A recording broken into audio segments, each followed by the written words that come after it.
Alright, hit the go live button. Probably shouldn't have done that because it's only promoted places, but oh well. Oh well. Excuse me. We'll let the people gather.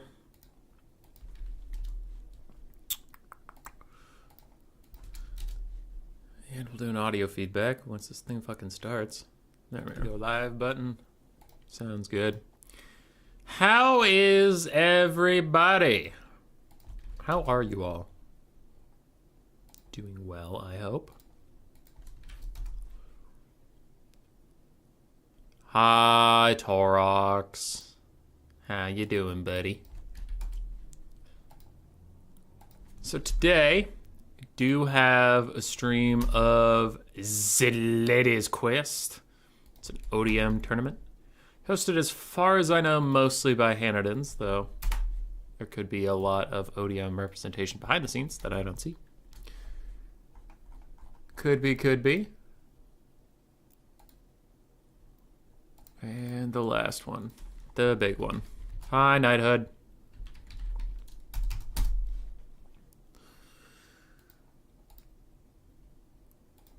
All right. I did all the plugs. Let's take a gander at this bracket. This was the top 16. You guys, yeah, there's no blockers or anything for you. This is the top 16. We did a previous stream on the top 16 and the top 8. There is one of the top 8 that was not done. We didn't have it by the time we were doing that stream. We wanted to get a lot of the replays out of the way before the finals. So Blood Penguin and Bjorn are playing literally right now, somewhere. I believe they'll be sending me the replays eventually. We have been having a bit of lag issues, so we're just going to cast replays on that best of 3. Other than that, Bjorn defeated myself. Blood Penguin defeated Loopy. Alfredino has advanced to the semifinals by beating Raced and Bowmond. Bowmond defeated Denalgi. Alfredino defeated Raced before. Tretch beat Kiyama. Cal Harmon beat him and Phoenix King to make it to the semis. And Bowmore beat Sabres Ragnum and Azrael Vestora to make it to semis, where Sabres beat Marco Magno. So this is the top 16 from that tournament. I was in it. I did get my cheeks thoroughly clapped by the boy genius Bjorn. We did go to 3 games, but the 2 games he won weren't close, and the game I won was pretty close, so rip in peace me.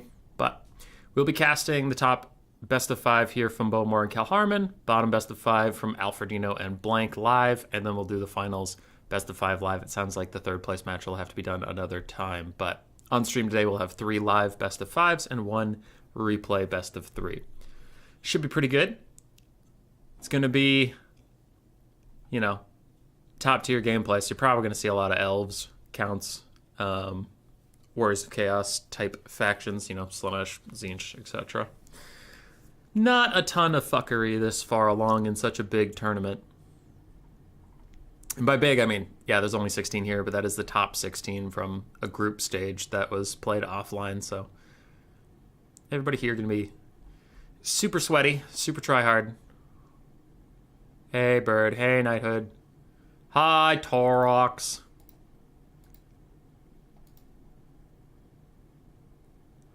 Hendon's is also going to make some stats about pick and win rate from the 2nd stage, which will be hype. So while we wait, I'll play a quick battle. Because Bjorn and Blood Penguin, they were having some connectivity issues, some lag issues. They're a little behind schedule. Originally, I was going to start the stream and cast their best of 3 before the best of 5 started, but shit happens sometimes, you know. And I didn't want to push the stream back and back because there are people who are planning. You know, I posted it hours ago, so there were people like showed up, got popcorn, got some snacks, got ready for the stream, and if I pushed it back, that would just... I would be annoyed if that happened to me, so I tend to try to start my streams when I say I'll start them, no matter what.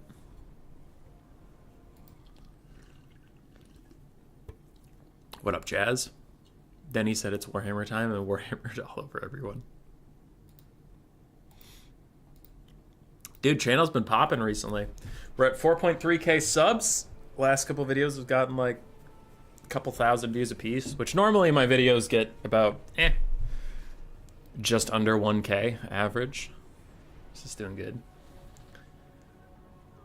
Bowmore had actually suggested I do some YouTube metrics stuff, some deep analytics. I experimented around with that a bit. I got the feel for it. I think I'm going to go full hog on that. around the Chaos Dwarf DLC launch. And see if we can get a real big spike or something. Chaz, I'm good. I'm good. I got Rubber Duck of War in my sights. I want to pass his sub count. It's my end goal.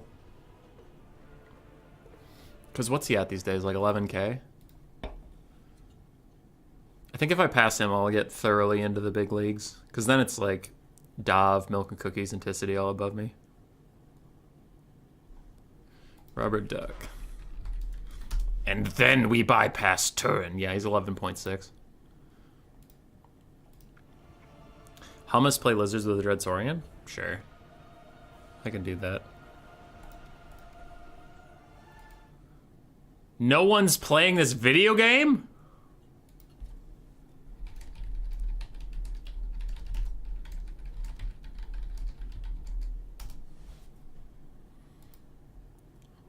What the hell? Why is nobody playing the best video game ever made? Then you can make them buff Norska again. Is it shorts and community tab use? No. It's like advertising on YouTube with YouTube about YouTube. So it's weird. I stopped all the analytics shenanigans, just good content regularly. I'm always making good content. I literally make the best content. Alright, we need a Dread Saurian, huh?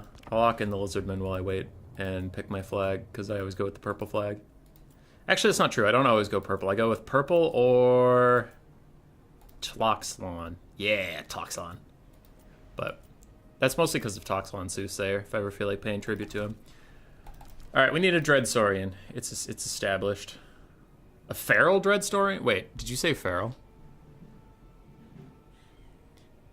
Lizards with a Dread Saurian. Okay, I can play with a Dread Saurian. Feral Dread Saurian is pretty trash, but regular Dread Saurian's a little better because he has the side machine guns and stuff. Ogre Kingdoms. That to me sounds like a foot to Hanowin angle. Leadership? No, actually Hanowin sucks ass. That sounds like a Gorok angle. Let's fucking go, Gorok! To the death. Stand your ground. Mace of Ulamok. Shield of the Aeons. Okay, that sucks ass. That sucks. That's fine. That's fine. Okay. I'm gonna need a res crystal for the Dread Saurian. I need a source of magic, so you know I'm taking Croak. No, I'm not, because this is ogres. I almost forgot I'm fighting ogres. Oh shit, he's ready! Ah! What do I do? What do I do? What do I do? Curse of Honor here, nothing else. Curse of Honor here, nothing else. Get rid of all this. Get rid of all this shit. He's 450 gold. Wow, he's the cheapest caster ever. Okay. Cold One Spear Boys, the rest of these. Then we need some skate cohorts. Oh, I normally take Saurus here, but I don't have the money because of the Dread Poopian. I guess we're kind of running at them. Sprinting at them, even. Okay, this is not good. This is not gonna work.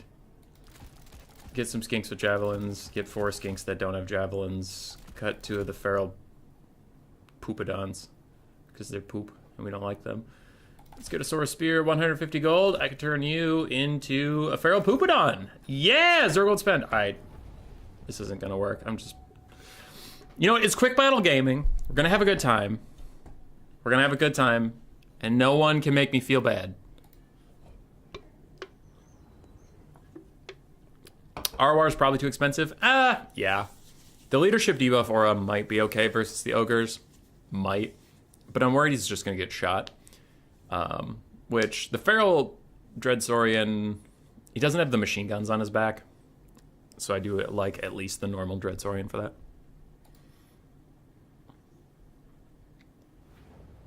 Mr. Casual, I'm sorry. I have heard increasing reports of people getting frustrated with quick battles, which is odd.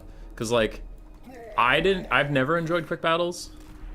So I'm a receptive audience to that kind of complaining. But there are people like Knighthood in chat who plays, like, a shit ton of quick battles in Warhammer 2, and he's generally had a pretty good experience. But yeah, it sounds like Warhammer 3 recently, a lot of people are getting frustrated with, like, certain people on quick battles just being bitches. I don't know. I mean, I don't know how much Knighthood plays these days. You'd have to ask him, but he's a more reliable source. I literally almost never play quick battles, man. I just have... I don't have a ton of time to play, so when I do play, there's usually someone hanging around my Discord who wants to hang out with me, and then I just hang out with my buddies. The lads, the gits. But quick battles are nice if, like, you know, you just want to play a game or two real quick. Real fast, like. This is probably the best build I've ever made. It's literally unbeatable. And my opponent's ready, just so I can put my control groups. Perfect. Let's go. Alright, what are we working at? Greasus Goldtooth, no caster as far as I can see. A metric fuck ton of regular Ogre units.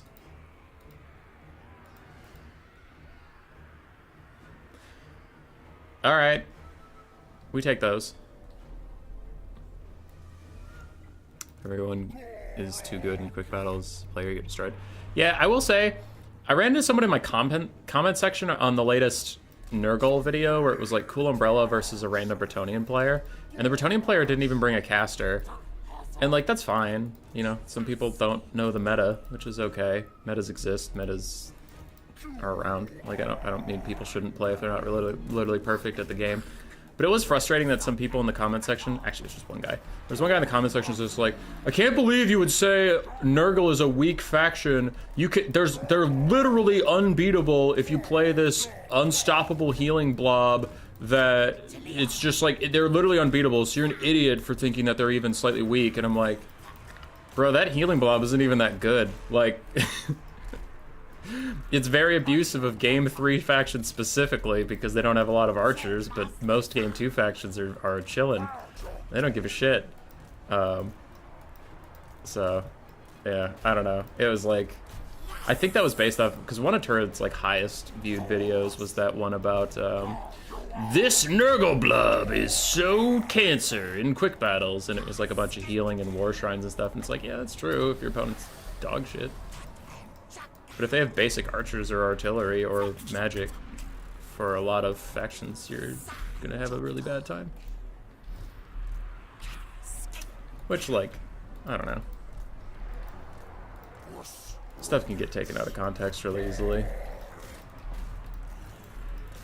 Or like, I don't know, like, Turn makes a video that'll get a lot of really good views, and he's doing what's best, etc. But then, like, someone's like, oh shit, he's being completely literal and this build is unbeatable. Time to go hop in comment sections like I'm a fucking expert. It's like, nah, I think that was just like a good title. Like, everything has a little bit of context to it. Yeah, so it was just funny. I don't know. Oh, but I try to remember that, like, overwhelmingly my YouTube comment section is positive and like people having a good time and chilling, but there's some people in there that just like piss me off.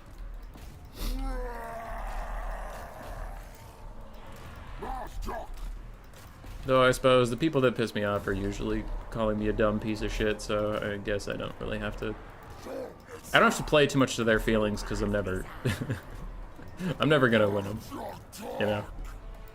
If someone thinks you're a dumb piece of shit, I don't think that's an easy narrative to really turn around. Like, oh, my bad, I thought you were a dumb piece of shit. But then on further inspection, I was just hungry that day. And now you're all right. That's not usually how that story goes. So, fuck them. Alright, we're doing good. Ogres probably should have had a caster. TBH. If you're out there and you're playing quick battles, I guarantee you'll see a lot of improvement if you take a caster no matter what. It doesn't even matter what caster is. The wrong caster is better than no caster. Do we stick the Dread Saurian on Greasus? Nah, I kind of want to see if Gorok could beat his ass. I want to 1v1 him. Any sleepies out there? Any sleepies? Oh, my caster is sleepy. Aw. You guys go fight Ogre Bulls. It's a bad idea, but just buy me some time. I want Gorok to beat his ass. Alright, the rest of you, fuck off. This is a 1v1. No! Protect the 1v1! Mace of Ulamak! You guys are chasing some stuff. That's pretty sick. Where's that Healy boy? You got a Healy boy? Can you heal that? Yeah, actually. Oh, they shattered literally as the heal went off? Yeah, they did. Fuckers. Whatever. It's fine. I didn't need the healing anyway. Dreadsaurian's like literally full HP. If he had Lead Belchers, that Dreadsaurian would be having a bad time, but since it's all just melee ogres, he'll be okay. Maybe if they had like a significant amount of mana or just great weapons, he would be in more trouble. So we're out here just protecting the 1v1. I will not even debuff the 1v1. That's how honorable of a duelist Gorok is. Some ogres coming back from the distance. I don't think it's going to matter. Dreadsaurian, yeah, you can leave the Cold One Spear Riders deal with this. That's fine. Just go. Leave the duel alone, everybody! Alright, GG.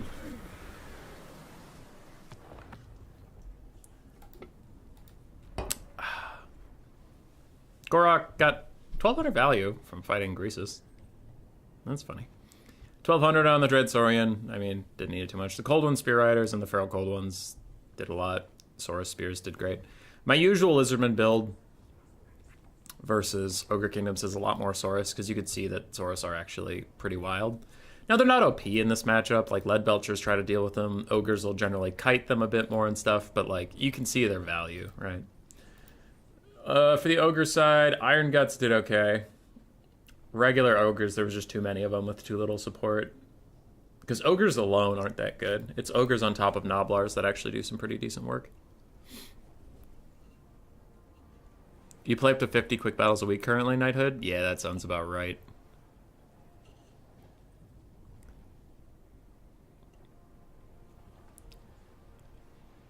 Gorok? Yeah, I was just having some fun.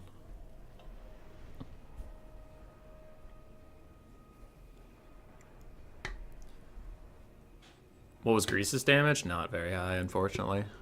Has Gotrock ever been the meta? No. No. No, he has not. Alright, I don't have a message yet from Hanadan, so we'll play one more. I'm going to try to pick Torox the Brass Bull for Torox the Brass Bull. Alright, that guy's name is redacted. So we're going to go Best Men. We'll take some Torox action for the boy, for the lad. Get the hell out of here. Get the hell out of here, Malagor.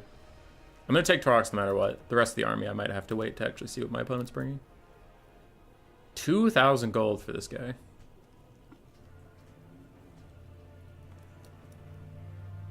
I already finished my first non-alcoholic beer. Hey, Lizardmen! Let's go. Lizardmen versus Beastmen. All right, you all know what it is. Y'all know the meta build here. Say it with me. 2 Bestigors, a whole bunch of Ungor Spears. Y'all, it's the meta. Stay with me here. The meta. All right. A Gorgon. A Gorgon. You have to have a Gorgon, because that's what liberals don't want you to know, is you have to have a Gorgon. Wilds Caster. I could. I have Torox and the Gorgon, so I don't really need Traderkin to like one-shot fools. Let's just go with Pit of Shades. That's fine. Cut everything else. Keep them on foot. Super cheap, because I already have 2 Bestigors, so I don't really want... No, why would I need anything else? I have the Bestigors. They are the best of Gors. It's in the name.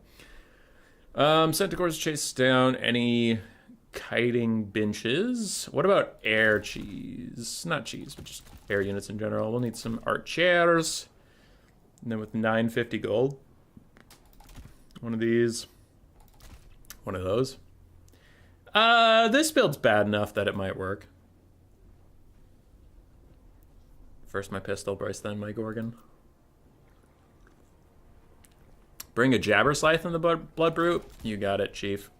I'll bring the ROR Jabber instead of 2 Bestigors.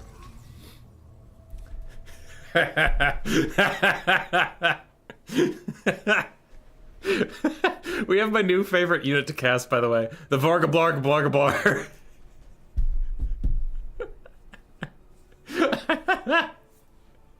Because there is no way when I'm... Oh, which beer? Core's Edge. It's a non-alcoholic piss water beer. But since my little liver... Since my genetics tell me my little liver is going to die, I just start getting NA beer. What was I gonna say? Oh yeah. When I'm shoutcasting something and I'm talking pretty fast, it's like the Vorgablund Broodmother, I think is its name, or something close to that, and I can't possibly and the Vorgablund Broodmother is gonna dive onto Torx the Brass Bull, and Malekith on top of whatever the fuck his dragon's name is, Doomsage, I guess. Yeah, I can't do all that, so there was this one streamer I was casting it, and Butcherbird kept bringing, the Vorgablund Broodmother or whatever, and I just started saying, the Vorgablurgablurgablar! The Vorbergland Broodmother Jabberscythe. Yeah, I can't be asked to do that. Okay. Enemy troop count. I still outnumber them, which is actually a little surprising, to be honest. Try Athletic Brewing, very good any beer, which reminds me I'm out. Am I allowed to ask you what country you're in? Because I'm in North America. If that's something I can find. Because I know Cyrus usually recommends me a lot of good beers and whiskeys and shit, and I'm like, I don't know where to find that around here. Vorbergland. What's a Vorbergland? I don't know, dude. Also, just saying the Vorberglargabargabar is fun. I enjoy it there. Okay, just ready up. Random quick battle person. Just ready up. Don't find me on Discord. Don't message me. Don't ask me, hey, are you ready? Do you have a warm cupcake? Do you have your slippers on? Are you ready to go, my friend? My compatriot? May I perchance hit the start button, good sir? No, just fucking ready up on me. I'm some kind of casual. This sucks. Hey look, air units. I'm kind of glad I brought throwing axes. Mazda bitch toad, some salamanders, croxagores, 2 temple guard, and a bunch of skin cohorts. Okay. That's a pretty cool build. That's cool. I appreciate it. Oh, skinks. Okay, go kill him.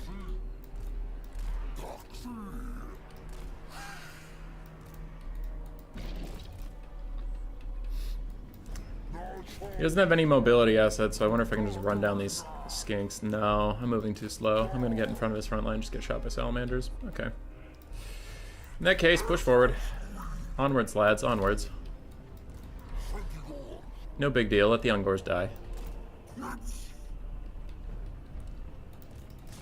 No big deal, lads, let the Ungors die. It's what they're there for. They love dying. It's actually their favorite thing. Little known fact, Ungors love dying. Go, you fuckers. The rest of you go. I got a ping. What's that about? It's a text? Okay, I'll check it later. Alright, you guys get into melee combat with those jabs so they don't throw up my big, relatively unarmored monsters. Harpies pull back. Centaurs take to the trees, my friend. Take to the trees. Those Temple Guard are going to get Pit of Shades, and that'll be pretty fun for everybody involved. Let's see if he's paying attention to the Salamander hunting pack, or if I can just shoot it with arrows real quick, and we'll call that a day. You go over there. You go over there. You go straight down the middle. You guys kill those chameleon skinks for me. Thank you. And you guys fly at that now that all of those spears are going to be mucked up. Salamanders are just wandering into the front line. Okay. I imagine they'll rectify that mistake pretty soon, so I'm not really going to deal with it. You guys just shoot that. You guys keep after them. Ripperdactyls are going after my centaurs and dogs. Okay. I'll back the dogs off and countercharge them a little bit later. Centaur's gonna wrap around. Okay. Fight the Ripperdactyls, it's more important. 1 archer per pterodon, please. Still waiting on that Pit of Shades. Centaurs, go kill those guys for me. Harpies are gonna chase them off. Enough! Enough! Stop shooting my own harpies, you fucking idiots. Oh my god. It is impossible to find good help these days. Anyway, where's my Pit of Shades guy? Because we have a thing to do. Stand still. Stand still. Don't you move. Don't you do it. Ripperdactyls are trading down into all my dogs. Let's just hope they stand there long enough. And oh god, the damage! Why do you do this to me? I just wanted to take Temple Guard. I thought it would be fun. I thought it would be a good time to take Temple Guard. Pit of Shades exists, my friend. You can't just take a fun unit and think it's gonna be okay. Centaurs finished off those guys. Ungors are chasing into the distance. You need to get outside of the temple guard. Y'all can shoot some Croxies for me. Dogs still fighting. I'm kind of surprised the Centaurs routed before the dogs. That's interesting. Something's asleep at the wheel. It is the Harpies. All of those guys are gone, so the Harpies are going to wander. Oh no, the Salamander Hunting Pack isn't dead. They just routed and I got netted. Oh, okay. That makes more sense.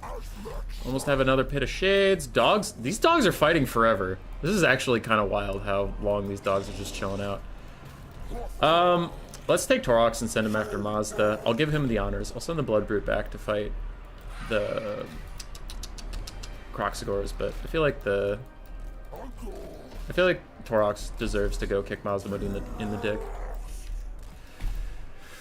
Alright, Rippers aren't feeling so good. Dogs even rallying. These dogs are chads. I have another Pit of Shades. Is it overcastable? No. Okay, then buy some time for me. Torox is here. Piggy. The pigs are actually more of a Beastman thing. That's, you know what? This whole shit talking thing is just a disaster. I'm gonna stop. Actually, yeah, you can keep chasing it. That's fine. Jabber's running around with some newfound friends. You're shooting at Croxigors, but I actually need you to shoot at these Rippers. You're running off into the distance. Okay, just net Torox like a big, strong man. That sounds like Pit of Shades. How are you not ready to go? What? I was told Pit of Shades was the cheapest spell on the planet, that it could be cost for 0 wins of magic, and now this bullshit costs like 20? What the hell? This fucking sucks. Alright, Bloodbirth, you're not killing them as fast as I would have wanted, so just come home. Centaurs, go chase those down because they're about to rally. Oh hey, they rallied! Human Boy, you're a genius! I know. I keep telling people, I'm a fucking genius. Actually, the Jabber is a terrible unit to try and cast a Pit of Shades around because he's all over the goddamn place. Stand still. I need you as bait. I don't need you to survive. Stop jumping around. Let them catch you. Hey, let them catch you. Good enough. You fucking idiot. Stupid Jabber with your amazing animations trying to keep yourself safe. Why don't you just stand and die like a normal person? Okay, where are my Harpies? There they are. Chasing off the Sallies. Okay, everything's running. Torox kick him out the Moody's ass, and there's the army losses. GG. Alright, Jabber Scythe, you have one job. What is it? Walk into those halberds and sit still so I can Pit of Shades them. Got it. Fly around the fucking map and try to stay alive. No.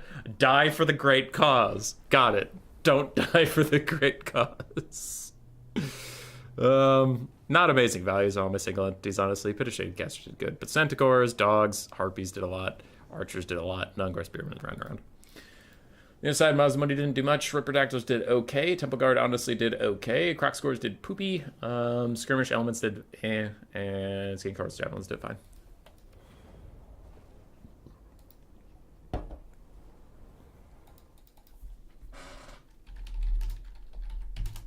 Alright, looks like we have a game to go to. A real tournament game. Everybody calm down. The fun's over. The fun stops now.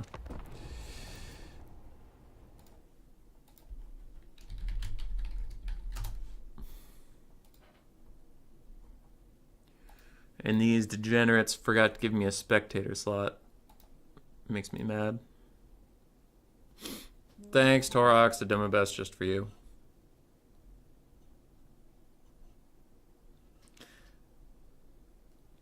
The Warburglarg... Oh, wait. A Warburglarg is when a Swaffalub of Gabberslith mutates and merges with its Ziblux shock. I'm reading that. Stop typing. To generate its supply of Volgerfrak acid. Spirit of the Gorgon. It just makes perfect sense. That fucking name. It's a great name. It's just an impossible name to, like, shoutcast.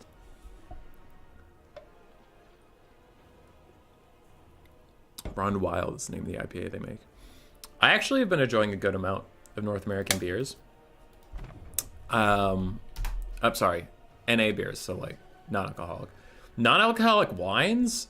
I had one really good one at Thanksgiving with my mom's side of the family. Really, really good. My aunt got it, and it was awesome, and I didn't write it down.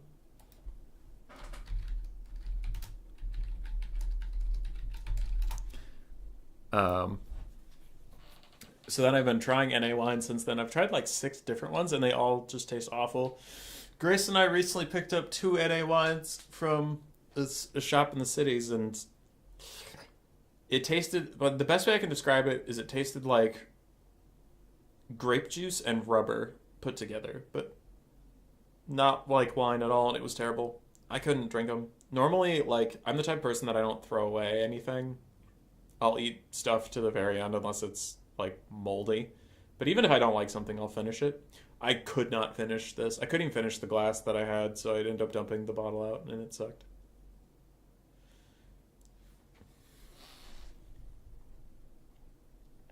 It's easy. I liked fun. There will be more fun in the future, but not today.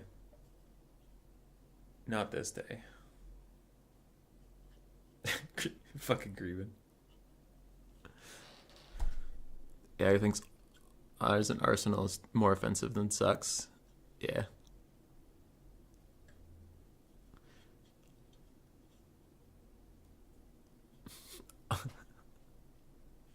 All NA beers are not alcoholic.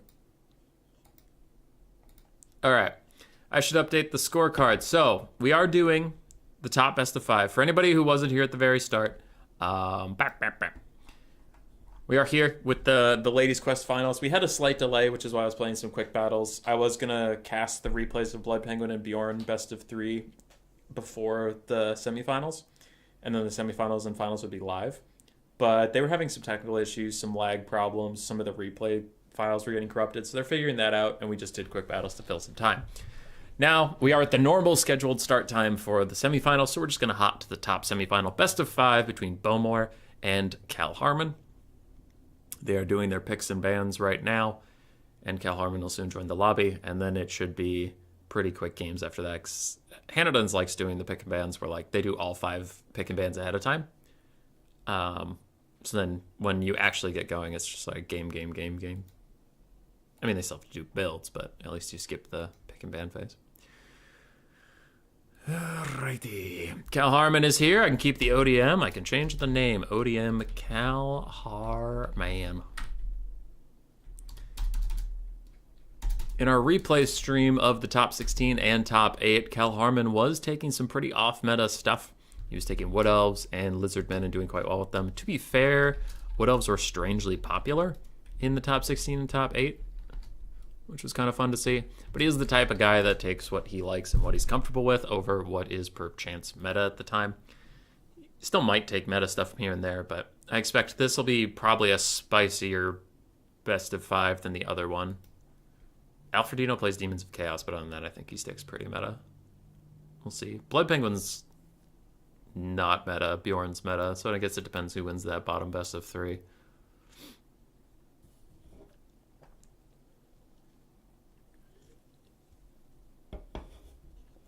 Imagine being afraid someone will see the word "but" on your strategy game.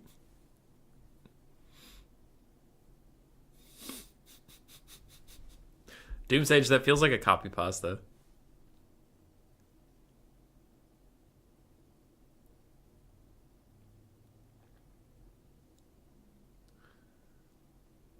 Turn Humi tasty. Hi, Eduardo.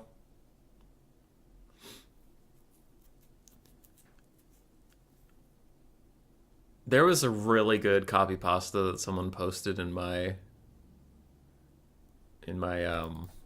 Discord that I watched. And it was Carl Franz voice acting it, but I think it was like an AI generated thing. But it was this hilarious rant about hating Saurus, and I loved it. I hate Saurus. I hate their scaly faces. I hate their stupid clubs and their stupid teeth. I hate how they can kill like 5 Empire Spearmen without even blinking. I hate Saurus. I hate their stupid high leadership, and they're the best of all early game infantry. I hate Saurus. I hate 20 stacks of Saurus walking at me from every direction. I hate Saurus. I hate how even great swords can't fight Saurus in the jungles of Lustria. I hate Saurus. And it was clearly like some campaign players just popping the fuck off about Saurus. It's like, alright, Saurus aren't even that bad. What the hell? Hey, War Pickup Slanesh, how you doing?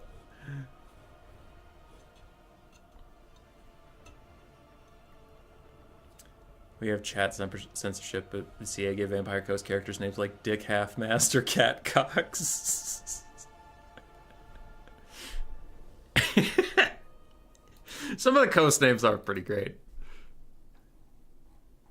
Dude, like, it's a little bit like, I don't know.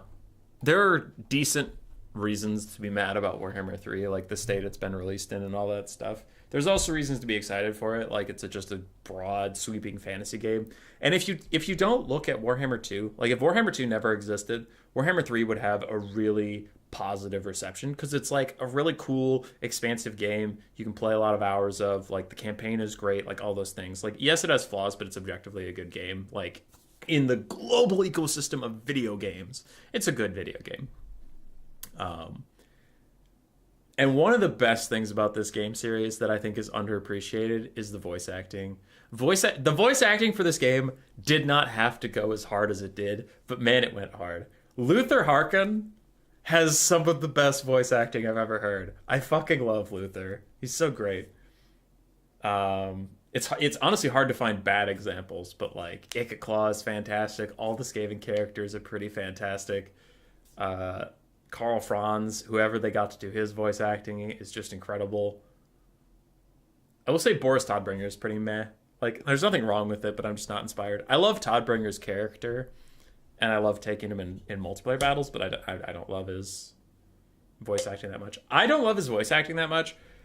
I've played over 100 games with Boris Todbringer. I honestly can't think of a quote. I can't think of a quote he does. But I can remember Luther Harkon, even though I didn't play much Vampire Coast in Game 2, and when I play Vampire Coast, I almost exclusively play Aranessa, Celestra, and Count Noctilus. I barely played with Luther Harkon, and even I know that when you click on him, he's like, Luther Harkon! It's so great. Boris, you click on him, and I don't even remember what he says. I don't know.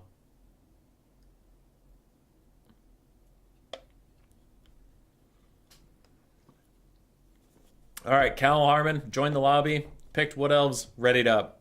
Enough said. I don't know if Bowmore's actually Vampire Coast or what's he doing, because behind my blocker, he doesn't have a build. Like, he has literally nothing selected, so I don't know if he's going Coast or not.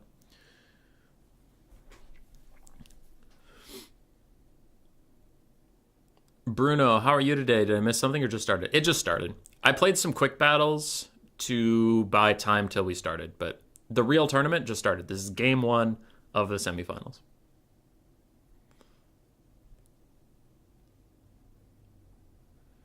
You got no chance against Cal, but it's nice to see him get that far, yeah. Gotrek, yeah, they got... It's Brian... That guy's name is Brian Blessed, right? Luna Rapon's voice acting are great. Rapon's voice acting is awesome. Like, it can get a little annoying if you're playing a Rapon's campaign. It just keeps going, and you're like, all right, that's enough. Jesus Christ.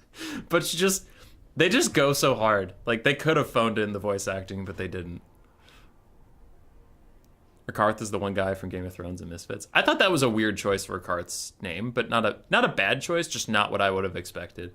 If you showed me a picture of Rakarth and you said guess his voice, I wouldn't have guessed that kind of like sneaky, like, yes, I'm going to steal the Iron Throne.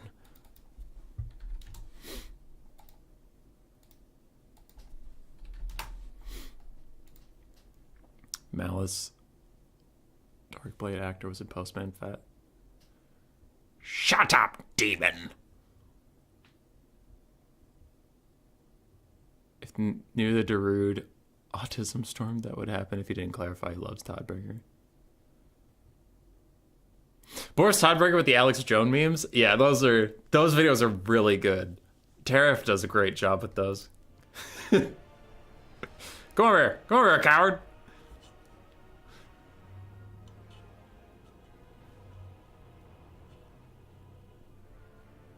My brother and I have a silly amount of narrative symmetry with Tyrion and Teclis. It's got an 18 charisma. I have an 18 intent. 6 in wisdom. It's uncanny.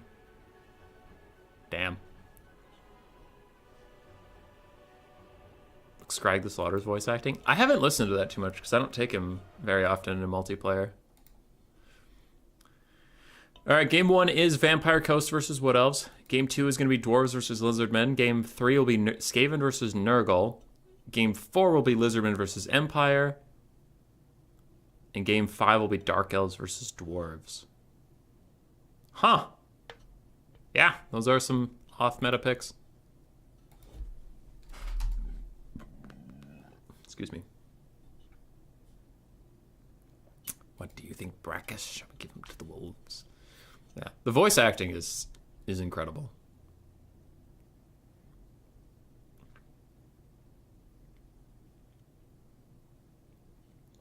Our masters desert us. Yeah, so like some of the units aren't great, but I would say that like the units that aren't great, if you put them in another top-down strategy game like this, they would be just fine. And I think that's the level of quality in the Warhammer, well, the Total War in general. Because, like, I don't just want to say Warhammer. Like, Total War in general has always had pretty good voice acting. Like, the fucking Total War Shogun 2 voice acting slaps. And I can't quote a lot of it because I'm white, but it's pretty good. It's pretty good.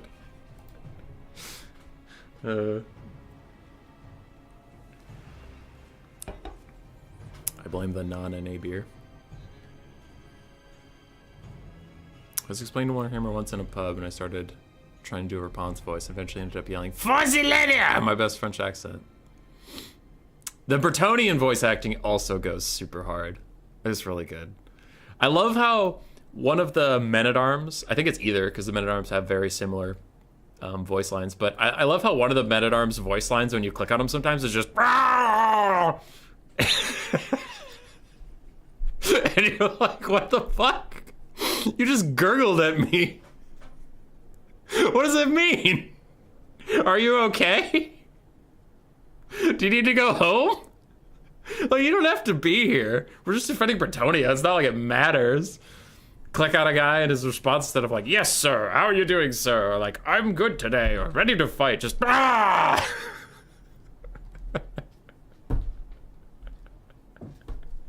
Okay, it's not like bah, it's more like "Yarr!" or whatever, but it's he doesn't sound too good. The best voice in acting chat goes to the loud guy over there with the horns. Fucking Torox.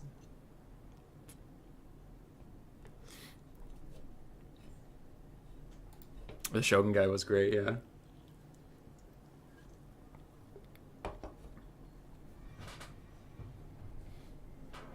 I never played Medieval 2.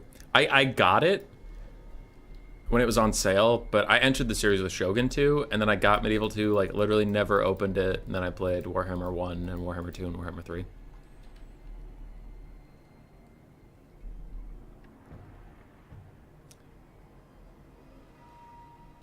Clearly never been in the army.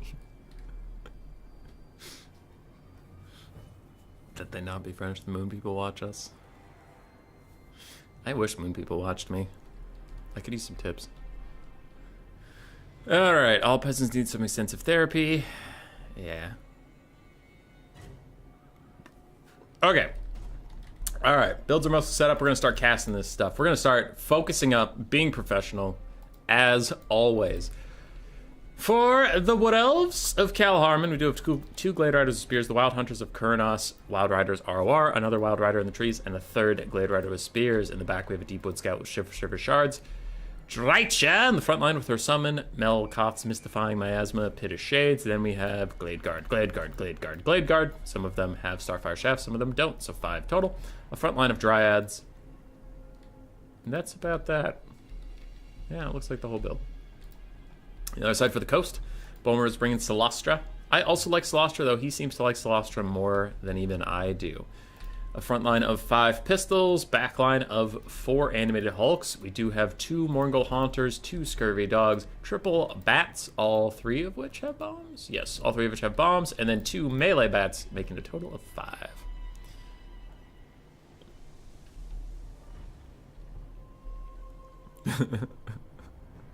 Maiden, that's a pretty good Sigvald quote. If anybody played Red Alert 2, The voice acting in that, overall, whatever, who gives a shit? Like, I'm sure it was fine. But the one that sticks with me since I was a kid is the Desolator. It's the Iraq special unit, the Desolator, where he holds, like, this radiation cannon, and he's like, hotter than the sun! And I still sometimes say that, like, when I'm microwaving food or something, and it's, like, hot. It'll just, like, I'll burn my finger and be like, hotter than the sun! It's so good. Alright. BG? Oh, you're talking about chat. The game has started. Wood Elf Cav is going to go take a fight with Scurvy Dogs. Now, if they get the charge, the Cav should delete the Scurvy Dogs quite handedly. We'll see if the Morngulls can really turn that around, but the Morngulls don't want to fight with getting rear charged by other Cav, so we'll see. Morngulls are more of a sit and grind with infantry type unit than really Cav killers. They rely heavily on their hunger regen to keep them in things. Glade Rider's Spear is going to peace out with a lot of their health left, and the dogs are crumbling. So that was overall a really good trade from the Wood Elves and Cal Harmon. The Wood Elf frontline is also getting involved. Pistol mobs are a decent frontline if they run forward and shoot at you, but in melee you can see they are completely pathetic and getting murdered on all fronts, which you would hope for a 300 gold pistol mob. Cav is holding its own, again keeping the dogs at bay just for now, slowing things down, giving the archers some space, but the archers are all out of space as there's just too much to defend from. We have a crab summon, we have Celestra herself walking through the front line, bomber bats and regular bats, everything coming into the fray, so all of the Wood Elf archers are already running. There's only one of them that's a 360 shooter, so it's not like the rest of them are getting value during this entire time. I would still say that the Wood Elves are overall in ascendance in this game. Now some nice bomb punishment on this little Cav blob here with Drycha and some Dryads, so that's overall good, but the Wood Elves had a lot of really nice early game trades, and the dogs are going to crumble away slowly to their own doom. Celestra is the only caster here, so there's no healing whatsoever for them. And the balance of power is currently held up by Rotting Prometheans and Ethereal Knight summons. It's kind of like the Beastmen of old back in the day when it was like Morgr and Manticore summons and Cygor summons to really uphold the balance of power for a bit. It'll get better once those guys fade away. How are the bats doing? They're pretty strong carries in this matchup. All three bomber bats are very healthy and decent amounts of ammo on them. Ooh, just as I say that, that one gets deleted by a concentrated volley of fire. Already that entire unit's actually going to fade away. The front line for the Wood Elves is winning. The flanks are falling apart a little bit just due to how many vampire coasts they're trying to hold off. And the back line of the Wood Elves looks to be reforming ranks right now. I'm worried about the coast grind potential as the Wood Elves are up on the balance of power. You can see as those summons faded, the Rotting Prometheans and the Damn Knights Errant, both of them faded away. The balance power shot right up for the Wood Elves. They're doing fine. Damage value about 2k in the lead, 50% more damage for Cal Harmon over the course of the game, and I would tend to agree. Coast just couldn't hold up against those Dryads on the front line, and the Cav flanks were well executed. I think a lot of this Vampire Coast build would have been strong at chasing down skirmish archers, because they can fire while walking forwards, but just a staunch front line of Dryads supported by, I wouldn't say heavy cavalry, but 1,100 gold cavalry. It made short work of them. Without them, the coast is just gonna have a hard time really sticking with things. These bombers clinging desperately to life, and there they go, they fade at last. The last summon from Celestra comes out, those Rotting Prometheans. No more uses left, so that is the last summon she gets. She's very low on health, these Deepwood Scouts with their Swisher Shards, plus these Starfire Shafts, armor piercing, fire damage, magic damage. Ooh, wow, they are really good versus her. It negates her 10% physical resistance, pierces her armor. So yeah, Starfire Shaft's doing the Lord's work on Celestra there. And if you disclude this summon that's full HP, we have an almost dead Morngul, an out of ammo Bomber Bat, and an almost dead Celestra is the entire Coast Army. So I think the Wood Elves have locked this one up, and it'll start off with a nice W. For the Elves, we don't see every single game.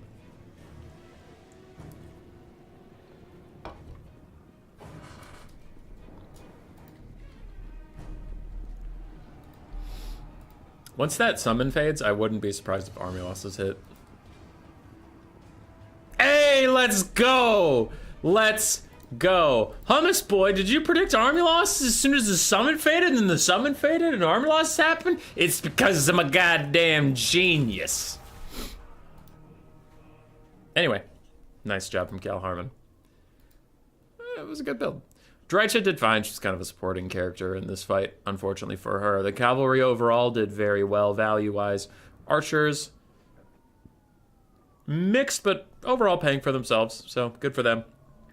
Dryads did excellent work. They're not going to see it in their values, but they just took out all of the Vampire Coast frontline. And again, with crumbling and disintegrating, you don't get the full value out of a unit before it disappears in front of you. So the Dryads not getting the value I think they really earned in this game here, but I do think they were a nice addition.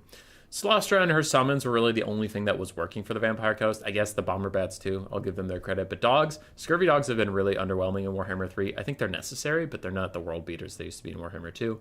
Animated Holocs did okay, but they didn't have a lot of support as the gunnery frontline just faded instantaneously.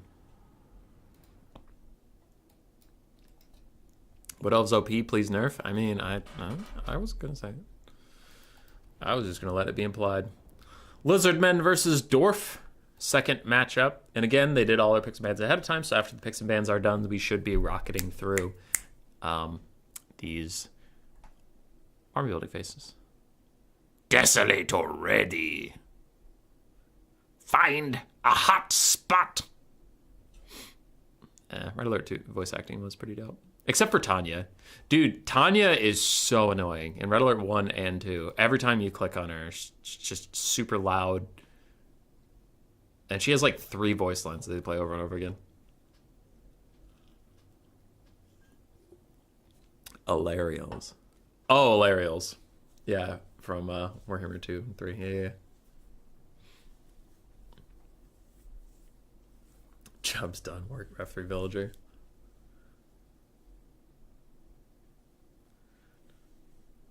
Gotta help the kids with homework. Bye, Knighthood. See you in a bit.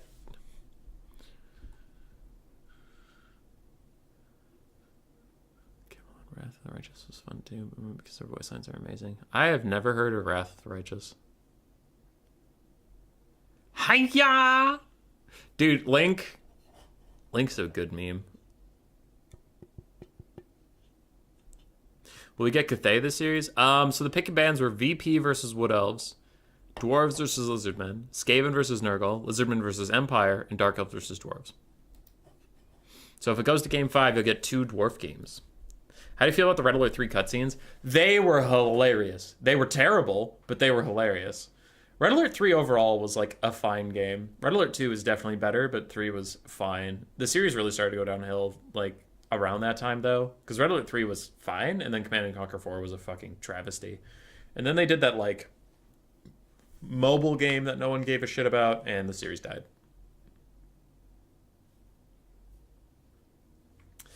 I like that Red Alert 3, while it wasn't a really good successor to Red Alert 2, I will say they leaned in on the silliness that like the Russian army just had like bears running around. I think the Allies were still my favorite to play. I didn't really get into the Japanese in that game. The whole transforming mechs thing was just too much micro overall.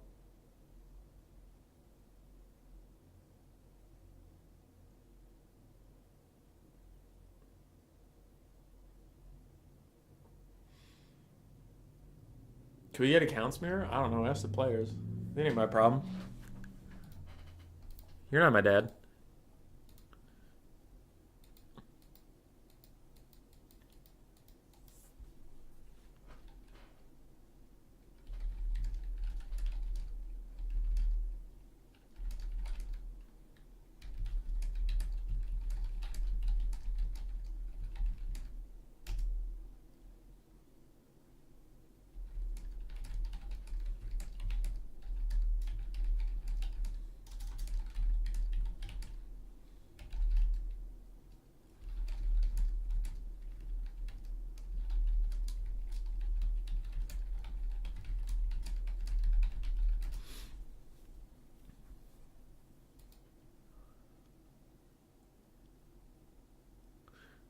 Just build rocket angels? Yeah. I'm going to the one place that hasn't been corrupted by capitalism. The moon! You didn't type the moon, but I know what the end of that quote is. It's the fucking moon.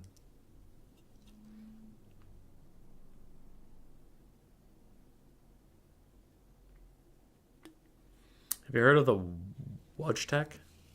The Polish army bear? Oh, yeah, I have heard of that. But, like, Red Alert 3 leaned in. They were just like, I don't know, just recruit a bunch of bears.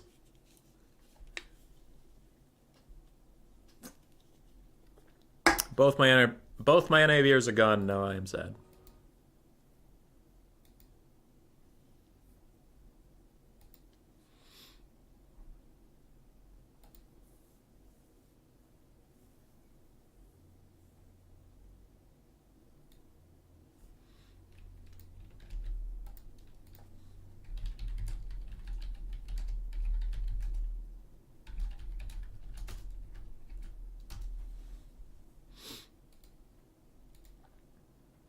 Space! Yeah.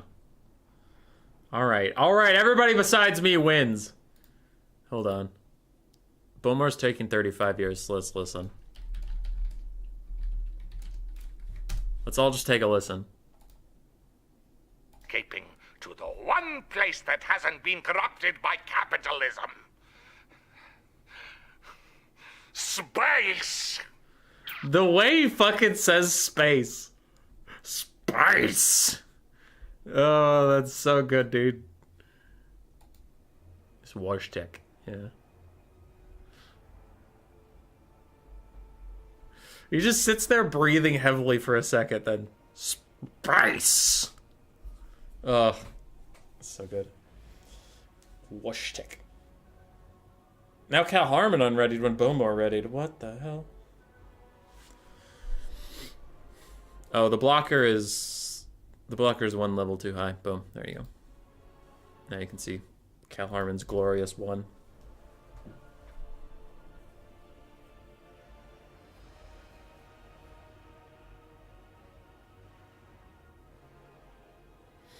I don't really watch too much of The Office, but Grace really likes The Office, and sometimes I'll just pop in and like sit next to her and futz around on my phone or like grab a snack or something, and I'll catch a few lines.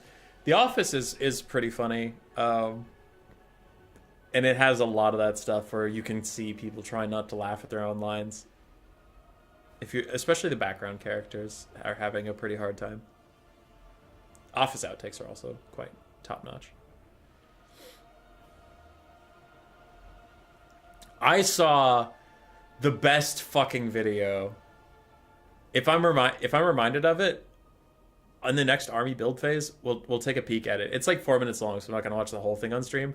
But there is this superb editing of Michael Scott instead of Commander Shepard in Mass Effect, and it is so good. It's so perfect. Like, the editing is just amazing. It's awesome.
Sorry, I was reading some messages. You love Victor's voice lines, and yeah, Vermintide, dude. Saltspire, the trailer for the Archlector, I think is what he's called. I think his fourth class, whatever his fourth class is, the trailer is so fucking good. Patience, Master Dwarf. Have I ever let you down? Repent! For Sigma! It's so good. Oh. Oh. So good. Shepard's most famous line isn't even the trilogy, technically. Well, bang. Okay. Warrior Priest. There it is. Yeah. It's so goddamn good. Hold on. No, I can't. I can't. I need to hear it. Have I ever let you down? Victory favors the faithful. Let us teach them fear. For Sigma and the Empire! It's so good! It's so good! Okay, I'll focus. It's so good, man!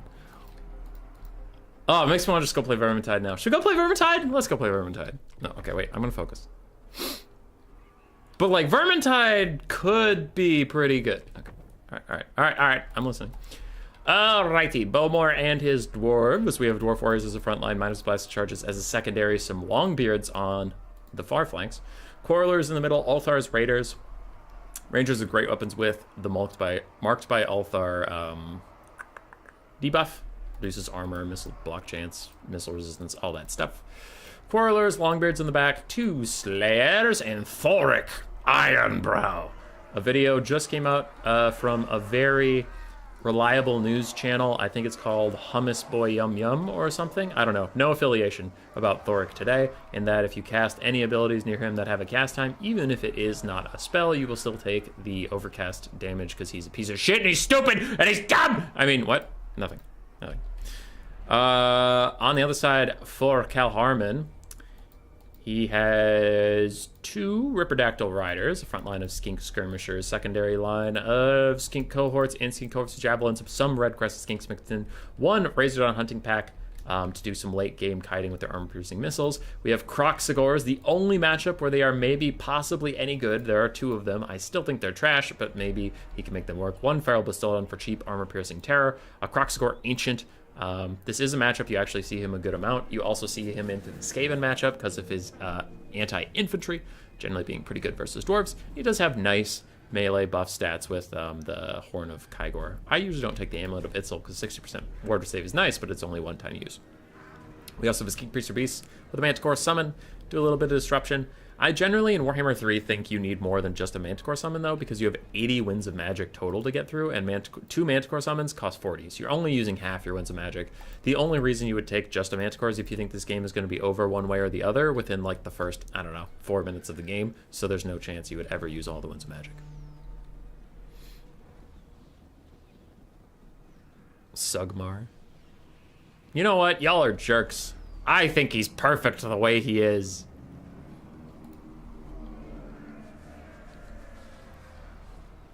Don't worry, he's getting AoE healing and boarding next patch. Yeah.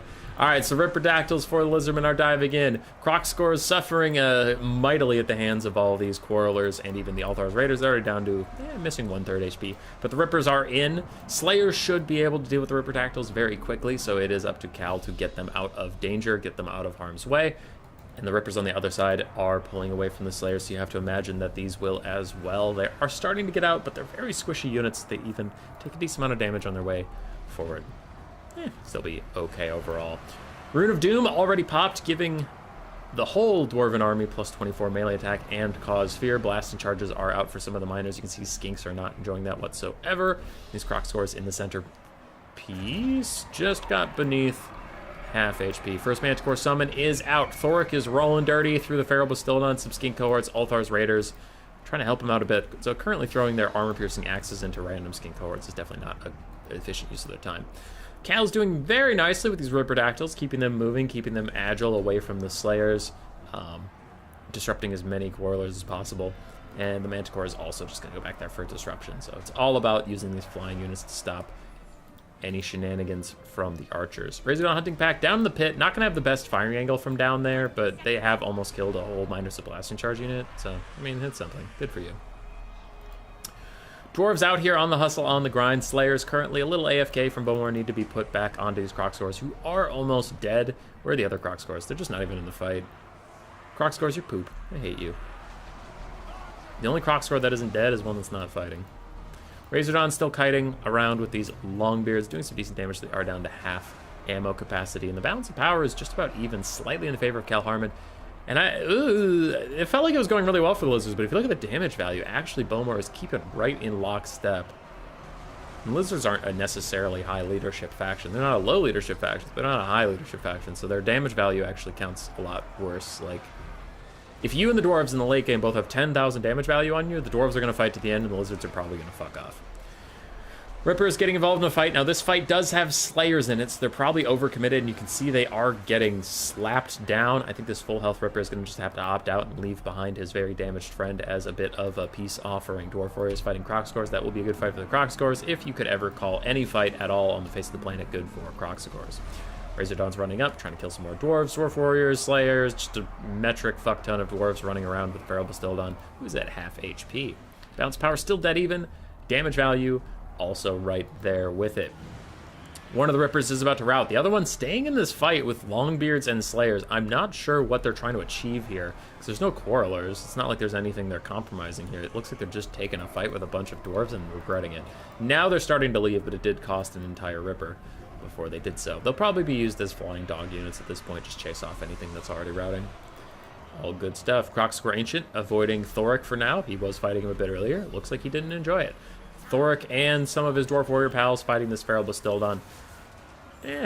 Its armor should make it tanky enough. Its melee attack is really, melee defense is really low, but generally the Bastildon models seem to be tanky beyond their means.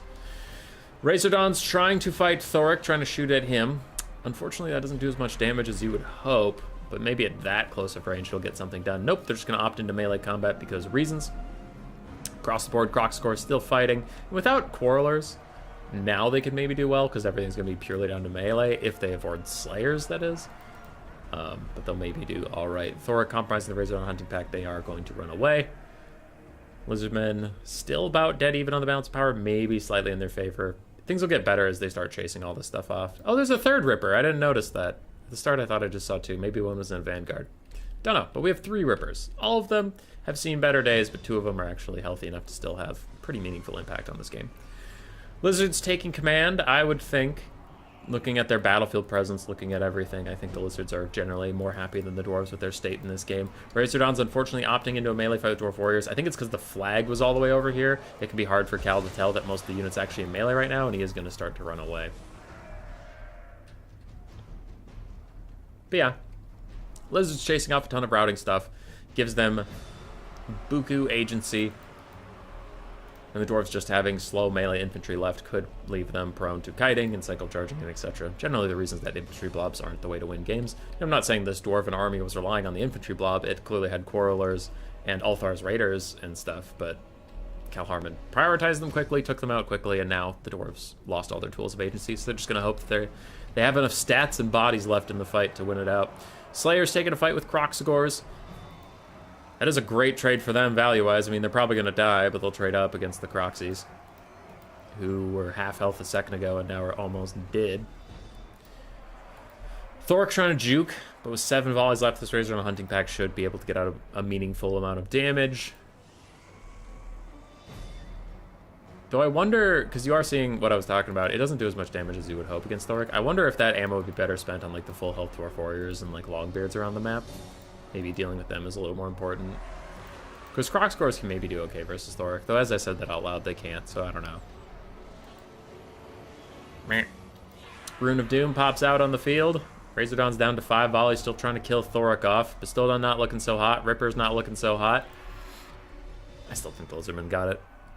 They'll be fine. HK-47 from KOTOR? That is an old game. Definition: patriotism is the willingness to kill and be killed for trivial reasons. Yeah. HK-47 was pretty funny. I am waiting for you to sleep so I can murder you. Crocscore Ancient and some of his Ripperdactyls routing off more things. You see the balance of power is now starting to reflect what we were talking about, that the Dwarves are falling behind. I would tend to agree. Damage value 1.2k up for...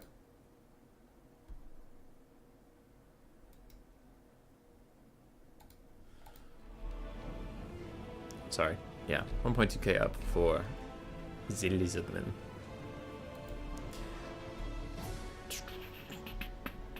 Dwarves reforming the lines.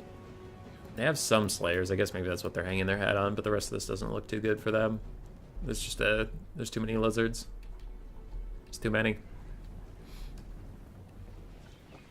Side shot onto the dwarf warriors. Bowmore turns towards them to try and use his bronze shields the best he can.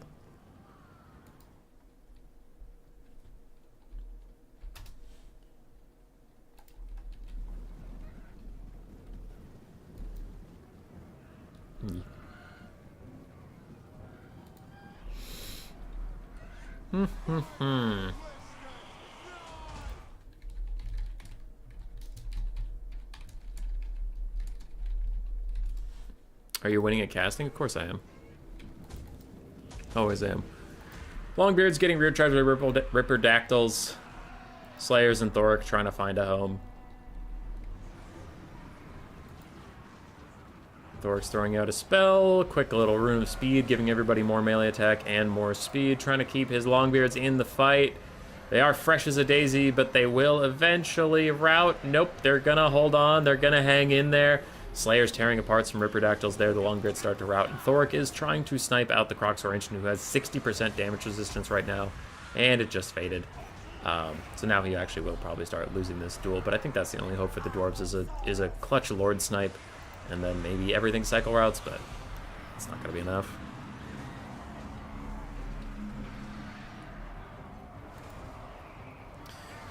Thoric is kicking the Croxor Ancient's ass because Thoric reasons, but the rest of the Dwarves, I mean, look at them all. Look at them all being dead.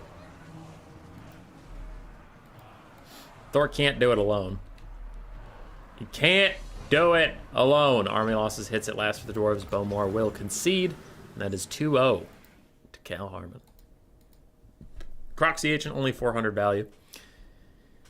Beastcaster didn't do anything because Manticores don't count towards his value. Overall, they did fine. Ripperdactyls did great. Crocscores got almost around half their value. So good for you, Crocscores. You did it. Razordons did great. Bastillodon honestly got murked a little bit.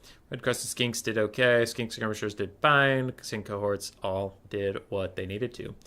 Thoric did very well. Whenever he got to fight the Croxor Ancient, he whooped its ass. And that he offered a lot of army abilities. Slayers provided a lot of good DPS. The ranged assets for the Dwarves all got shut down immediately by the Rippers, and then the rest of their stuff slowly ground its way to doom.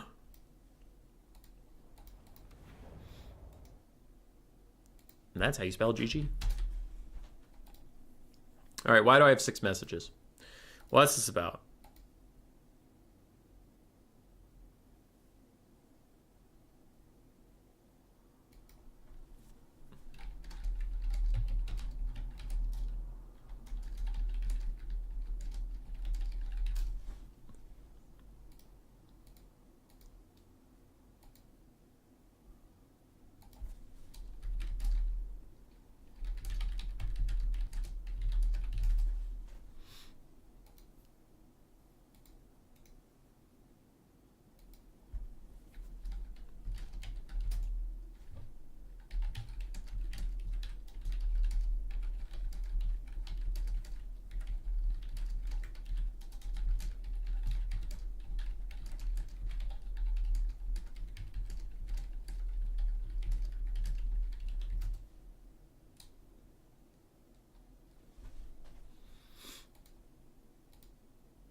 Manticore Summon to push army losses? Yeah.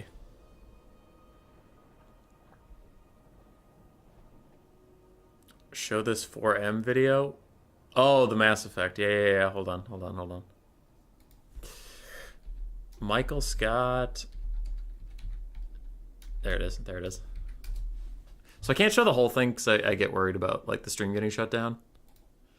But Michael Scott, Mass Effect. I'm guessing word's made it to Alliance Command.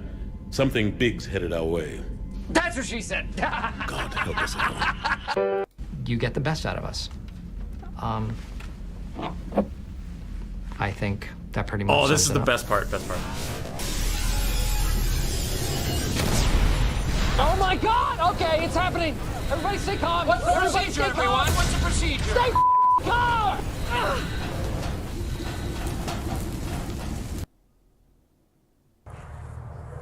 Yes, I was the first one out, and yes, I've heard women and children first. But we do not employ children. We are not a sweatshop, thankfully. And women are equal in the workplace by law. Just hit me. This editing is perfect. All right, come on. Oh, fuck. I live by one rule. This is so good, dude. It's such a good video. We do not employ children. It's so good. It's the best thing I've ever seen in my entire life.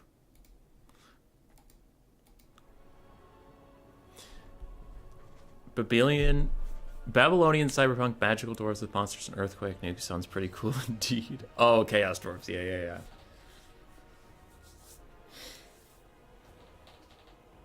Yeah. All right. Nurgle Skaven is getting set up. Bowmore is certainly a good Skaven player, and I think Skaven have some teeth in this matchup. But as you've seen, Cal Harmon has some teeth at playing video games, so I have no idea if Bowmore can stand up to the heat.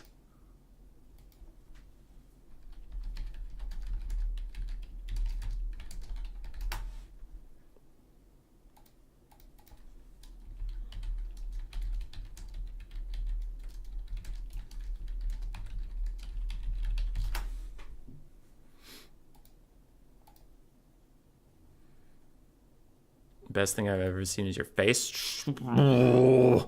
Oh, that's a compliment, so it's really hard to be mad, but I'm doing my best to be mad about it. Let's go. Cal Harmon going with the Spawn, Forsaken, Dog, Chaos Knight, Rush. Probably the right way to go. Skaven in general struggle with Spawn. And they do not struggle at shooting, so if you take either, Kugath or one of the greater unclean ones, they are going to get shot to mega death. Extreme, ultra, violent death. I think this is a good lord choice. I wonder if he's mounted or not. If he's on foot, he might be a little harder to shoot. I think he's probably going to go horse. If I had to guess, horse. Because you're mobile, but you're not, like, up in the sky on a dragon where you can get sniped out.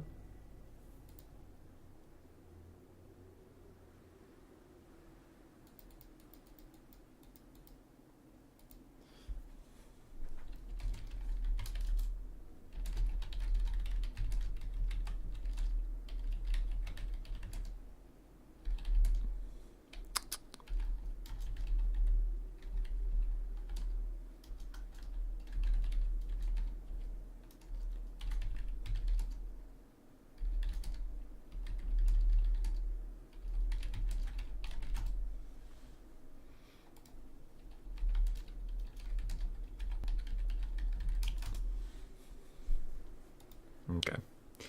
Sorry, someone was asking me questions.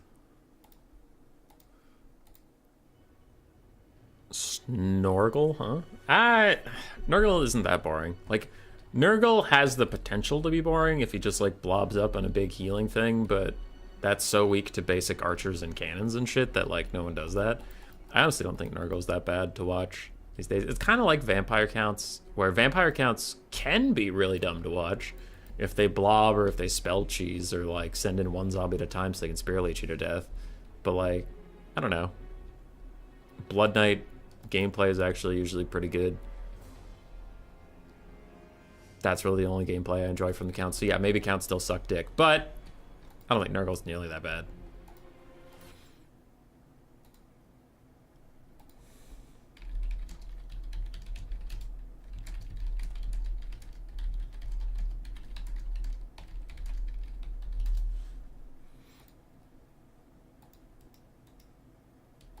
Okay.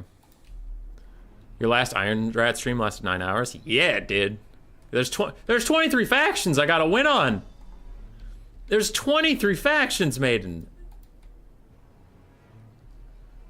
Every faction could be awesome or boring to watch.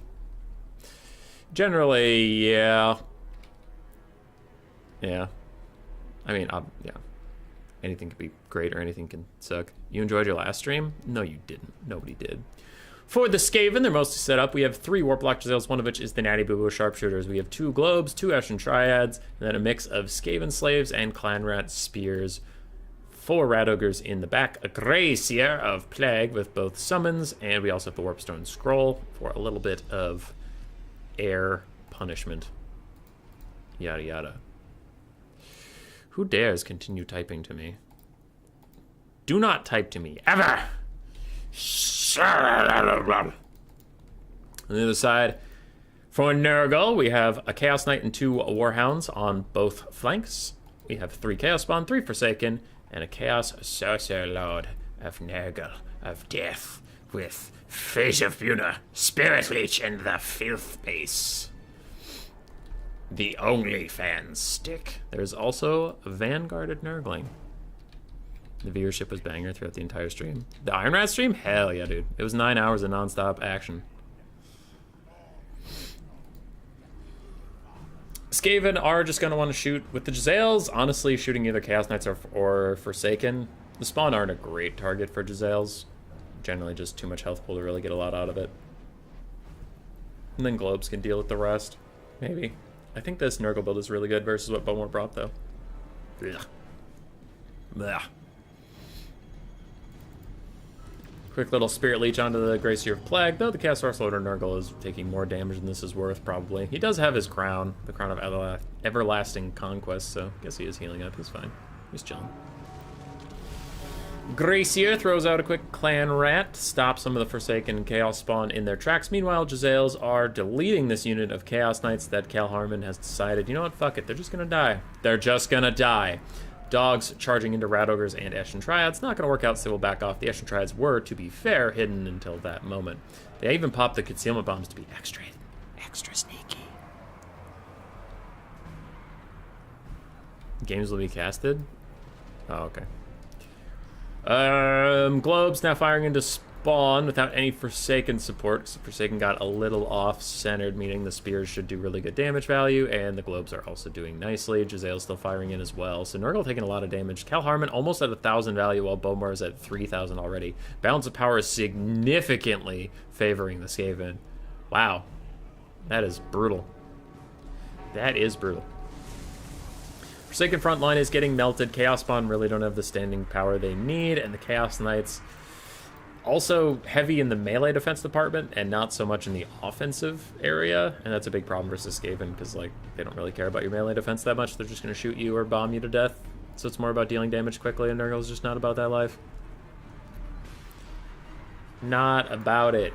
Spears everywhere. We are all 3 Spawn are technically still alive, though one of them is feeling the burn. Forsaken, all 3 are still alive. One of them's not feeling so good, and the mobile elements of Nurgle are suffering.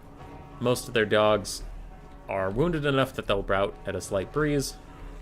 Yeah, this Rat Ogre fighting and Nurgling is a bit of a waste, unfortunately, for the Skaven.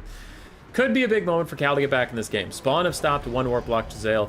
Dogs are going to catch another, and Natty Boobos is somewhere, if not already dead. It's over here getting caught by Chaos Knights. So all 3 Jezzails are caught by mobile elements, and they will die extremely quickly, maybe bringing Cal back in this game. You can see the value for him rockets upwards as he starts killing some of the stuff that has ammunition.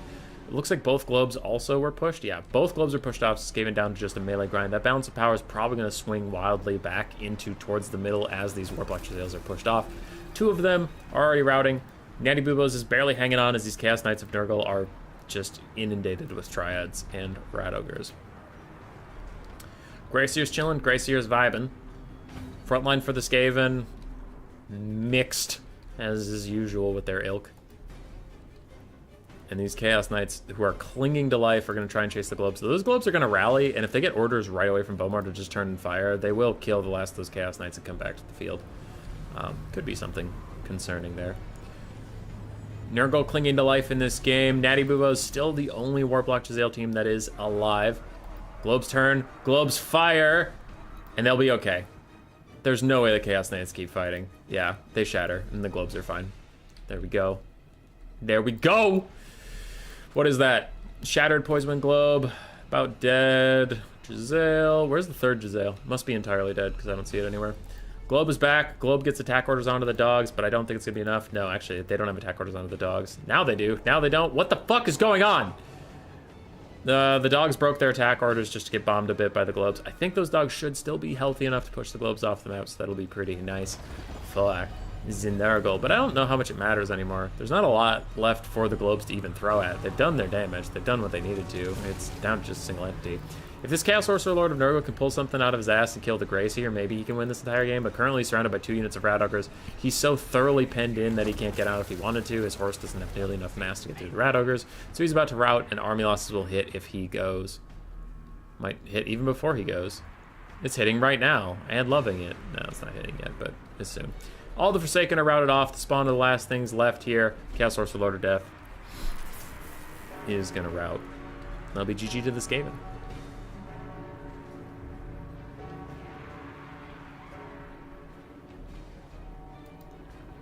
Won't lie, as the meta has matured, it's been pretty good to watch, even if the Dark Elves are very prominent. Yeah, this patch has had a pretty solid meta overall. It's just like the top end of the meta can get boring to watch, but if you get into the tier 2 factions or tier 3, it all of a sudden spices right up.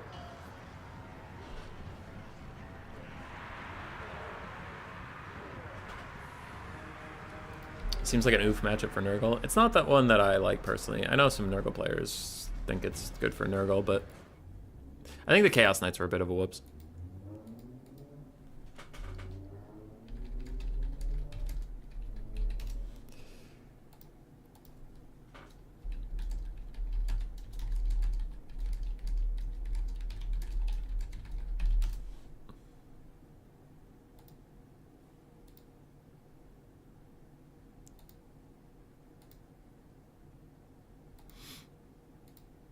God damn it, Cyrus. How dare you type to me?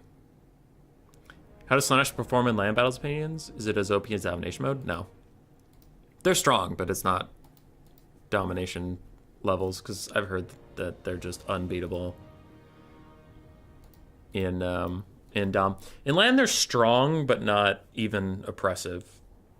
Like on a tier list from S down to D, I would say they're either A or B, depending on who you're talking to. So they're good. They're good for sure. And if they got nerfs that affected domination mode, it wouldn't be like unwelcome in land battles, but they're not super dominant or anything. Values. Jezzails did really well. Rat Ogres did quite nicely as well. Triads did great. Globes did fine. And then Clan Rats and Skaven Slaves all got pushed off. On the Nurgle side, nothing really paid for itself. The Spawn were the only thing that was really doing that well. So, okay. I got to do that and then do a thing quick.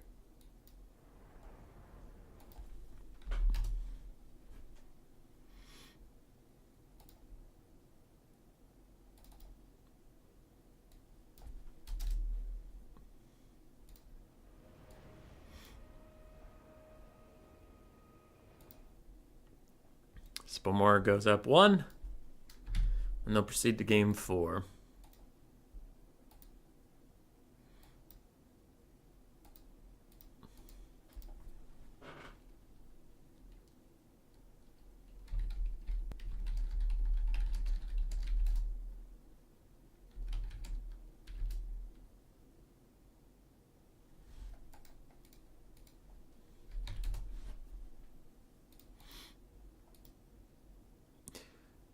Reserve for the league, so 2 shades of pink.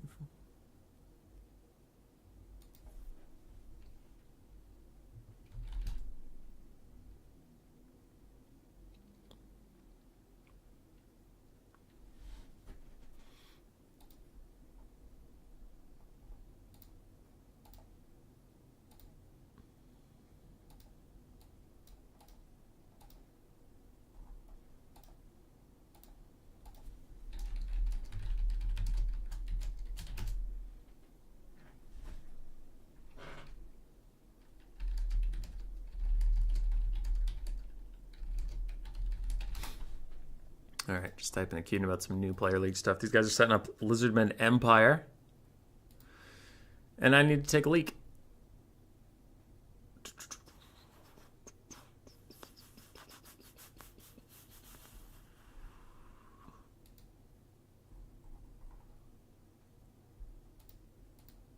BRB.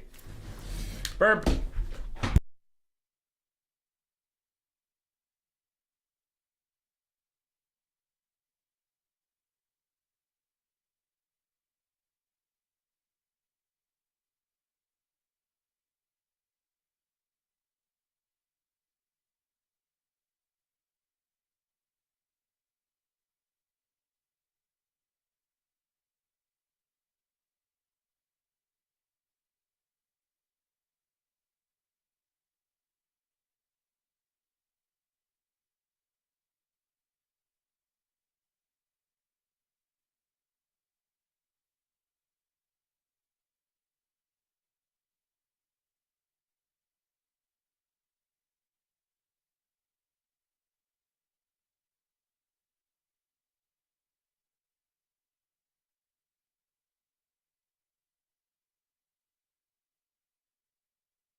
I'm back.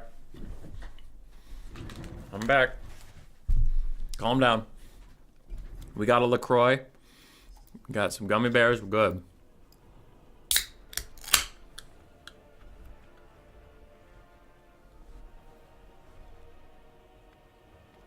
Is there a good Chaos Knight among all the gods? Slaanesh Slaanesh Chaos Knights are alright. The bigger problem, I honestly don't remember who brought this up, so if you're out there, credit to you. Someone brought up that the Chaos Knight models are like too big, and they don't work correctly. And I did some testing with that, and it seems to be true. So Chaos Knights in general are like, their stats are good, it's just their models are a little broken, so they don't connect correctly with certain things. So it can be tricky. And the biggest example he pointed out was Snotling pump wagons. I tried a bunch of testing, and it unfortunately wasn't consistent, but about 2 out of 9 times, a Snotling pump wagon just straight on fights a Chaos Knight. Like, you right click each on each other, that's it, and you take your hands off the keyboard. The Chaos Knights will collide with the Snotling pump wagon in a way that they just, like, physically can't land hits, and a Snotling pump wagon, like, just a basic one, will beat an entire Chaos Knight. Just because the model interactions isn't working. So the Snotlings are attacking for free while the Chaos Knights just stand around with their dick in their hand. So that's unfortunate for them. Is it consistent? No, but it illustrates the problem. Because you might say, like, oh, 2 out of 9 times is not a big deal. It's like 0 out of 9 times should a Snotling pump wagon 1v1 a Chaos Knight. Have you ever tried a Molder Monster Rush build? It used to work sometimes in Warhammer 2. You could catch your opponent off guard. I'm not sure how it would go in Ultra Size. I think Molder Monster Rush can work, facilitated by infantry. Where it used to be in Warhammer 2, it was like literally Skaven slaves and Molder monsters, and that was it. Now you probably need like Skaven slaves, Plague Monk Sensor Bearers, and a bunch of Molder monsters, because you need something to actually grind through stuff. The Molder monsters are good at pushing through and getting to the back line, but you need something to still kill the front line. It's not like OP, so people drink LaCroix. This LaCroix is sparkling water poured in a state that had lemons in it, also next to a guy peeing on the subway station. It's a good vintage. Delicious vintage.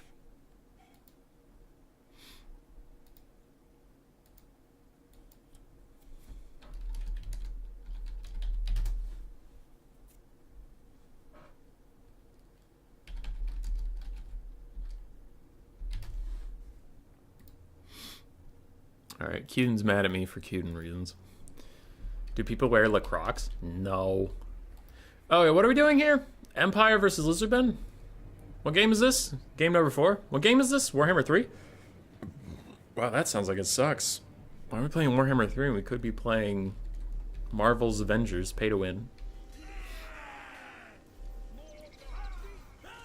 I'm just going to wait for the armies to get a little more set up before I start talking about them, so they don't move. Oh, also, there's like 54 of you here right now. I've seen some new names in the chat. If you aren't subscribed, do that. If you don't feel like doing that, that's also fine, but I do got to say the words and do the things. If you're like, this is the first stream I've seen, I don't know what the fuck you do and who you are.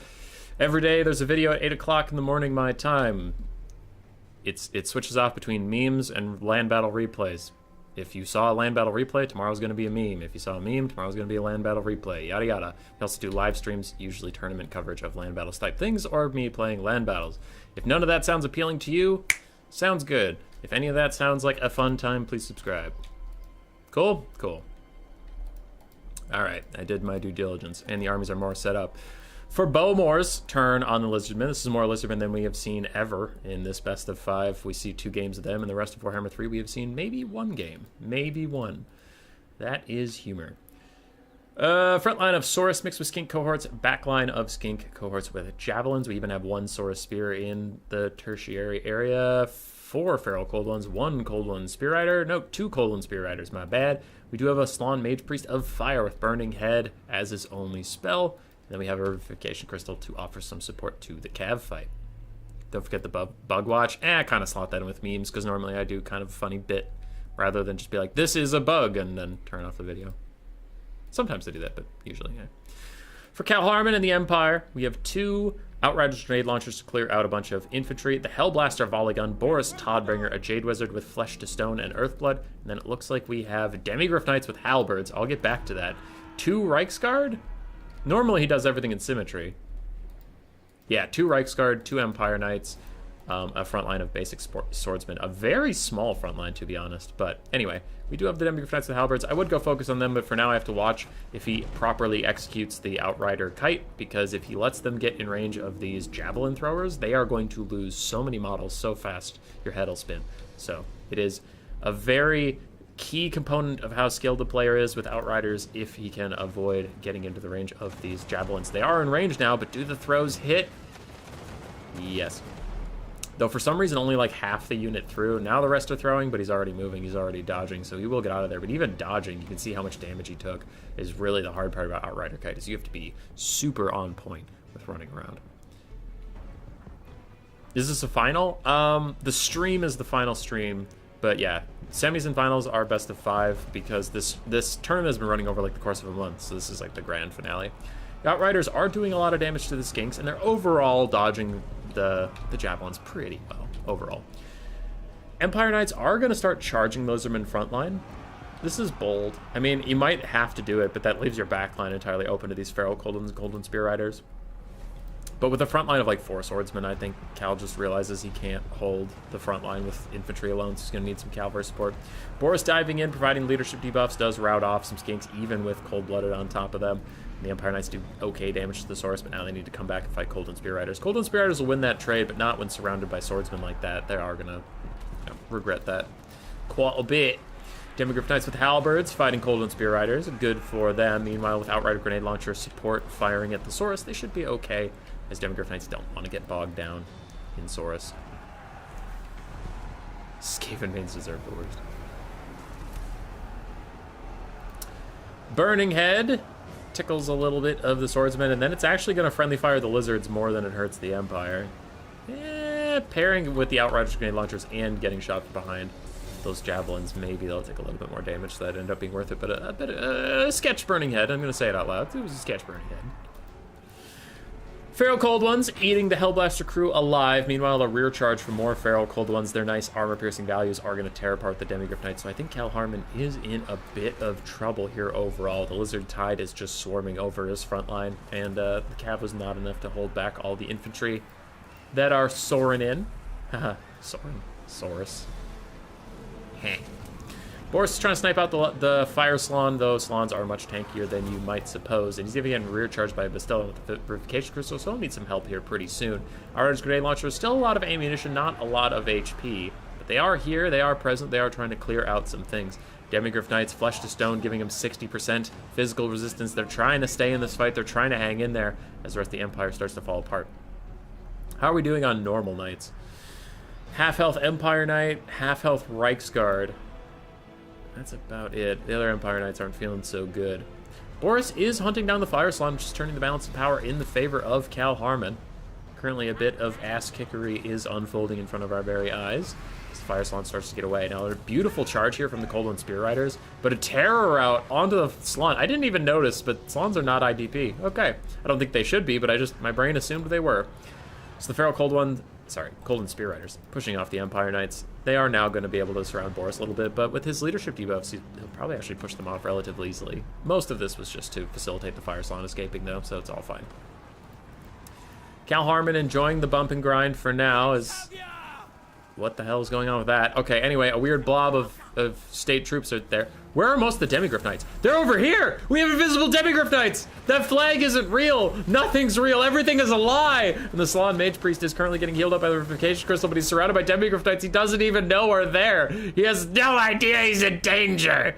He's just getting eaten alive by these little guys who are like, haha, we left the flag in the ground over there. That's not even a guy. There's no one holding that flag. It's just dumb. Why would you carry a flag that tells everybody where you are? That seems stupid. You're stupid. As the Salon gets worked down, he's gonna rout. He throws down a banishment to try and save himself, but it is too late with him routing. I don't know, Mr. Krabs. Hellblaster Volleygun is back online for like 1 second before his Feral Cold Ones are gonna come shut it down.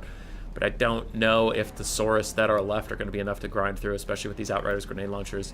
Tons of ammunition, lots of love left to give. And Boris Toddbringer in here, out there, everywhere around the town.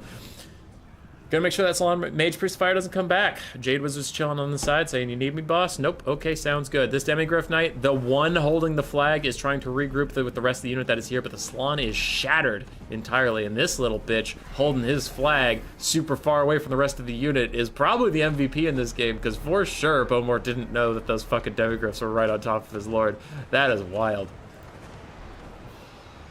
Anyway, Outriders tearing into Saurus. The Revivification Crystal's trying to fight it out. Bowmore is, you know, fighting it to the very end, but I think that end is coming in swiftly as army losses is starting to hit for the Lizards too, and there it goes.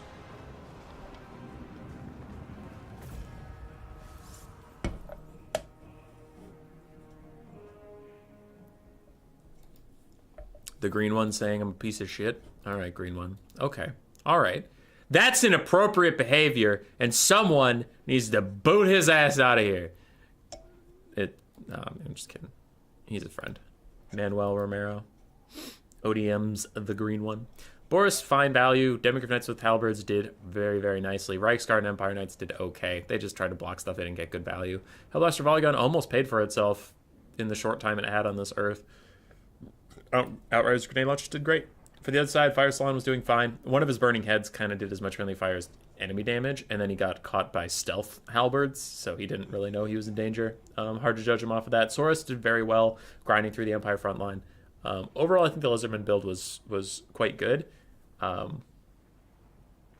think this Concords of Javelins probably should be focused a little bit more on the Demigryph Knights, though maybe that's not something you're used to looking for. And obviously them stealthing up to a Salon and then beating his ass while he sat still is a problem, but if he had no fucking idea they were there, that's tough.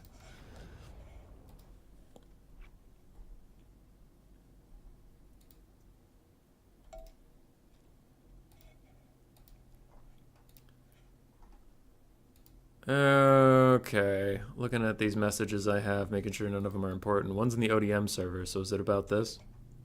Top 4? Okay.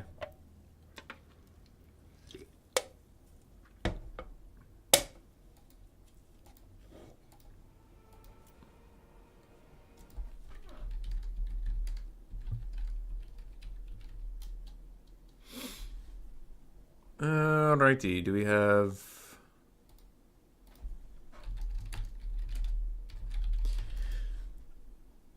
that? So then to give you guys this, Cal Harmon did win 3-1 over Bowmore. He advanced to the finals. Then that brings Bowmore to the third place match.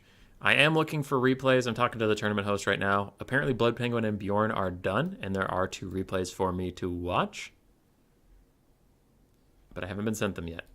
And Alfredino will start picking and banning versus his opponent while we watch the replays.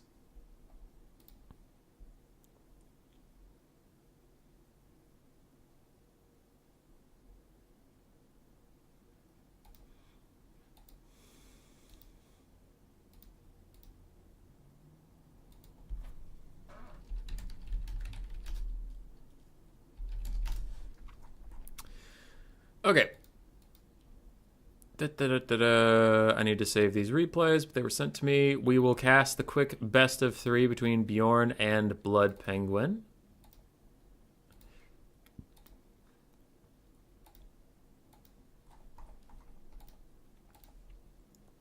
I have a blocker up, right? So you don't know what's going on. Oh yeah, but then Caradoc warned me that the blocker needs to be a little more over. Good enough. All right. Dark Pengu versus Bjorn. This is a quick best of 3 from the quarterfinals.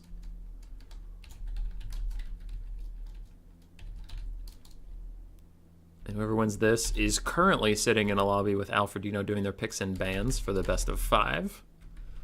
And we're all going to learn together who the hell that is. Bjorn.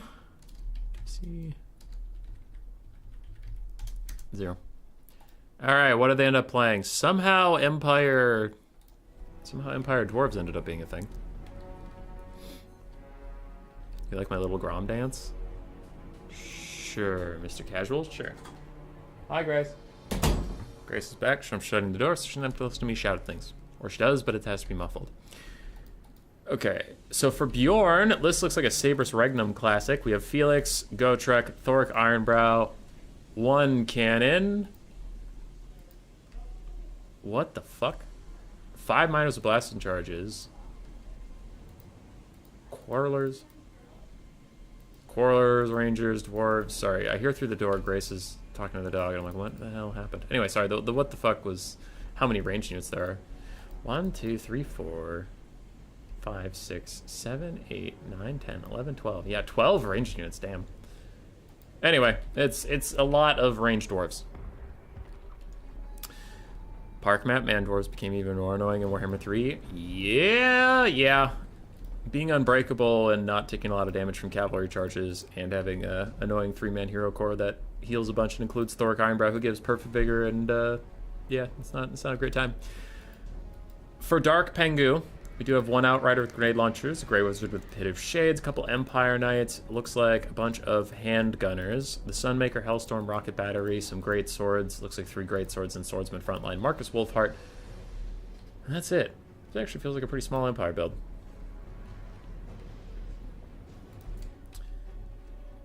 Okay, just gonna fast forward through the early stages a little bit here as we have, looks like the Sunmaker's trying to kill things, the whole Dwarf army is trying to dodge, and cannons are trying to fire. So it's a lot of jockeying about for position. Wolfheart's starting to kite away, cannons are firing in on the Empire Knights. It looks like the Dwarves are doing generally what I also do versus Sunmaker. Sunmaker's gonna get its value on you, it's gonna fire its shot, so do your best to dodge it and just let it shoot, because it's already half out of ammo, so shooting at your cannon, by the time you kill it, it's gonna be out of ammo and it's useless anyway. It's already down to like roughly a third. Big shot there onto some Quarrelers. Now the front line's actually getting close to engage. Miners getting pushed off before they were able to throw their blasting charges. And I mean, good job. There's still 3 more miners left, but 2 of them have been pushed off. Also looks like a Quarreler is taken care of, but the Sunmaker, 3 volleys left. See how much it can do as the Empire tries to front up. I don't really know what the Empire build is going to do about the Gotrek, Felix, and Thoric blob. Ooh, Thoric's even on foot. He's not on his anvil. I suppose his anvil provides global melee buffs, and there's freaking 12 ranged units here, so they don't really need the melee buffs. They just want Thoric for the... Why does he get the Rune of Hearth and Home without the fucking anvil? You don't need the Anvil of Doom for the ITP Perfect Vigor blob? Why don't you need the Anvil of Doom for that? That's stupid. That's stupid, CA. Is the best of 5 also dorks? I don't know. It's Bjorn and Alfredino. That's what they feel like playing. Empire Knights and Outriders getting shot at a bit by Quarrelers. A little more fighting, a little more repositioning. Boop. Handgunners starting to fire at some miners with blasting charges. Empire Knights trying to fight these Dwarf Warriors, but cavalry charges versus Dwarves they do like 0 damage. Like literally none. Trying to find, yeah, I'll see if these Empire Knights ever run into something. I'll see if I can watch it, but it does insignificant amounts of damage because Dwarves have pretty high mass for infantry, and that's how charges are generally factored in. So what is the mass for Empire Knights? Yeah. 1,000. Single entity hero blob is starting to fight, is starting to heal each other. Pit of Shades back onto the Rangers. And here comes the charge. Oh my god! The damage. The damage we could barely see with the human eye. Meanwhile, blasting charges and Rangers are trying to punish them for doing things. Hellstorm Rock Batter, 2 volleys left, though I really think that is more like 1.2 if I look at the bar. There's a full volley. And I bet if it fires one more half round or whatever, it's going to be I don't think it actually has a full thing left in it. Wow, it did have a little bit more in it. Okay, Sunmaker, good for you. Fire your last little splurt and get out of here. Do it! Do it, you coward! There it is. Sunmaker is now just a pretty meh melee infantry crew. Great swords cleave through some dwarf warriors. Now they're chasing around minus the blasting charges. A bit of harumphing and running around from quarrelers. And oh yeah, on a replay I don't get to see the damage value. I was looking over for the damage value. I was like, what the fuck?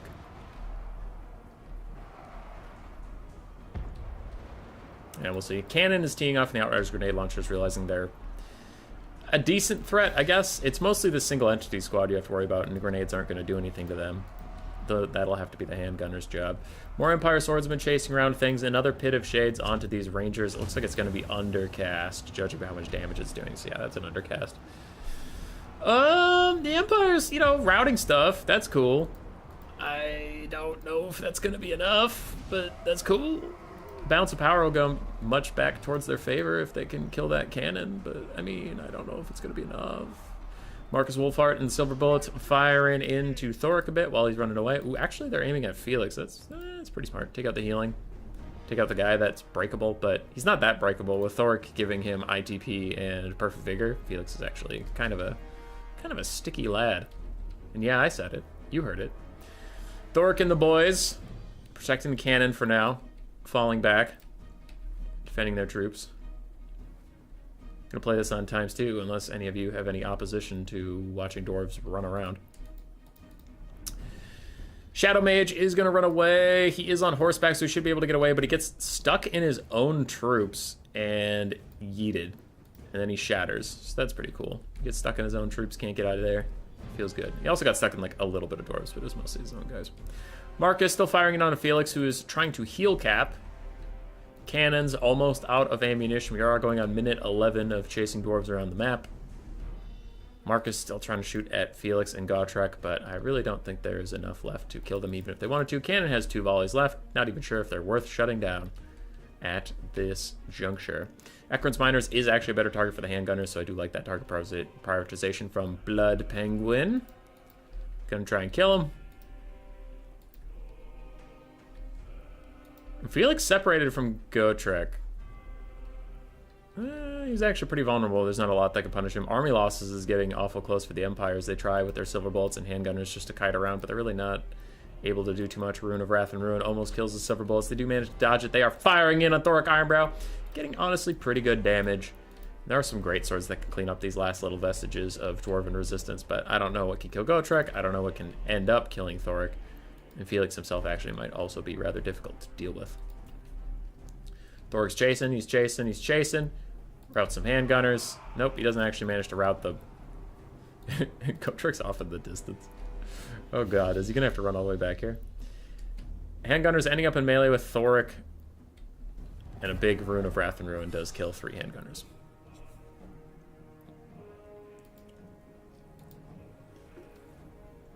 What's the best spell versus artillery? I mean, yeah, the Missile Mirror is pretty good, but in general, artillery is hard to punish with spells at the moment. I guess Piercing Bolts of Burning. I guess. Caradoc. What the shit? Such gameplay imbalance with those blobs, but they're allowed. That was hardly even a blob. It was mostly just Dwarves versus Empire. One of the worst matchups in the game for Empire. And like most of it was just kiting around.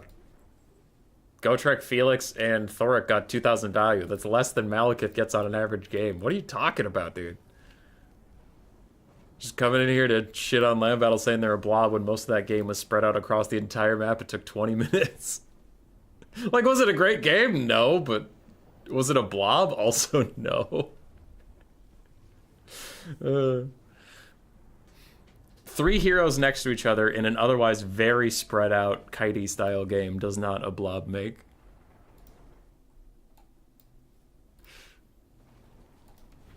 Alright.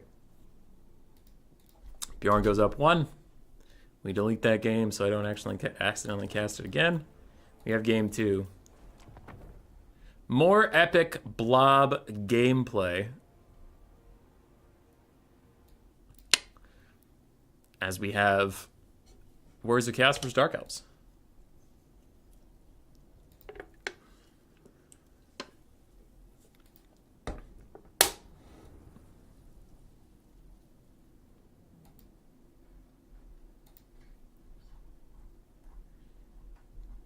I'm being pinged. Why am I being pinged?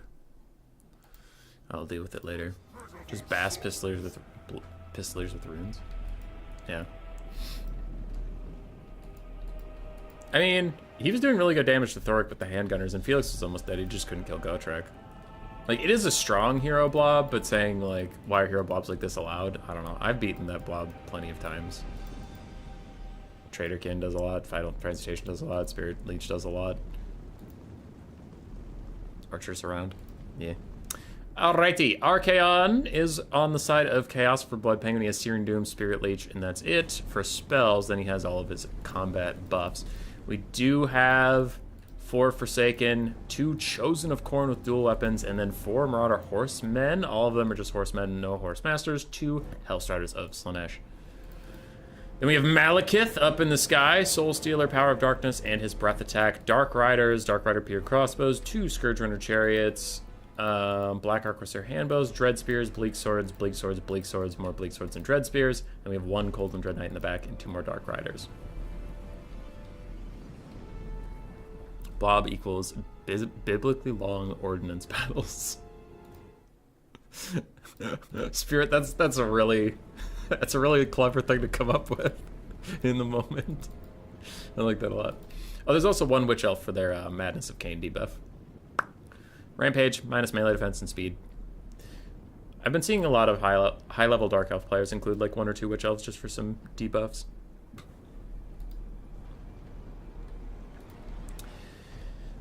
Scourge Runners and Dark Elves trying to kite around a bit. Staying away from the 4 Marauder Horsemen. Don't really want to get caught with a big volley from them. And just as I say that, they get hit by a decent one. Looks like most of it hit the trees or was dodged. Forsaken collide with Cold One Dread Knights. Cold Dread Knights actually getting a bit of damage out. We had seen on a different stream that Forsaken, when allowed to just sit and fight the Cold One Dread Knights, would do a lot of damage. A quick Searing Doom from Archaon is going to do really good versus those 4 Bleak Swords. Taking them down to almost half HP. God damn. Blob equals be lazy or bias. Hellstriders diving in. Forsaken gonna rampage very soon though. They've fallen below the healing threshold. There it is. Maybe these Marauder Horsemen, it looks like they're trying to punish Malekith, but they could also find really good targets on the Witch Elves. They can't opt into melee though! They're gonna run away. Hopefully not rampaging into melee combat while that debuff is on them for a little bit, but it looks like they'll overall be okay. Archaon is diving straight for the Dark Rider Peter Crossbows, and the Scourge Runner Chariots have been very loose with their ammunition and almost out already. I struggle to think that they've paid for themselves, yeah, so maybe the Dark Elf player could have been a little cagier with their Scourge Runner ammunition. Chosen of Khorne with dual weapons, trying to find a fight, and wherever they find a fight, they will win it. It's just about, will anybody stay in that fight? Hellstriders chasing off Dark Riders. Cold One Dread Knights also opting in. Maybe the Hellstriders could turn and get a rear charge on them, but it doesn't look like that's going to be the case. Chaos falling back. Hellstriders will cover the retreat. Forsaken on the far side were routed off by the Witch Elves, and now it looks like the Witch Elves are just going for another Forsaken. Chosen of Khorne taking a lot of damage from these Black Arc Corsair Handbows that are nearby. Where are the Dark Rider Peter Crossbows? They're all just chilling in the backfield. Now they're firing at the Chosen of Khorne. Rest in peace, you unshielded bastards. Rest in peace. Warriors of Chaos pulling all 4 of their skirmish cav very far back. Looks like they just kind of wanted to reset for a second, rethink what's going on. Malekith's still full health in the sky, chilling up there. Hasn't had to do too much, but he also can't do too much at the moment. Malekith is not the best combatant versus like Archaon. If he ever lands, Archaon will run up and beat his ass to death, so he don't want that. You don't want any of that sauce. Breath Attack attempt onto the Chosen of Khorne. Yeah, it was a decent angle. Just didn't really do that much damage, unfortunately for them. Black Arc Corsairs are Rammed into by Hellstriders, but here we go. Archaon's going to try and get through, but there's too much stuff between him and Malekith, so he is going to slow down. Malekith will get to the other side. He'll just fly away. He'll be fine. He'll be fine. Hellstriders on the backside, fighting Scourge Runners who are now out of ammunition, so that is a big win for Chaos. Scourge Runners are now just kind of less useful melee chariots. That has to be dealt with eventually, though. Dark Rider Repeater Crossbows are going to be a pain in the dick. Malekith somehow gets caught by Archie, who has all of his buffs popped. He's going to keep him on the ground. Malekith on the ground isn't that fast. Power of Darkness is his own troops to get another Soul Stealer up. Thinks he's going to need the healing sooner rather than later. Chosen of Khorne with dual weapons, still trying to grind through the Dark Elves. And it looks like the Marauder Horsemen did a Red Rover, send all of us right over and ran through the Dark Elf front line to get onto the back line, where they can maybe fight Malekith. But Malekith uses his own Dark Riders to peel himself free of Archaon and back up to the sky with half HP, but you have to remember Archaon actually did more than half HP, it's just Soul Stealer existed, so he healed up while we were watching him. Quick breath attack onto Archaon. Thankfully for him, some Dark Riders were still in the way, and they died a horrible death to save him.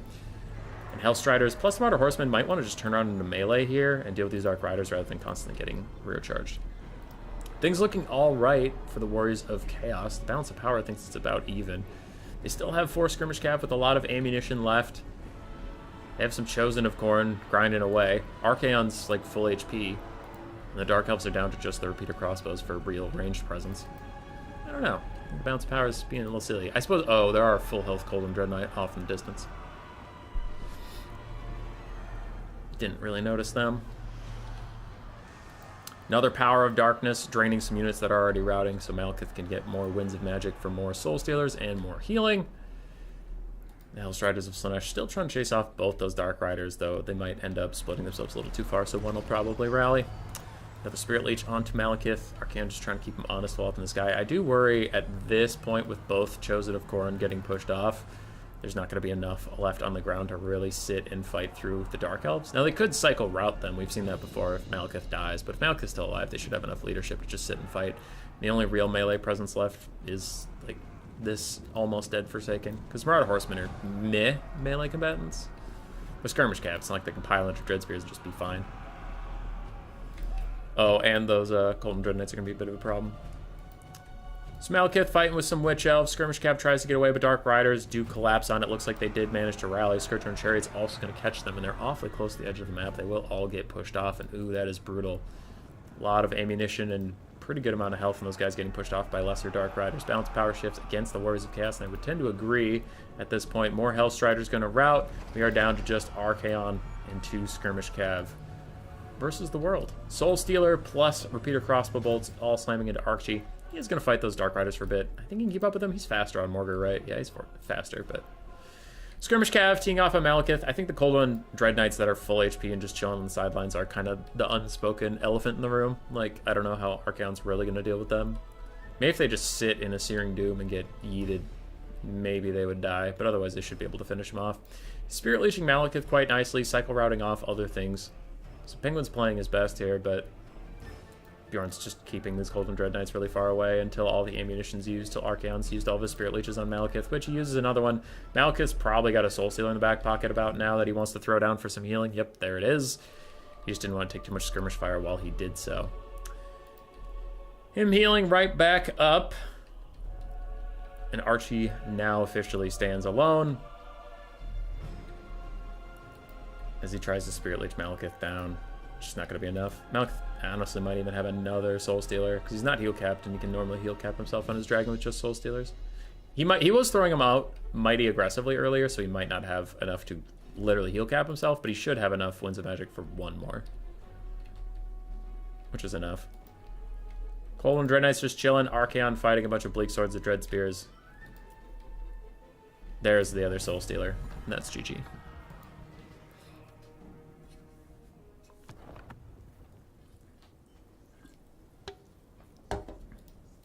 Archaon, 3,100 value for him. Forsaken did okay. Chosen to Khorne, they got about half their value, so that's a little bit unfortunate. Forsaken actually didn't. None of them paid for themselves either. So the front line of Warriors of Chaos struggling a bit. Hellstriders did great. Marauder Horsemen did quite nicely overall. For Bjorn, Malekith, 2,000 value. He just had to stay in the sky and be annoying. Scourge Runners did okay. Cold and Dread Knights were, I mean, they were like full health in the late game, so they had plenty left to give. Witch Elves did great. Blackheart Corsair Handbows and the Dark Rider Pure Crossbows did fine. Dark Riders did fine, and the front line of Bleak Swords and Dread Spears performed much better than you think they would fighting Forsaken.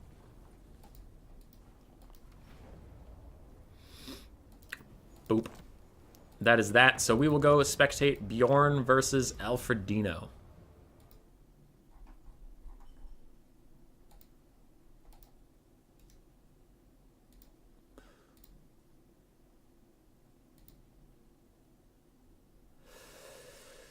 Okay, do they have a lobby yet?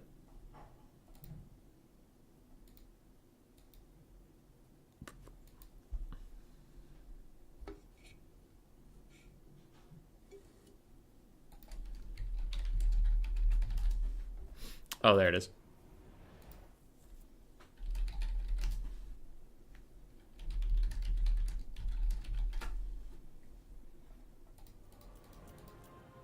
It needs a spectator slot, though.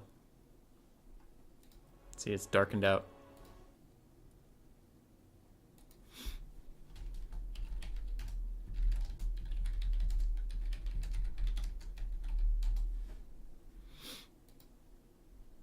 Point and click spells are cool. Point and click spells are very cool.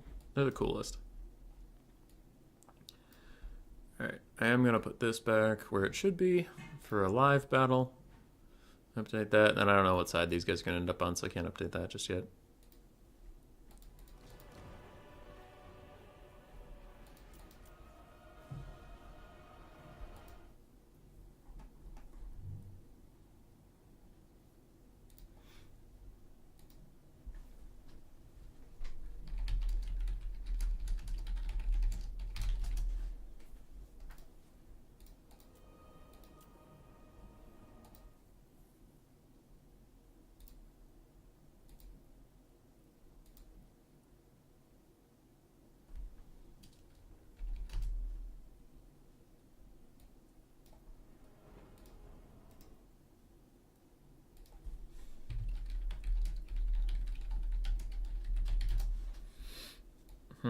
So I'm just trying to figure out where this game's at.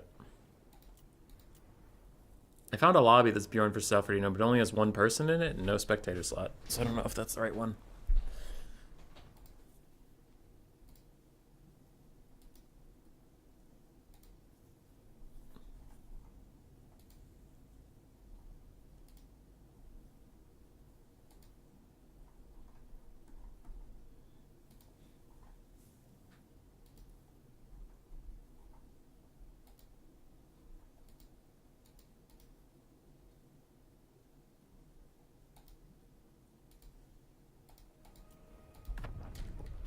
Alright, lobby is up.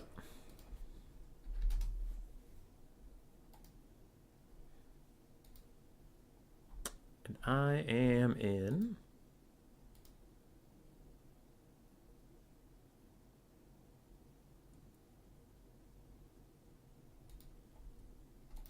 So Alfred's on the left side, I can at least see that. That means Bjorn just stays where he is. That works.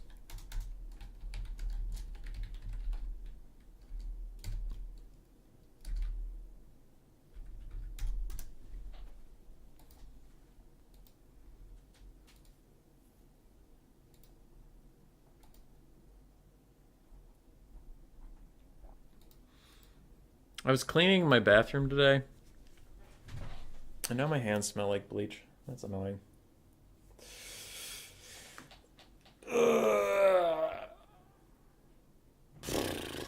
Our bathtub, like, the bottom of it, you know how you have that white... It's not porcelain. It's, like, that weird plastic stuff that kind of tries to look like porcelain, but it's not, because we live in a rental. The bottom of the shower over time gets kind of like that yellowish color to it, but if you fill the bathtub about halfway and then you pour, like, I think it's a ratio of like 1 to 10 bleach in it, you let it soak for about an hour, and then I scrub the bottom of it. Now it's all nice and shiny and white and stuff. Now my hands smell like bleach, and I've washed them multiple times. It just fucking sticks to you. Yeah. Did that 3 years ago. Yeah, thankfully you only have to do it like 4 times a year. once a season or something. Bathtub? Yeah, we have like one of those shower bath things. You know, like it's a bathtub and then there's a shower nozzle above it. It's pretty usual in L America. Where the fuck is Bjorn? We cast the other 2 games while these guys did pick and bans. Where he be? Cast a whole series. A whole series in the time it took someone to pick and ban for 5 games.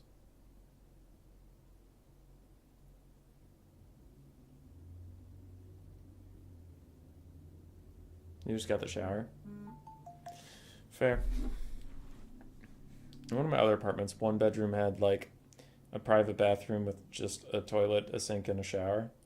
And the other bathroom is like larger and it had a closet, toilet, sink, shower, bathtub. My mom's dog had puppies. Little pups. Look at those puppies. Look at them all.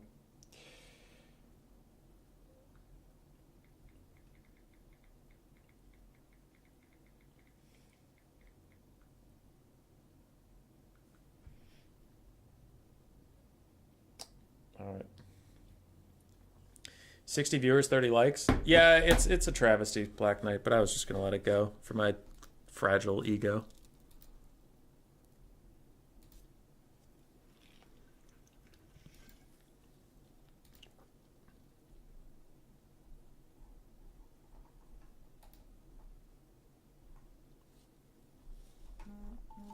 Who the f... That's it. That's it. I'll show you the puppies. I'll show you the damn puppies, you gosh darn degenerates. Hold on. Hold on. I just need to do some I need to do some techno wizardry. Okay. Just everybody give me a second. Give me a goddamn second. So my mom's dog is like really small. It's a little pup. Oh fuck, wait, hold on. Hold on, I'm getting it. I'm getting it. I don't know where Bjorn is. He's working on it. He's figuring it out. Discord message Cuden. To hell with it. Cuden, you're getting the puppy pictures because I don't like you anymore. You're a jerk. You're a bully. Alright. Everybody calm down.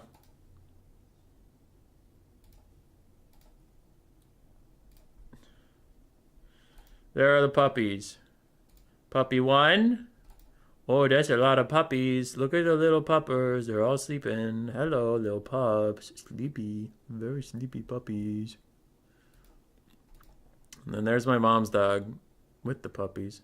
She's like, why are you looking at me? Don't look at me. I'm busy with the puppies. So there. Pups.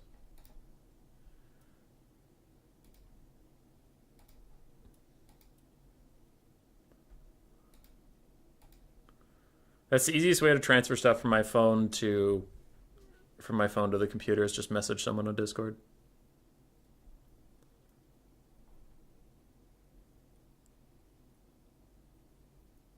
They're organizing, give them time? No! Also, thanks for doing good mod work, Cuden, while I yell at you. I love yelling at you. They are pretty good pups, not gonna lie.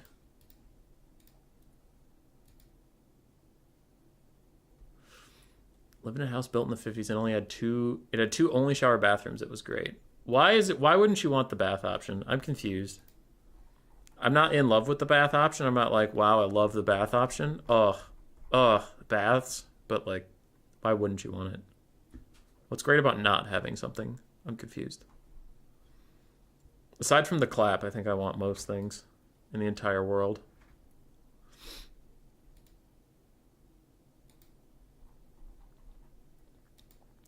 All right, Bjorn's here.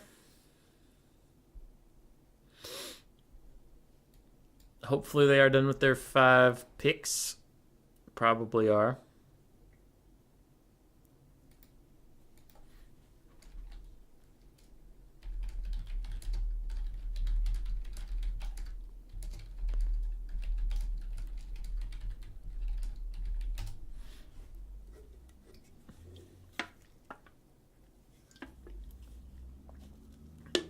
I prefer stepping in shower, not baths.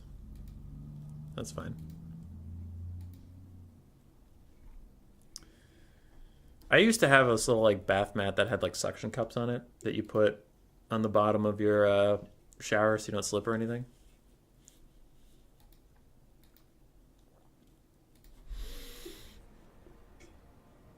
Yeah. Someone will tell me what the picks and bans are soon, but the picks and bans are done. Behind the blocker, people are doing stuff. Or are they doing stuff? That Bretonnia build looks like a default, just like auto-gen thing. I don't think that's real. I don't think Dark Elves Bretonnia is actually game 1.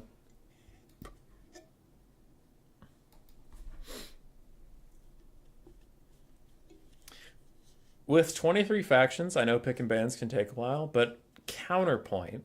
Pick one!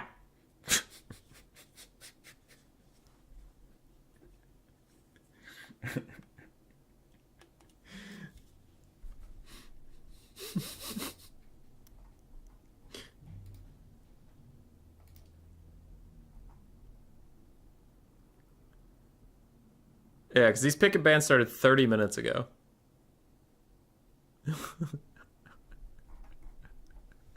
There's been 30 minutes of pick and bans while I was casting those other replays. What the fuck?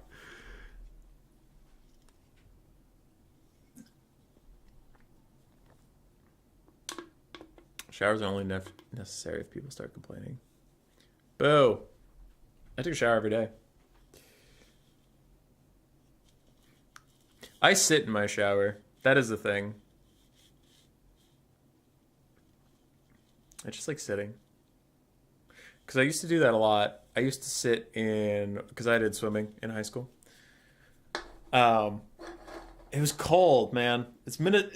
High school swimming for boys takes place in winter in Minnesota. So it's like negative a million degrees outside. Then you go inside, get in a cold pool, swim around for a while, get out of the cold pool, shower at the school communal shower, and you're a fucking high schooler, so you're not gonna sit in there and like shampoo and everything. You just like... I mean, not every... There's some people that are self-confident like that, and they're just like, my dick's out in front of strangers, and that's fine. But as a regular old high schooler, I was like, just rinse the chlorine off my hair, get going. So then you're cold, then you get in a car, and it's cold, and you get home, and you're cold. So every day, I would get in the shower, sit there, like curl up into a little ball, and just let the warm water run down your head, and you're just like, oh, that's the good stuff. Oh, that feels nice. Oh. And I kind of carried that with me through life. So if I'm ever having like a really shit day, my way of de-stressing is like a really shit day. My way of de-stressing is just get in a shower, get some kind of drink, get some crackers, put them outside the shower, sit in it. Oh, that feels nice. And then you lean out occasionally, take a little bit of your drink, take a little cracker, and then go back to sit in the shower. Oh, that's good. Then you lean out, a little bit more cracker. Oh. That's the way to be, dude.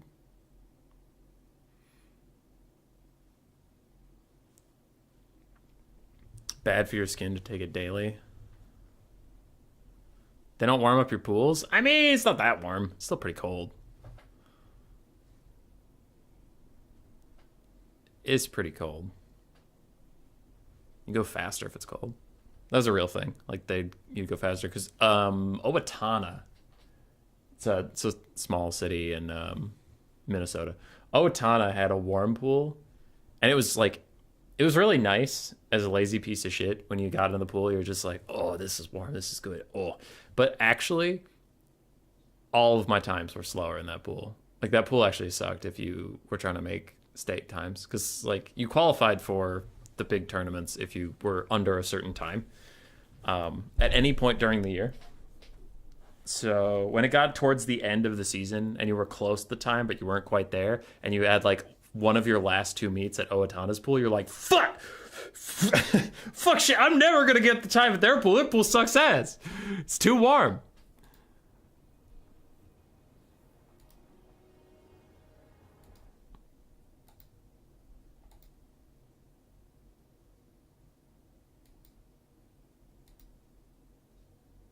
I have no idea why Bjorn left.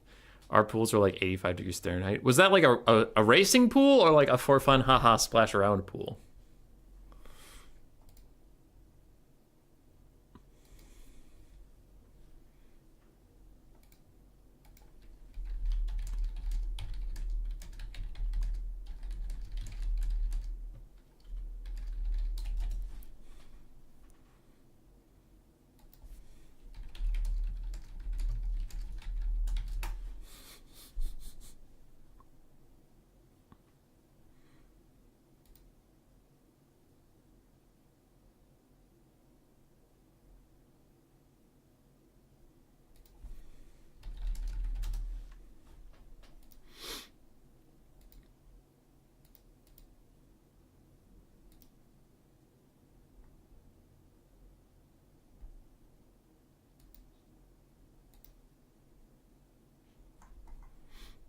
died streams messages. They were making us do lap, but it's not competitive. It's pure hell. You used to work as a swim teacher in after lessons. We all just stay in the hot showers for the same reason. It is very time consuming. I did it year round.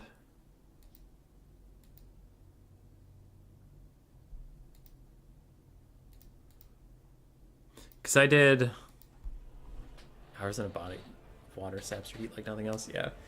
I did swimming year round because it was the only sport I really enjoyed as a kid. I'm not one... I'm kind of the same way in Warhammer, so it's just a personality thing. But I'm going to translate to Warhammer real quick. So there's like rule stuff, you know? Like the rules a lot of people complain about with land battles. I just kind of play. I just play land battles, and I enjoy the spirit of the rules. I'm like, okay, I just need to, like, play the game. I need to be attacking at all points. Okay. And, like, my army can't be 19 armored Kossars. Like, I need a diversified army. Okay, I get it. Yeah, I'm going to play the game. And then there's those people that, like, skirt the edge of the rules to get every advantage. Like, it exists in this game. I had problems with that in, like, every sport except for swimming. Because I did some stuff. And, like, hockey... and basketball were two things I did at the YMCA when I was a kid. And I really didn't like them because I didn't understand what we could do. Like, I wasn't good at the nuance. Where, like, basketball, for example, and it's just like, the sport isn't for me. I'm not saying basketball is like a bad sport, but here's why it wasn't for me. Is like, I'd be dribbling the ball, and some kid would run up, shove his shoulder into my sternum, body check me, spit in my face, kick me in the ribs, take the ball, and walk off. And the referee was like, we're good to go. And I'm like, the fuck, we're good to go. So then when it's my turn, I punch the kid in the face, take a tooth out, and the referee's like, whoa, you can't punch a kid in the face. I'm like, okay, so he can do all that stuff to me. I can't punch him in the face. What are we doing here? And it's like, no. You can't touch the other person unless you're standing still when they run into you. So what you got to do is you got to put your arm or whatever in their way and then stop a millisecond before. Or if you touch the ball but nothing else, you're good to go. So if he slaps at your hand and like knocks your arm out of the way and hits the ball, but I don't happen to see it, he's good to go. But if you don't stop moving in time and you get in his way and he runs into you, that's your fault. You're a dumb person. And I'm like, I'm not a lawyer. I'm a 6-year-old. So can I throw the ball or not? Yes. But if you don't let the ball touch the ground every couple seconds between your steps, you can't. That's not good. But then you see like LeBron James, like the best in the world, picks up the ball, takes 4 fucking steps. I saw this in a clip the other day because they were talking about him because he broke some record in basketball. He like scored the most points. But in the clip they were showing him, he picks up the ball, takes like 4 fucking steps and jumps and dunks it. And I'm like, that bitch took 4 steps. He never dribbled. What is this game? What matters? Because if I take 4 steps and try to jump, the referee's going to be like, hey, 6-year-old dumbass, you gotta dribble between each fucking thing. How many steps can you take? How many steps can you take? It was stupid. It was dumb. Hockey was the same way. It's like, I can body check you, I can elbow you in the jaw, but if I hit you with my stick, it's dumb. I don't get it. I didn't get it. So as a kid, what was great for me was swimming. It was get in the water, go as fast as you can. You're in your own lane. You can't touch anybody. If your feet touch the bottom of the pool, you're done. You lost. There's not like all these exceptions like, if your feet touch for just a little bit, and then if a referee happens to see your little tootsies touch the little bottom of the pool, it's fine. It's fine.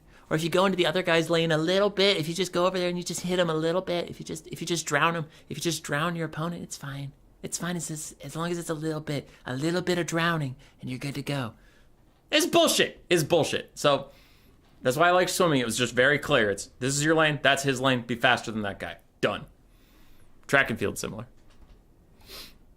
I don't really like contact sports because it's just like I wasn't really good at like understanding the nuance of what was allowed and what wasn't. And I'm still not super good at that. I'm obviously better as a 29-year-old than I was when I was 6, but I remember being 6 and I'm like, what the fuck?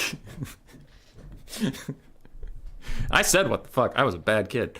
No, I probably said something like, what the crap salad? Video of LeBron breaking the record and pausing the game for 10 minutes to do a whole party and interviews was insane. Touch the other guy's line and you will be shot. Yeah, and credit to LeBron. He's a great athlete. And like, obviously, Obviously, I was being extreme for entertainment value. Obviously. I didn't actually punch someone in the face, knock his tooth out, and then wonder why that wasn't allowed. Obviously. But I do need to disclaimer that, or I'll get comments about, like, you know. Alright, so the pick and bans, they have picks and bans for 4 games so far. It's Dark Elves versus Vampire Coast, Khorne versus Dark Elves, High Elves versus Grand Cathay, Ogre Kingdoms versus Dwarves.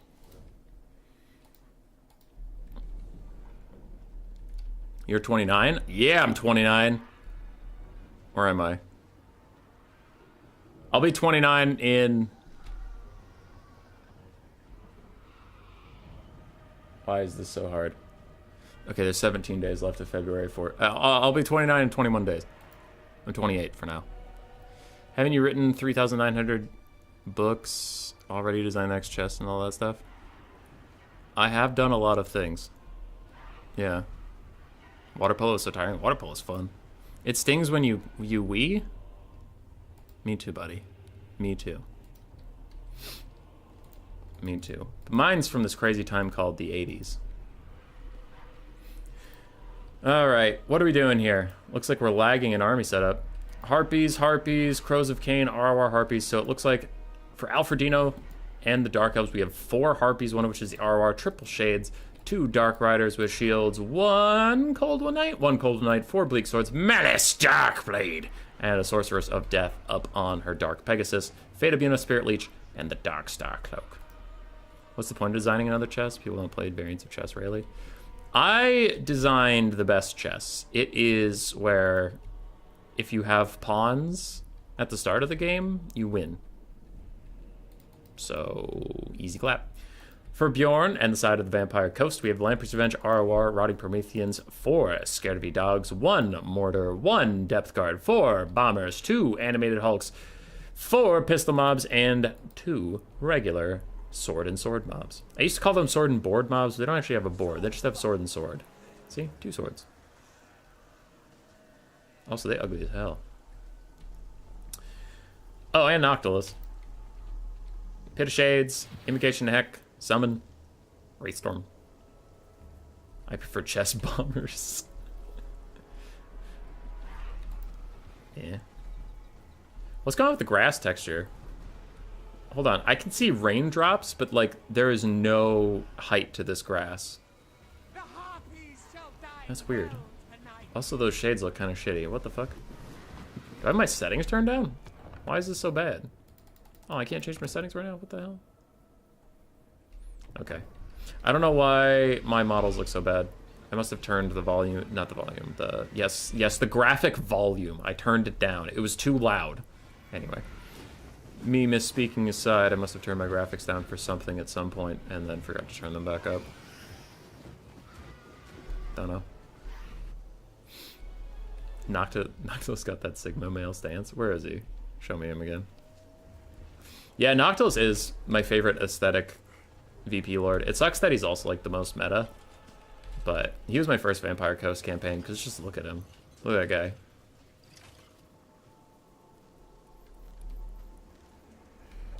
Depth Guard are also pretty sweet. I'm glad they're finally actually okay in Warhammer 3. Because Depth Guard are so cool, and in Warhammer 2 they were literally worthless. Duck chest looks pretty fun. Chest with great weapons.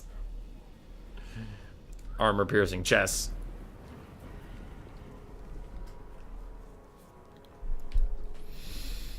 Alright, we are off. We have seen a similar build like this out of Alfredino recently. I think it was during the replay stream of this same tournament. Yeah. He was fighting somebody. Whoever he fought last. Let me find it. Bowman. When he's fighting Bowman, Beast Slayer, I think he took Harpies into the coast, and it did fine. Also, he took Shades into the coast, and it did fine. What graphics card are you running? I have like, I don't know, man. I'll look later. I usually play with everything on high, not on ultra, but everything on high, and it's fine. It's just for some reason I think I turned it down to medium or low. Oh, that lag.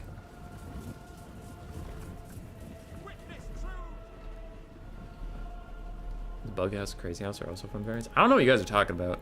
I play chess and I play Onitama, which is pretty much chess 2, but better. Onitama's sick. If you haven't checked out that game, it's actually pretty cool. Like, it's definitely, I joke about it being chess 2. It's not chess 2. You have 5 pieces, one of which is your lord. If your lord dies, you lose, and if your opponent gets to where your lord started, they win. So there's 2 ways to win. If you're just running around with your lord, then they can just walk over to where he started and they win by getting to your castle, quote unquote. And the only ways you can move are by these little cards that you draw that, like, depict different possible movements.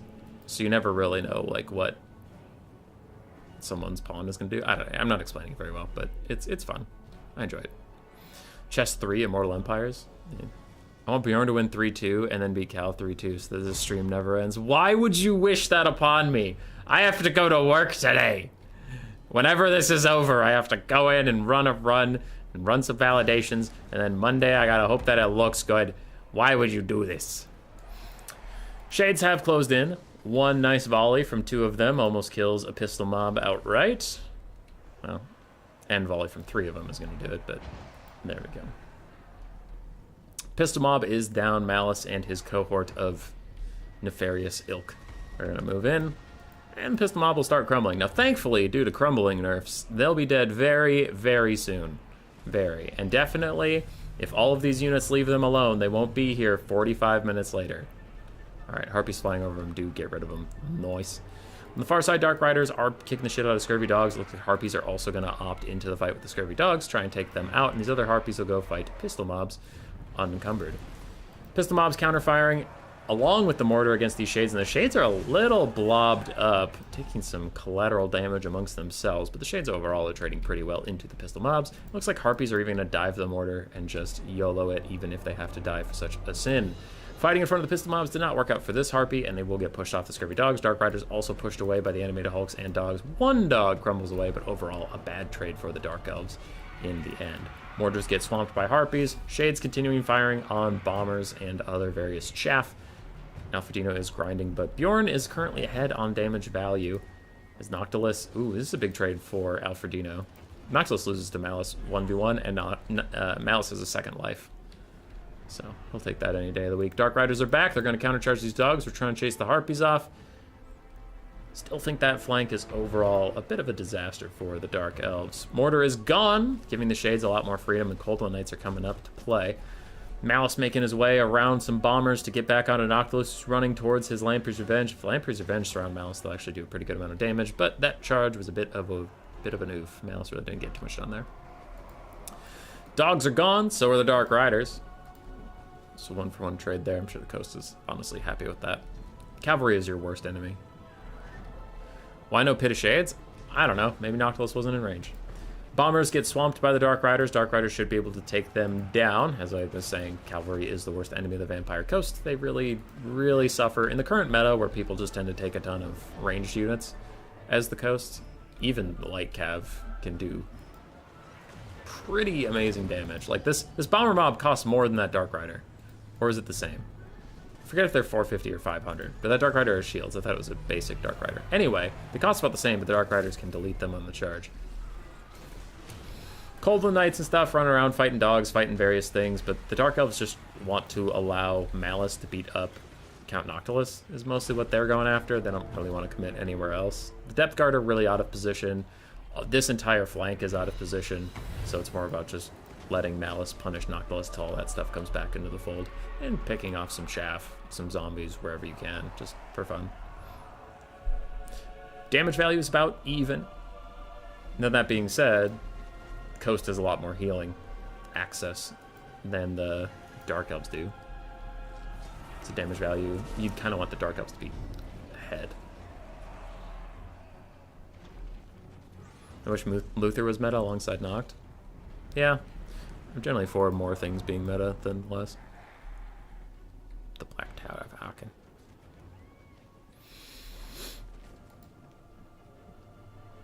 So Malice is running away from Noctilus and his Krabby Patties. He wants nothing to do with that. On the nearer side, where the Dark Elf Shades are, we're about to lose 4 different mobs. We lost a mob on the high ground. There goes a pistol mob. Another mob fails. And at last, the Bombers. How are the Coast doing? They have 2 pistol mobs, 2 bomber mobs left overall. Okay. Once those are all dead, then the Shades should be largely free to dominate the map, and I think that's why Alfredino's been focusing them down so heavily. Malice's heal cap is within sight as he gets chased down by dogs, but the dogs are actually just going to give him regeneration and not even do any damage to him because they're not good at following a set unit like that.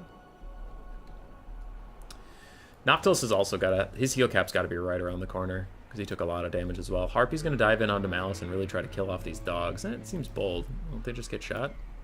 Maybe Alfredino doesn't care about them. Maybe he hates Harpies. Shades murdering some animated Hulks, doing really, really good damage. And Bleak Swords are about to take really, really good damage from Bombers. Bombers are going to murder them. But there's some friendly fire aspects to it, so it's not all a bad thing for the Dark Elves. Coast is currently ahead on the bounce power. Now, that always happens when Malice is damaged, but he is going to turn into Zarkin at some point, and that'll skyrocket back up. Unless that thing that honestly happens more than it should, and Malice doesn't transform at all. Whoever's playing him just lets him go, and then he routs or dies. Then that would be very bad, but I doubt Alfredino will let that happen. I doubt. Bomber is going to take care of the Bleak Swords. Their own bombers die from Shade Overfire. The Spirit Leech caster is going after Count Noctilus and throws a Fate of Bjorn on the Depth Guard too for good measure. Nice use of that caster, and now she needs to run away from the pistol mobs. Coast is down to 2 pistol mobs, 1 bomber mob, and then a whole bunch of melee stuff. Now when the Coast gets down to just melee stuff, it's usually GG for them. They don't have a good time getting kited. We saw it recently in this tournament, my game versus Bjorn, his Coast versus my Empire. I got down to Balthazar Gelt and a bunch of Huntsmen, and we just ran around and shot Count Noctilus all for casting Plague of Rust on him. Coast just doesn't really do that well at tracking down stuff.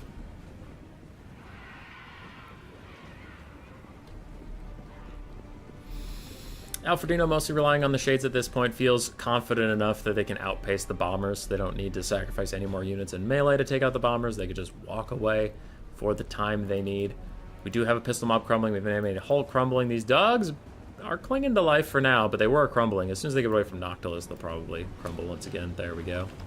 So back to them. Noctilus throwing out a pistol summon as a Spirit Leech hits him. No, it's a basic summon. Interesting. Usually cosplayers just check out as many overcasts as they can. Animated Hulks opting into the fight with these scurvy dogs. Crows can't get to punish them, but that will take out 1 Shade entirely. It looks like Dark Riders coming from the backfield to peel for the Shades. So we still have 2 rather healthy Shades, lots of ammunition on them, and only the wounded Shade is officially taken out. Cold Knights are going to YOLO in, take out the Bombers, and another Fate of Bjorn is going to hit the Depth Guard, taking them probably about down to 1/4 HP when it's all said and done. Now, Noctilus might counter here them with an Invocation of Heck or something, but still be good damage overall.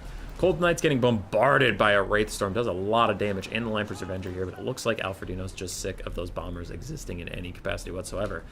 Coast is down to 1 pistol mob for their entire repertoire of ranged units, because that bomber mob is going to disintegrate into nothing. There are the Depth Guard, barely hanging on to life. Rear charge onto the Cold Knights will give them a little bit of regen from the hunger. They're going to need some real healing if they want to get out of this. Noctilus is low, Bombers are low, Depth Guard's low, everything's low. I think Alfredino has got this one. His Shades are just healthy enough. That's a summon, it'll go away eventually.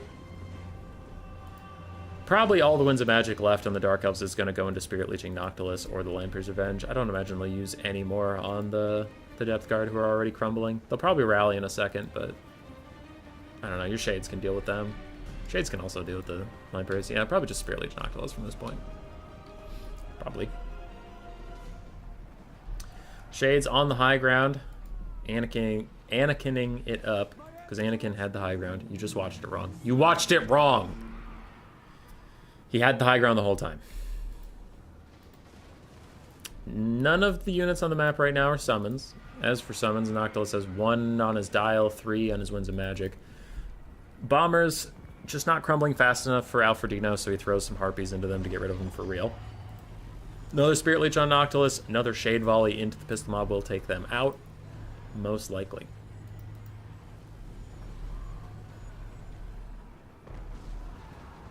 Beastman chesses all your pieces are hiding behind something before jumping out, pelting the other player with your pieces before screaming moo and running away.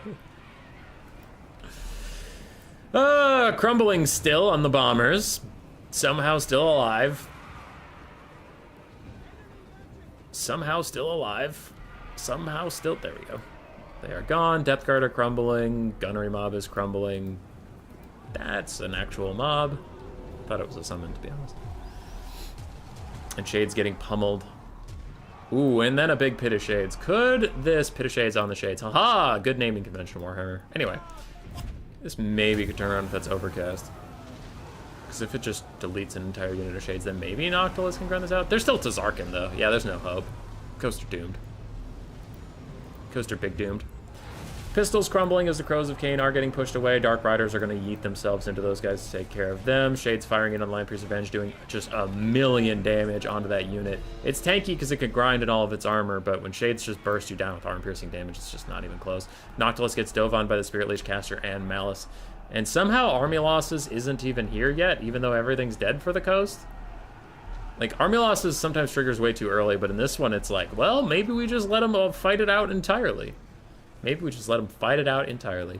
2 summons are out for Noctilus. Lamprey's Revenge is entirely gone. There we go. Pistol Mob finally crumbles.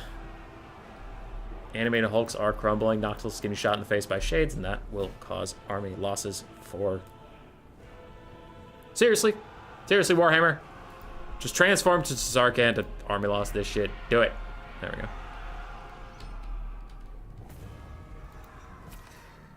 A unit of Shades is also called a Pit of Shades.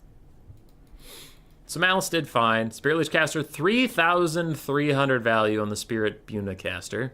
All right. Shades all did fantastically. Harpies did fine. Dark Riders did well. Bleak Swords did what they had to, which was die. On the other side, Noctilus did okay. Lamprey's Revenge did well. Depth Guard just got kited and buned. Dogs did okay. Animated Hulks did fine. Bombers did mixed. And Pistols did actually well. Better than usual. Noct is not going to carry. You're a liar. You're a liar, a thief, and a charlatan. Now Fortuna goes up 1.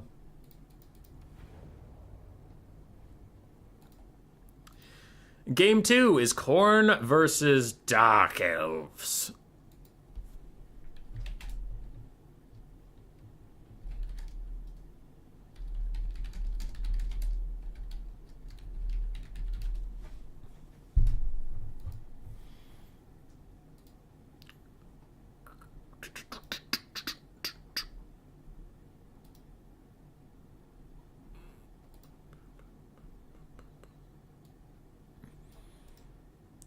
That did just remind me to make a note, though.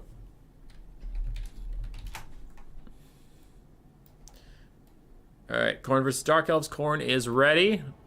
Dark Elves are getting their shit together.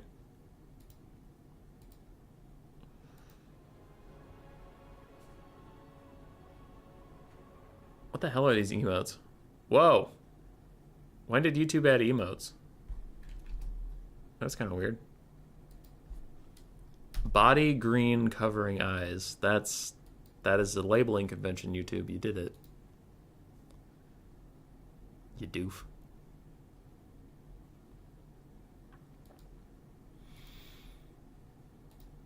Alright, who's gonna win? Is it gonna be Khorne or the Dark Elves?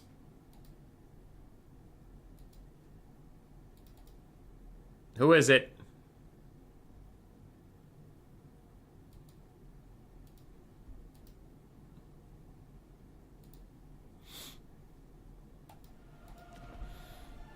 Looking at this Khorne build behind the blocker, I will say I didn't know you could take a greater unclean one as Khorne. Alright! Alfredino's cheating, get him out of here!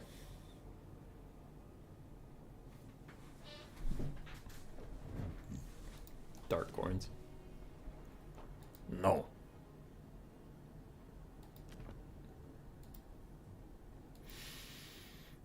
It's well past my lunchtime. I'm gonna grab a snake. Burb.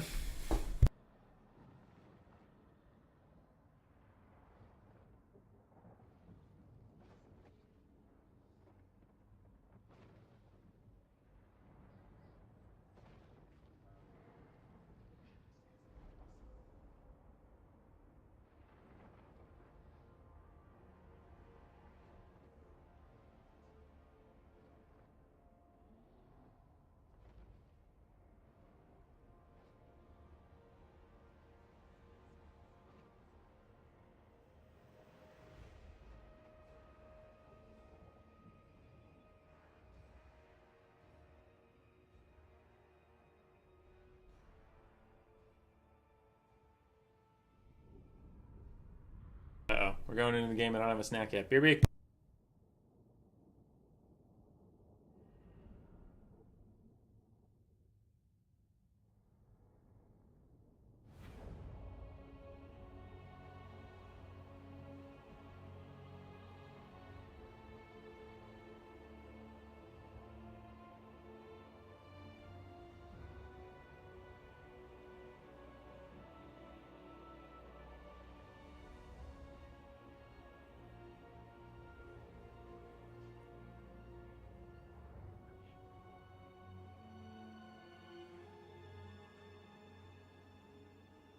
Give the dog her meds.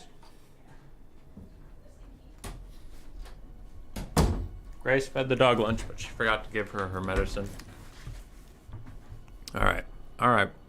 Oh my God, the game's already over. Jesus Christ. I grabbed a baggie of cereal. Hello, what's the easiest faction to play on multiplayer? Probably Dwarves. Dwarves are high elves. Just because of high leadership. Dwarves, high elves are pretty good. Ogres aren't that easy. Corn pretty good. Now the difference is, before anybody gets mad at me, playing and playing well are two different things. But like, I don't know. At low levels of play, Corn, Dwarves, high elves, Empire in some degrees are fine. Okay, what are we doing? What's happening? Who's around me? For Alfredino, we do have... I took that down, right? Okay, then my stream must be paused. I looked over on my left screen and I was like, why is the blocker still up? For Alfredino, we do have 3 Fleshhounds of Khorne, 3 Chaos Warhounds of Khorne, Valkia the Bloody up in the sky, triple Minotaurs of Khorne, all of them with great weapons. And then we have 2 Blood Crushers of Khorne, one of which is the Herald of Khorne's Fury, ROR. Cool. On the other side, for Bjorn's Dark Elves, 2 Scourgerunner Chariots, Malekith up on his mount, 4 Dark Riders, 1 Cold One Dread Knight, 1 Witch Elves, the Blades of the Blood Queen, Harganeth Executioners, a front line of Dread Spears, a back line of Bleak Swords. Cool. Oh, yep, Cathay. That's a big one, Mr. Casual. Cathay and Kislev. Yep. I honestly forgot they existed. Yeah, Kislev's nice, because they're Unbreakable passive. Now you get Unbreakable for a little bit. It helps you, and all their hybrid infantry, it helps you deal with mistakes. So Kislev is a really good shout out for easy. Probably easier than anything I listed. Now again, playing them well is different, but like, just playing them, Kislev's probably the easiest.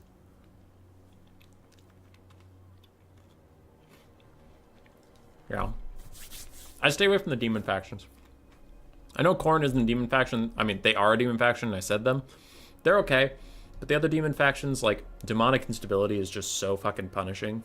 So if you make mistakes, your army's going to disintegrate very quickly. And it's just like, it's not a good time. So I would avoid them. Stick to mortal factions.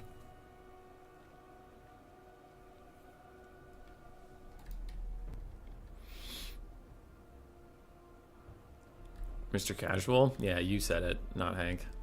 We don't give Hank any credit around here. Waiting to start for now. I wonder if Khorne can really grind through all of these infantry without any of their own. Also, the Scourge Runners are going to have really good targets. Anything besides the Chaos Warhounds at Khorne are a good target for the Scourge Runners in this. Now, their ammo is extremely limited, but it's not as worrisome. Like, use most of your ammo into Skeleton Spearmen. Now there's nothing to kill the Ushapti. It's like... different. Dark Elf pick every game. They're really strong. They're towards the top of the meta. The absolute top is Vampire counts, but they're so ubiquitously considered unanimously? Whatever. They're so considered to be top 1 that everyone bans them. And then if you're second place, some people, there's debates about like Cathay, High Elves, Dark Elves are usually the big 3 in that contention, maybe Dwarves. So those get banned sometimes, but counts is always banned, so. Dark Elves are very, very common right now because they're like second best. Malekith caught on the ground by Fleshhounds. He was trying to route some Chaos Warhounds real quick or just get a little cheeky play. For now, he's going to take damage. Now, this is usual Malekith thing. He has so much healing from Soul Stealer that he just kind of dives in to be a distraction and allow Dark Riders to come and save him. Though with this full Khorne mobility tactic, that's not really going to work out super well. And Malekith realizes it. He starts to just pull away. And Valky is on his ass. He uses a charge attack to get further away from her. Tries to get through those Fleshhounds. Looks like the Fleshhounds aren't going to stick around and fight Dread Spears for a while, and that's probably for the best. Valkia might still want to take a crack at it, though. She does have Demon Shield to just take a free duel for a little bit where she can't possibly take any damage. We'll see if she pops that soon. There it is. I heard the little sound effect. She's going to put a little bit of hurt on Malekith. Meanwhile, Dogs, Blood Crushers, and Minos think about getting some good charges. These Dread Spears are not braced because it's coming from behind them, but of course, the Blood Crushers unfortunately fuck up the charge a little bit and don't do that much damage, so a little unfortunate on that side. The other side, Dark Elf, Spears getting overrun by Dogs and Minos and all these things. They kind of get in each other's way, a little bit too clumped up on the advance there, and wow, Heralds of Khorne's Fury have taken a lot of damage. I wonder if it's from the Scourge Runners. Looks like it has been. Valkia is using her Spear of Sleipnir to take out 2 Dark Rider units, pushes them away, and more Dogs are getting committed, but the Blades of the Blood Queen are generally going to fight quite well with everything in this area if it stays fighting. And Malekith is going to opt out. Ooh, there are Witch Elves here. That's going to be a lot of rampaging. I wonder, can you even rampage the Heralds of Khorne's Fury? I imagine you could. Because you can rampage undead units, yeah. They should be able to rampage. It's just about if a Witch Elf model can find them in this clusterfuck. No, the Witch Elves are actually routing. Okay, they'll be fine. Otherwise, the Heralds of Khorne's Fury was going to die. Minos are after Malekith, trying to lock him down, stick him in place. Looks like they might do it. There's just so many bodies around for Khorne. Now, Bjorn's actually up on damage value overall. That doesn't matter as much. His battlefield presence, and his battlefield presence is really low. A lot of stuff is routing. Malekith's very wounded. Malekith's just trying to get into the sky.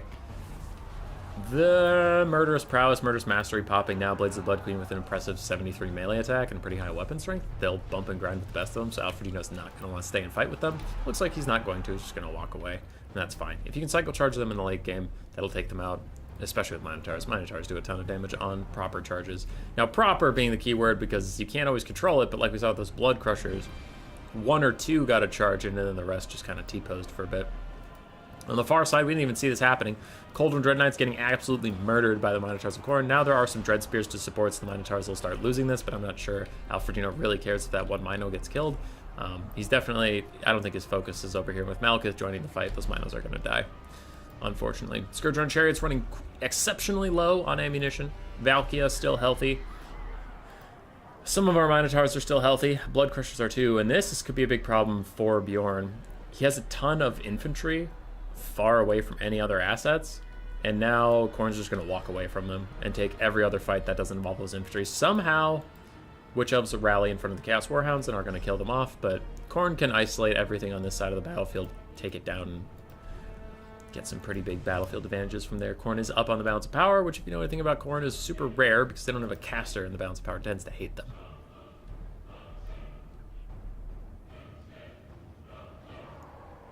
Just a cav Mino bus instead of the infantry rush, yeah.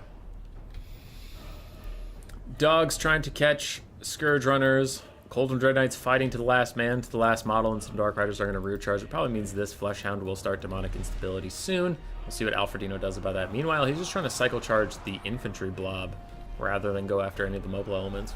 Interesting. I wonder if he has a Spear of Sleipnir up, and that's why he's trying to group them. Yeah, there it is. That's going to go down like 4 units. That's going to do so much damage. What's her value? 900. He canceled it? Why did you cancel it? That was beautiful. Oh, he's going for a different angle. Okay, 900 value on her. Remember that. There's the spear. That was a 500 value spear. Pretty good. Pretty good. Fleshhounds do manage to shatter the Dark Riders, but they are going to start crumbling, as we mentioned before, and more Fleshhounds and more Chaos Warhounds are trying to chase down the Scourge Run Chariots, who are both officially out of ammunition. Maybe it would be better just to pull those units back and rally with the rest of your troops. They could be used to chase off these infantry units that are starting to rout. But too little too late, I suppose. One crumbles. One routs. The other one, wow, you're still not crumbling, huh? Go, Fleshhounds, go. Malekith coming back over. A big Sword of Khorne cast. Hits some Dread Spears and some Bleak Swords. Unfortunately, it was not focused on the Hargath Executioner, so a little bit of a whoops there. Maybe it was a bit of a dodge from Bjorn. Not entirely sure, but not the best Sword of Khorne cast. It was fine. It was acceptable. Fleshhounds have the Scourge Runners up against the wall. If they can route them at all, those Scourge Runners will go straight off the path, and other Fleshhounds fighting other Scourge Runners. Good stuff for them. Dark Riders in the distance, Dread Spears in the distance. None of that really matters as the big fight is happening here. Witch Elves are going to be pushed off, stopping their rampage from getting applied to these other Minotaurs. As the Blades of the Blood Queen try and hold them back for Malekith while Valkia chases him down, but this is looking pretty doomed for the Dark Elves at this point. They're still up on damage value. It's just that all their units keep getting pushed off the map. Big Soul Stealer trying to heal him up. Valkia's back in. She does not have her Demon Shield up, I don't think, because she used it previously to cancel her Spear of Slopdare. You can see how much damage these Minotaurs are doing, though, with their Anti-Large, their Armor Piercing, paired up with Valkia, who has Anti-Large, Armor Piercing, taking Malekith to task, really burning him down, and he's going to have a hard time getting back in the sky. He is going to be entirely dead, actually. He routes, and if he routes, that usually means he's about to die, because he'll fight to the end otherwise. Balance of power turns extremely in the favor of Khorne. Army losses territory even, and the Dark Elves will fade away into a 2-0 lead for Alfredino.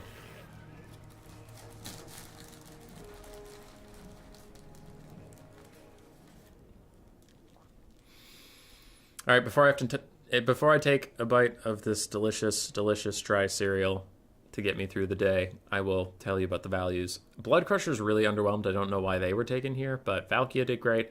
Minobus did excellently. Fleshhounds and basic Chaos Warhounds did fine. Their side, Malekith didn't get a lot done. Blades of the Blood Queen did very, very nicely. Scourge Runners did well. Coldham Dread Knights struggled. Dark Riders also struggled. And the rest of the infantry just mostly got bodied.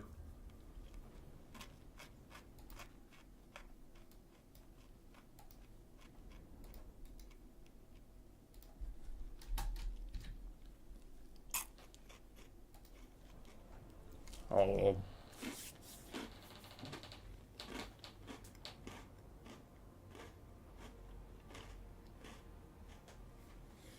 Watch game 3. High Elves versus Grand Cathay. Okay. Can I get a hiya? High Elves versus Cathay. You've seen High Elves do okay here, especially if they utilize dragons well. Cathay actually doesn't have the best answers in dragons, if you use them well.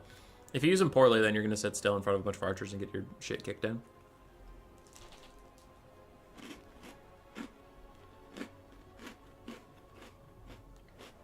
That's not great.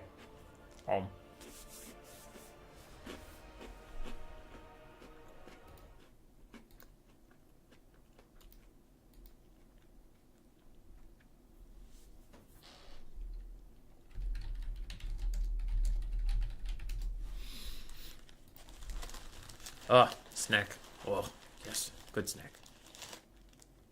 Oh. Fish and viewers is nice. Been going up and down a little bit. Not a lot. We've been streaming for 3 hours. As soon as I get a snack, we all of a sudden get up to like 70 people. So now 70 people are just watching me try to scarf down food really quick between games like a dumbass. You know what? I'm doing my best.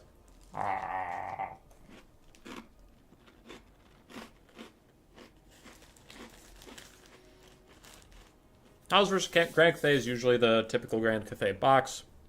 Maybe a couple artillery pieces, some Jade Warrior crossbows, and then a Jade Warrior Peasant Longspear backline. A Longman Rider or 2, or a Jade Lancer or 2, and a Dragon Blooded Shugi Lord, usually a Vien with Talons of Night and Ancestral Warrior 7. For the High Elves, you see some difference.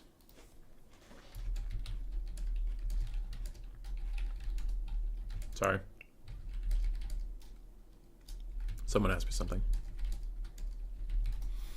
For the High Elves, we see Cav rushes, we see White Lion rushes, but what's been most effective in the long run is definitely dragons.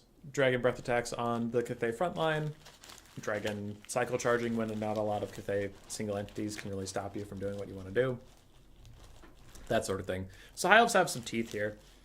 It's probably at the highest level an even matchup. At the lower levels, it probably favors Cathay, but most things at the lower levels are going to favor Cathay because they have a really easy play style. with their box. There are ways to play them that are more difficult, but no one does that. So it's more the onus on the High Elf player to win than it is for Cathay to win.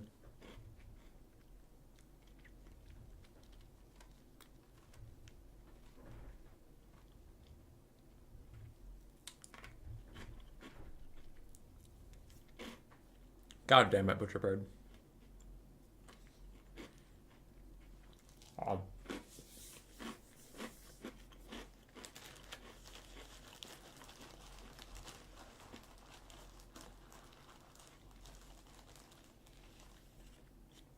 Black Knight, I feel like that build would not work.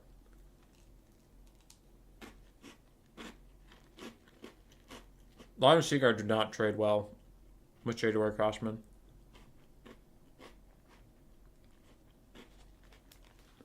Well, I suppose we have 10 archers.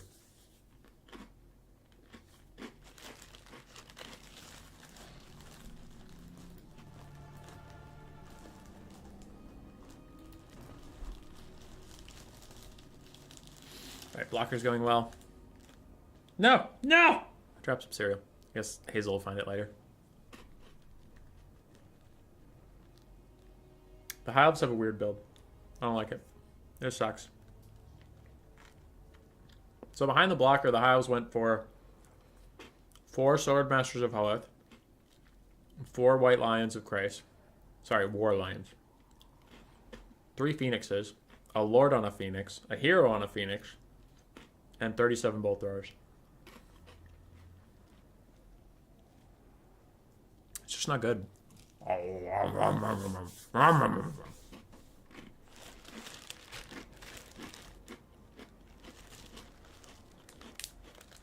Alright. I'm gonna go put the cereal away. No more. No more cereal. Don't worry about it. It's all gone.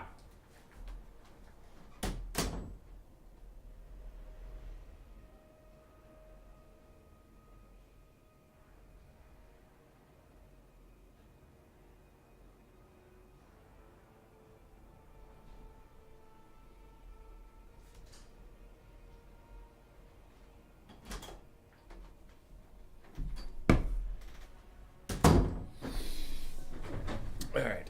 What balance changes am I hoping for next patch? Healing nerfs. There's a lot of stuff to be done, but things that you could realistically expect out of someone. I mean, I guess it has been 3+ months since we had the last patch, so I guess it is reasonable to have expected them to fix model interactions by now. So you don't get as many problems with, like, cavalry chasing chariots and not dealing any damage, or knocking over single entities infinitely and not doing any damage to foot characters, like things like that. Most Ogre units interactions are kind of fucked up, or they'll largely, not all the time, but it happens frequently enough where you surround something, they all just stand there because they're not, like, they're in their own way because they're too big and they don't swing. Like, those would be the biggest balance fixes that I think need to happen. Now, that being said, I don't expect them from this next patch. So, I guess I would just hope for a reduction in healing across the board. Like, take every healing ability in the entire game and cut it in half, and I think that would be, honestly, a reasonable change. Not a perfect change, but a reasonable change.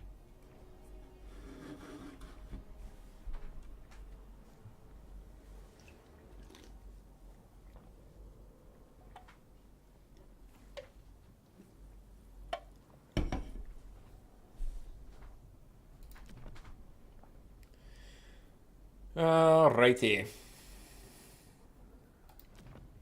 Both armies looking mostly set.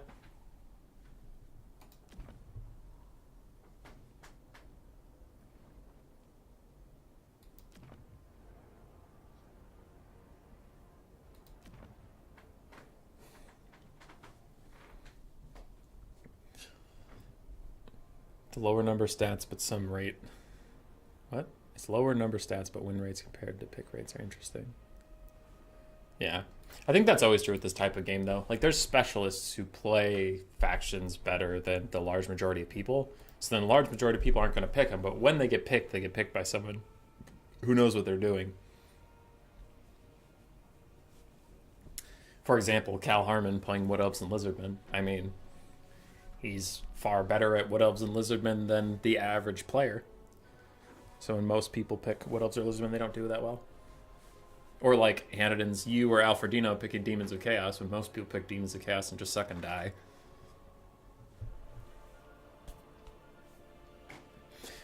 Why is the blocker Dark Elves and Tomb Kings falling off a cliff? I put all of the meta factions very low on the thing, and then the best faction of all, Bretonnia, up in the sky, carefree. And that's what Franz is striving for. He's running after it. It's the lady's quest is just to play Bretonnia. Cal is destroying the Lizardman win rate. What do you mean destroying? Didn't he just win? He and Bowmore both played Lizardmen. So he won with it and then he beat it. I don't know what you want from the man.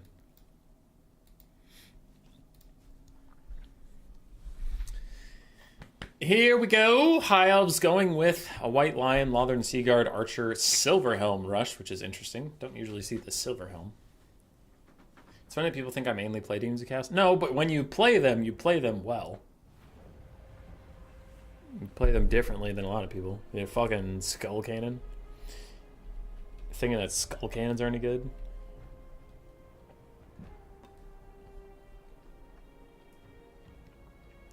Will Alfredino 3-0? Or will Bjorn begin the comeback to ascend beyond our mortal plane?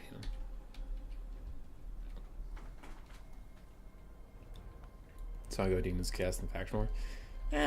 You've still been playing a decent amount of them. Them and Corn with like the Skull Cannons. Because I see a lot of Skull Cannons out of you. And Sabrus Regnum and I were talking once, and he said that you introduced him to the Blood Shrine being good for Warriors of Chaos or Demons of Chaos or anything like that. So, like, not Warriors of Chaos, Corn or Demons of Chaos. So, you can't feign total innocence here, sir.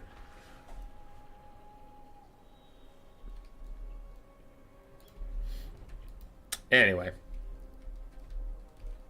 I'm going to let the build set up a little bit more. Mostly we have the Deathcaster, Spirit Leech, and Fate of Yuna.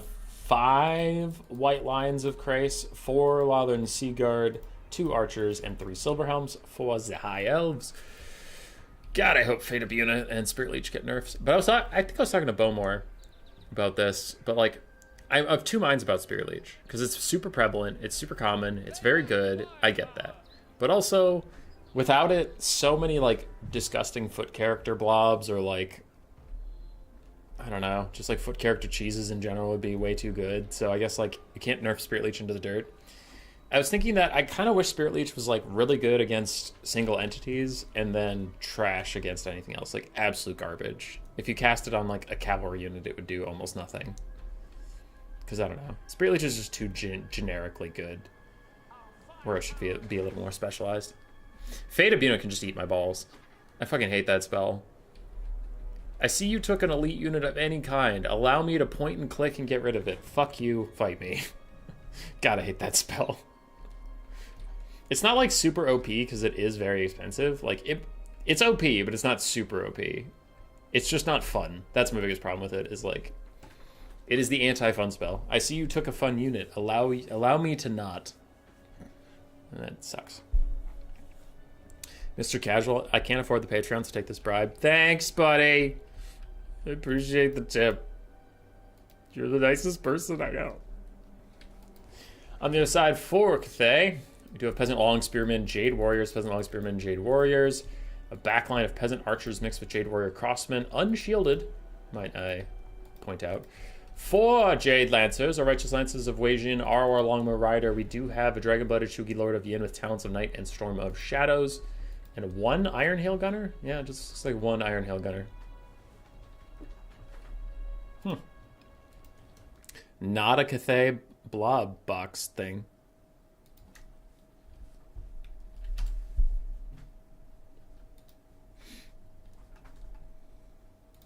Bold of Cathay to not box up. This is a competitive enterprise. Fun is for wimps and Buna is fine. Boo! Absolute boo. The hard part about going wide with Cathay is that you need this harmony buff for Jade Warriors to even be, like, good. So they need to be really close to their archers, which if you spread out is difficult to do. Which is why you usually see Cathay kind of form sort of a box. Because you can see even this far away, the Jade Warriors aren't getting their harmony bonus. Which I think for Cathay, they should probably increase the range at which harmony hits, but then decrease its stats. Like, instead of +6 leadership, +6 melee defense, +4 melee attack, it'd be like +2 across the board. As long as they're like within any range at all of like these Jade Warrior Crossmen. I don't know. I don't know how you rework it, because like it's trying to put frosting on a turd. It's just the harmony mechanic in general was not well thought out, and it's not very interactive or fun for anybody. So trying to like, oh, maybe if they're standing further apart but less stats, it's like, okay, well, if the stats are too low, then the mechanic just sucks. And if the stats are too high, then it just sucks. This mechanic just sucks.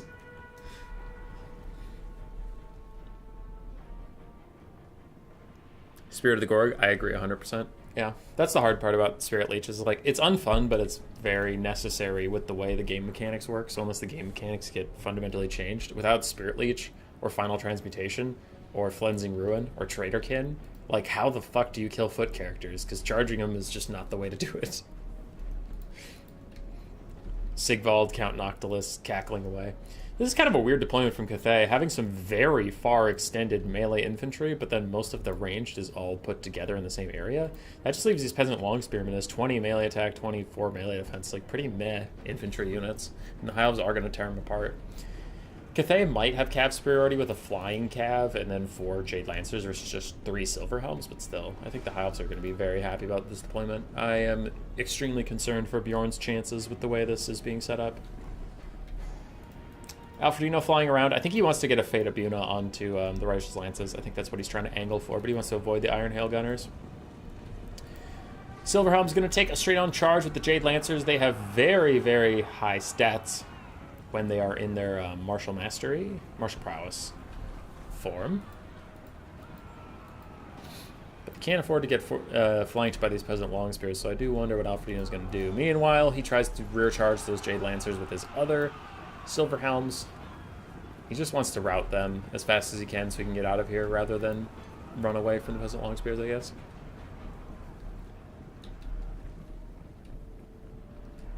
Meanwhile, the High Elf Infantry and Archers are kind of pivoting this way.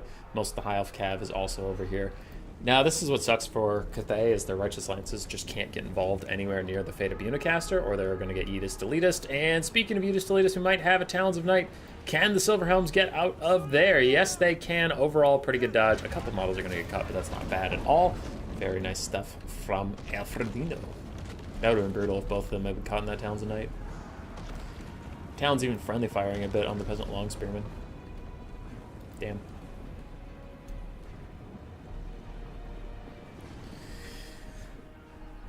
So the Silver Helms do get away. Archers are now firing into the Iron Hail Gunners, it looks like. And these guys, with only 30 armor, unshielded, they will take a lot of damage from those High Elf Archers. And without them on the board, I think the Eagle Lady will be feeling a lot safer. Peasant Archers also trying to take a fight, but this is just a lot of Archers. Cathay's infantry is going to have to do a good amount of carrying them and the cavalry. So far, this game's been going pretty well for the High Elves, what they want to do.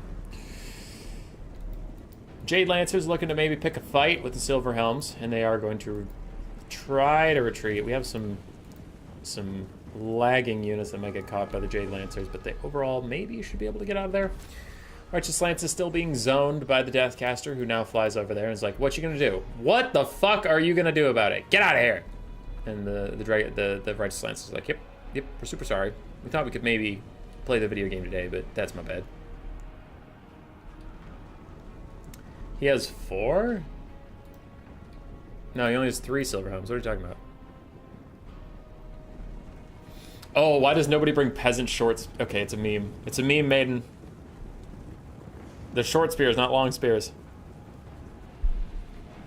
Hi, Lich. Hope you're doing well. Alright, White Lions plus Archers are eating alive these peasants that don't have the Harmony buff. Meanwhile, Jade Lancer is trying to get involved somewhere, get something done, but Alfredino is just running, kind of running shop over this map, honestly. We already have one Peasant Archer broken. The Iron Hail Gunners have taken a lot of damage. Some Jade Lancers have been run off. Peasant Long Spears are running off. It's not the length of the spear, it's how you wield it. It's the length of the spear, though. Fate of Bahuna. Hitting the Righteous Lances in the face, and I honestly wonder how much a Spirit Leech plus Fate of Buna combo would do. Feels like it might be a little wasteful, but could be funny.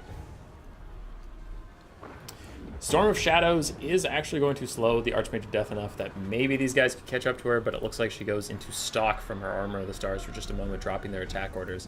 And with one Fate of Buna, 2/3, maybe even 3/4 of the Righteous Lances is gone. And that Fate of Buna gave her a point-and-click 1,000 gold value. Meanwhile, Silver Helms are fighting Jade Lancers under the covering fire of Lolling Seaguard and Archers. Things are looking real rough for Cathay. It's about 2-to-1 on the damage value in favor of the High Elves. Now, a big Talons of Night is going to catch 2 Archer units next to each other. We'll do pretty good damage there. It might not be enough, though, to bring Cathay back in this game. As more Jade Lancers, more Peasant Long Spears are routed off. And the High Elves just have a ton of Silver Helms. Bjorn has withdrawn.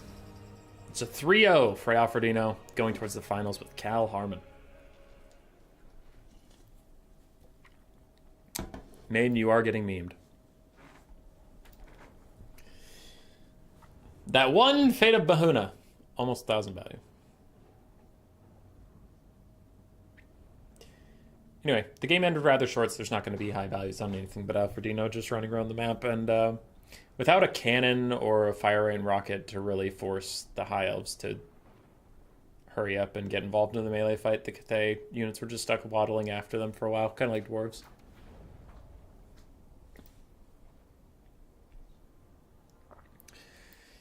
All right, the finals will be Alfredino versus Cal Harmon for the Ladies' Quest. Best of 5 still.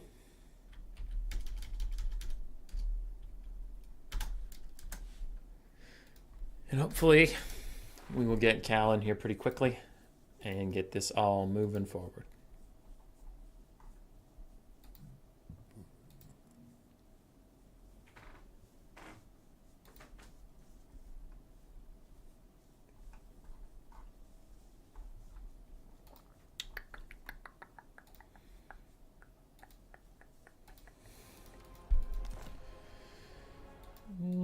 Where is the calloused of Harmans?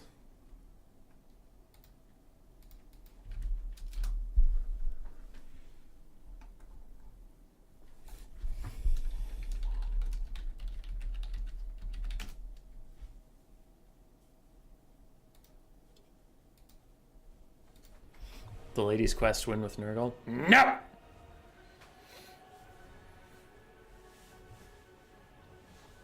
I think they lost a few models so weak. Maiden, I also agree. If a battle is like completely over, then yeah, conceding is the way.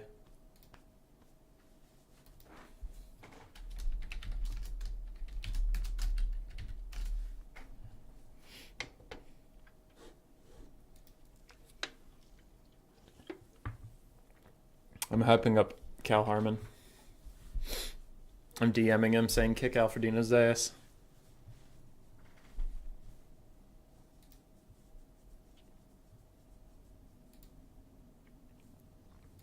Cal's on the way. Everyone calm down.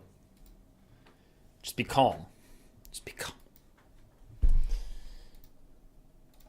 Do I have any upcoming videos that are going to be any good? Or are they all just trash like the usual?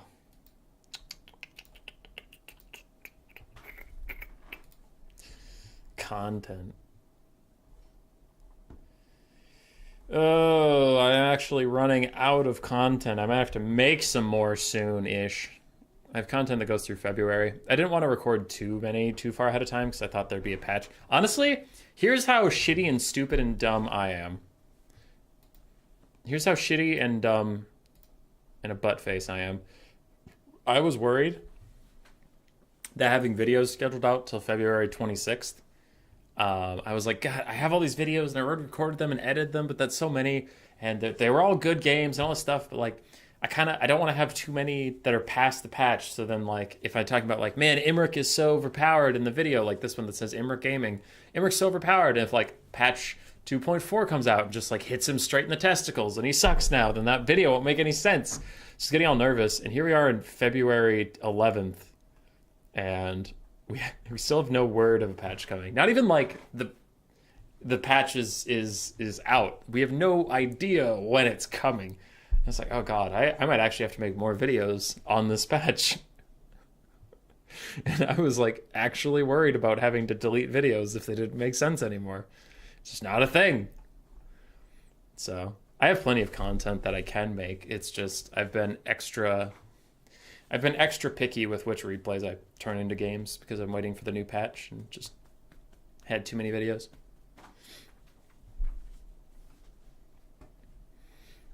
Yeah. I was also worried about this. If you hate Malekith, watch this video. Because if the patch came out, Malekith just sucked, then it's like, oh, this wouldn't make sense anymore.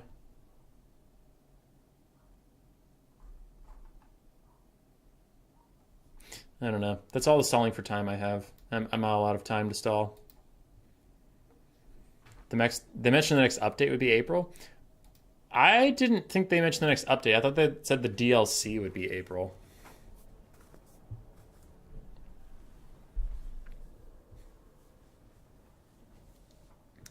Imric Gaming, the best video ever. I have to wait that long. It's your video, Black Knight. You're the Imric. Yeah, Groots, I had heard the next DLC is in April. I hadn't heard about the next update. I've gotten mixed messages, though. CA stopped answering my calls.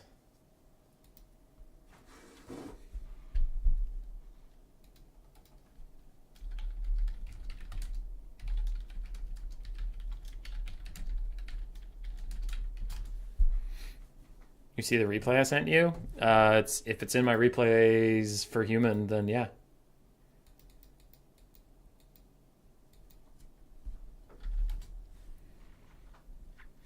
They didn't even say DLC would be in April. They said we'd see the next DLC in April, so mine didn't come out. Oh, true. We will know more next week around the first anniversary. Which, if any of you are excited, Friday, February 17th, I will be doing a Creative Assembly sponsored stream of me playing some Vermin League. We'll have DLC keys to give out to people that play video games with me. Ladies and gentlemen, CA actually already sent me the keys. I have the keys right now in my pocket. They are ready to go. But ladies and gentlemen, you keep saying that. Shut up. You shut up. Because this stream will be at 3 in the goddamn morning. Because the only time slot left open to me before I go to Chicago to try and sell some board games to some nerds, my board game to those nerds. Before I do that, they said, we have this whole weekend of time. You want any of these times, Boy? I said, no, I'm not there that weekend. And they said, we have 10 in the morning in Britain. You want that one? And I said, yes, my American ass wants 10 in the morning in Britain. So I'll be up at 3 in the morning gaming. I hope you all be there. Getting some DLCs, getting some keys. They even told me, they said, Human Boy, if you stream at 3 in the morning, we will give you and anyone who likes and subscribes at all, in any capacity, for any reason, Chaos Dwarves immediately. For free. Even if they're not done being developed. Even if it's just a couple lines of code that you put on your desktop. Even if it doesn't work. Even if it crashes your games. Even if this isn't even CA. This is a fake Chinese company that is going to steal your bank account information. Even if this is just a virus. Even if this is just a scam. We will give you Chaos Dwarves. So I hope you show up to that stream. Anyway, the serious version of that is 2 and 3 in the morning. Friday, February 17th, we'll be doing some streams, and CA gave us 10 keys for DLC to give out during the stream. I'll probably give it to whoever fights me. If they win or lose, I'll just give them a key. Yeah. And actually, I probably won't fight 10 people in best of 3s during that time, so I might just post some keys in the chat, and whoever types it into their thing first gets it. That'll probably be a way to give it out, but yeah, that should be fun. And they'll also like post on their Twitter and whatever and be like, Human Boys live, everybody. I'll put on my makeup, do my hair. I'll probably be naked. That'll get the viewers. CA will love that. CA will be like, let's check in on that sponsored stream we're doing with Human Boy, and I'm just butt-ass naked playing some Warhammer. And they're like, I mean, we don't love that he's naked, but he is playing Warhammer, so greenlit. Greenlit it. Send him all the monies.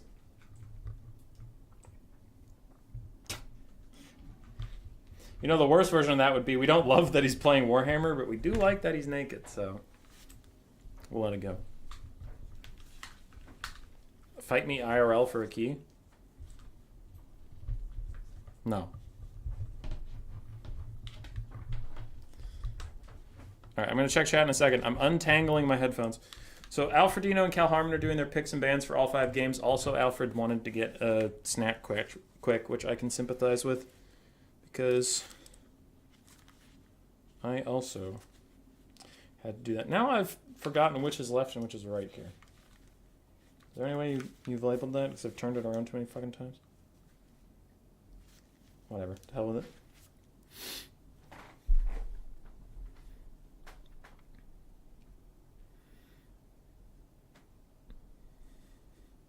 Well, I've been supporting Cal Harmon all night. High Elves got my vote. Elves all the way.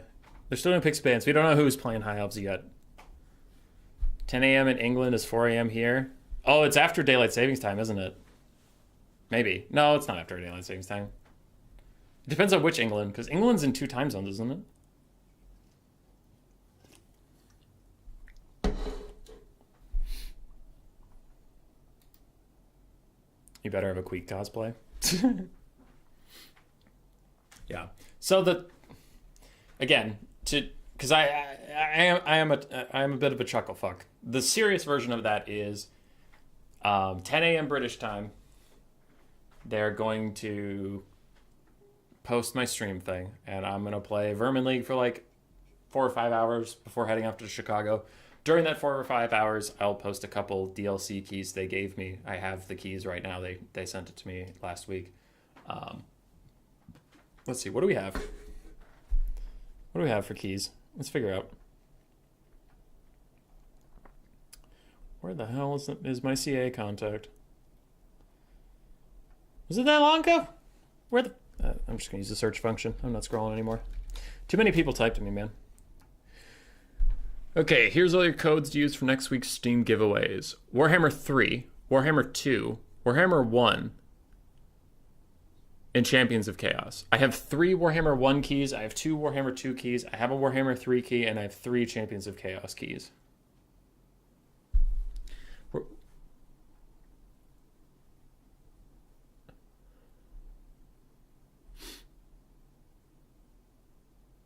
So yeah, we're gonna do some shit.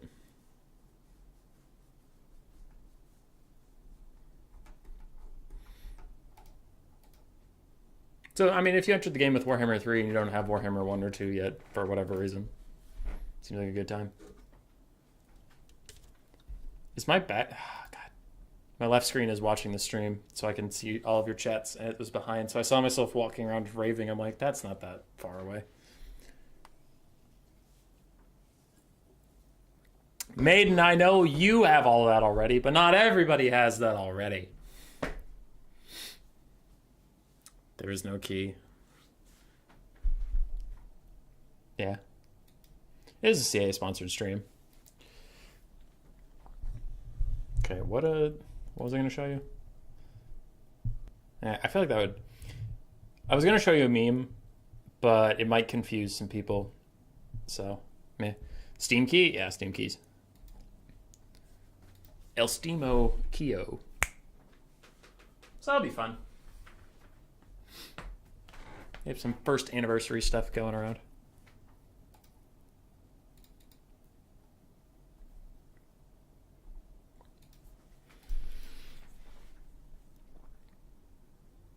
Beastmen in the top 16 have never been picked and never... yeah, they've never been picked, so they haven't been won or lost. Greenskins have never been picked. Norska's never been picked. Tzeentch has never been picked. That's interesting. And Vampire Council has never been picked, but that's because they get banned all the time.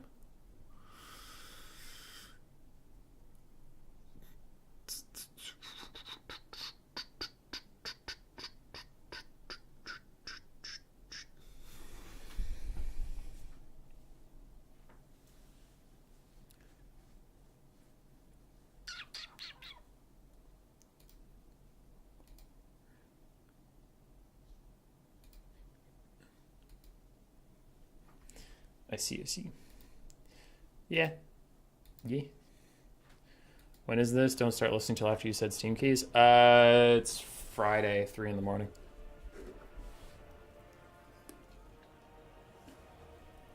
Louis. I gotta have hope. Sorry, Guillaume. I am a proper Skaven enjoyer. I enjoy Skaven a lot.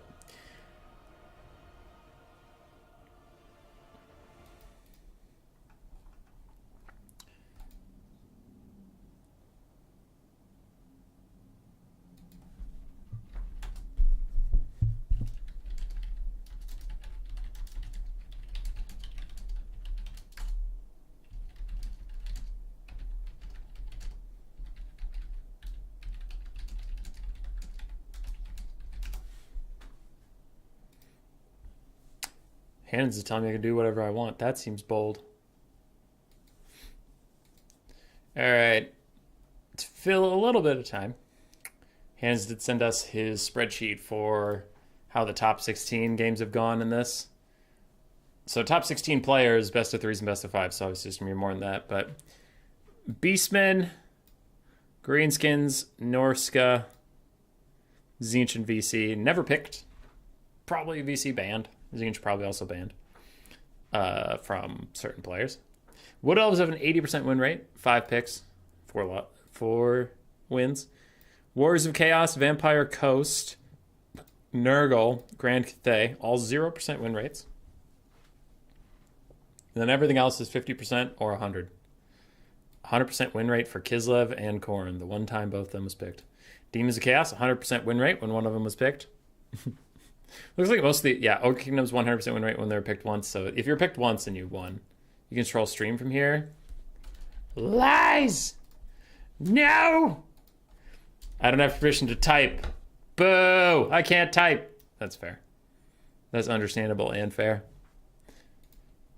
So yeah, VP for being so popular. 0 and 5. Brutal. Though I would kind of agree that's been my experience with VP. I've generally felt pretty comfortable letting people pick VP and just taking a bunch of archers or cav into them. With certain factions, certainly you're in trouble, but if you have heavy cav and archers, you'll be okay. I mean, High Elves.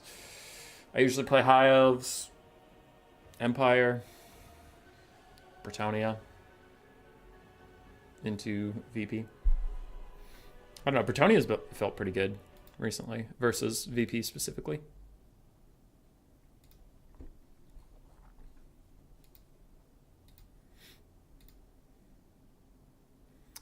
Why does this thing stop being live? Alrighty. I would assume Alfredino's back soon. And picking and banning. Yes, Brett is so good into VP. It's dog shit.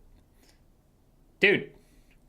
I don't know, Cyrus is telling me that too, but it's felt really good recently. I played Brett into VP and we won it. Now I won it winning at one time doesn't prove anything, but it's felt really good. Like just spamming heavy cav and archers versus VP has felt fucking amazing against their current iteration.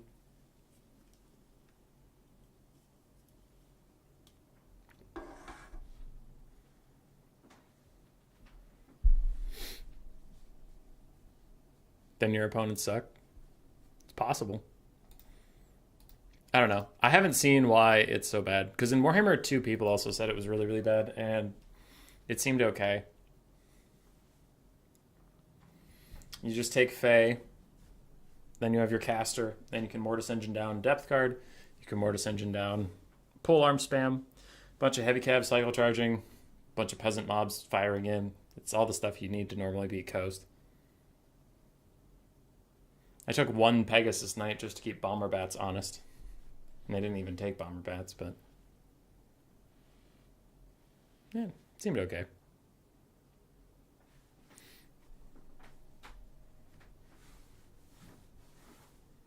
Four Knights Errant, 4 Knights of the Realm.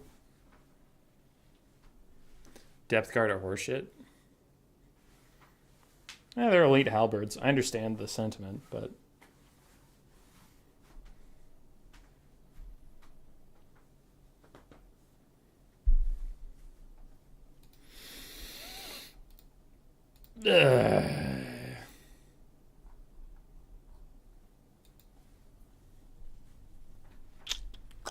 So looks like they have 5 minutes left to complete their picks and bans for the whole best of 5.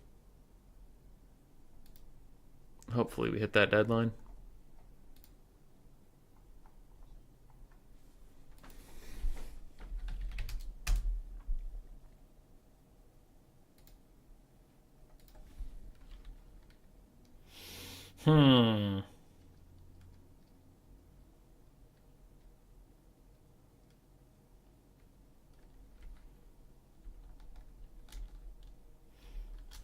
I don't know what to do. I'm all out of things. I can't fill time anymore. It's out. Zinch God tier. What up, Fat Kid Recess? How you doing? It's been a bit. It's been a minute.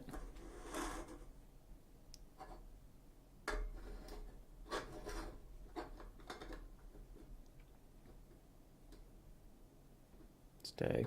Stay. Stay. Nice.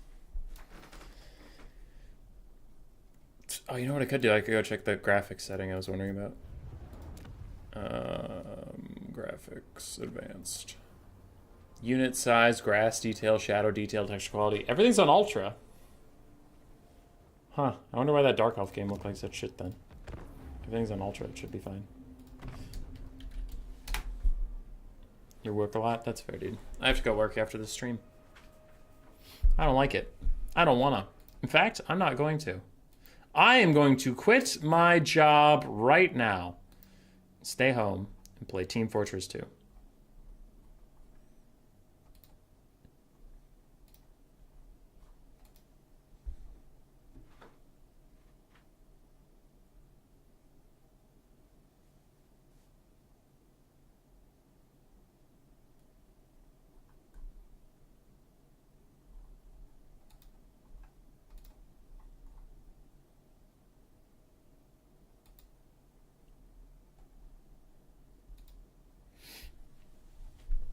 You won't? Yeah, you're right. I probably won't.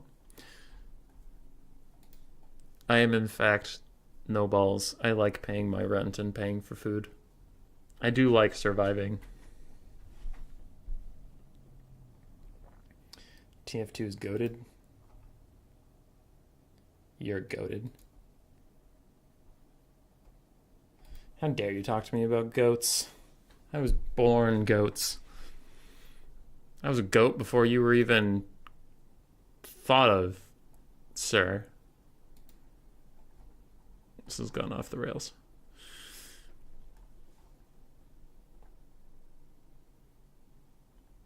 You guys think my opponent for the BBB season has contacted me yet? No.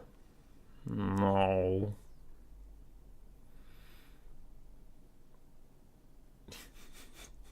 I'm a community manager for Cal Harmon. Oh, I wish.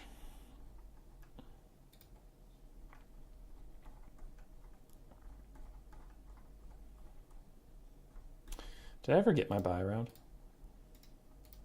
Let's see how the BBB thing's going. Oh, my BBB status is so sad. No one wants to play.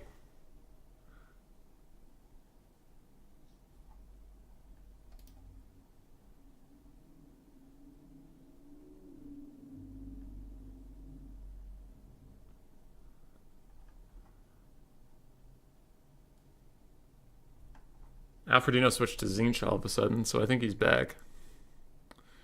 I think he's back again. Shady's back, tell a friend.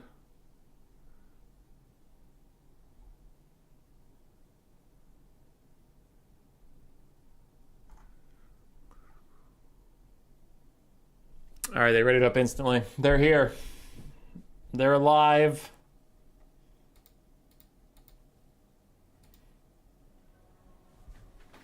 Hi, Bowman. For's lady. Let's just wait in awkward silence. Pretty much, dude.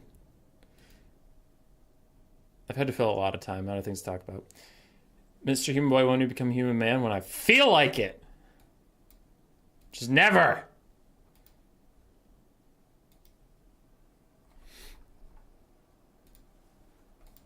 All right, we're back. We're back. We're live.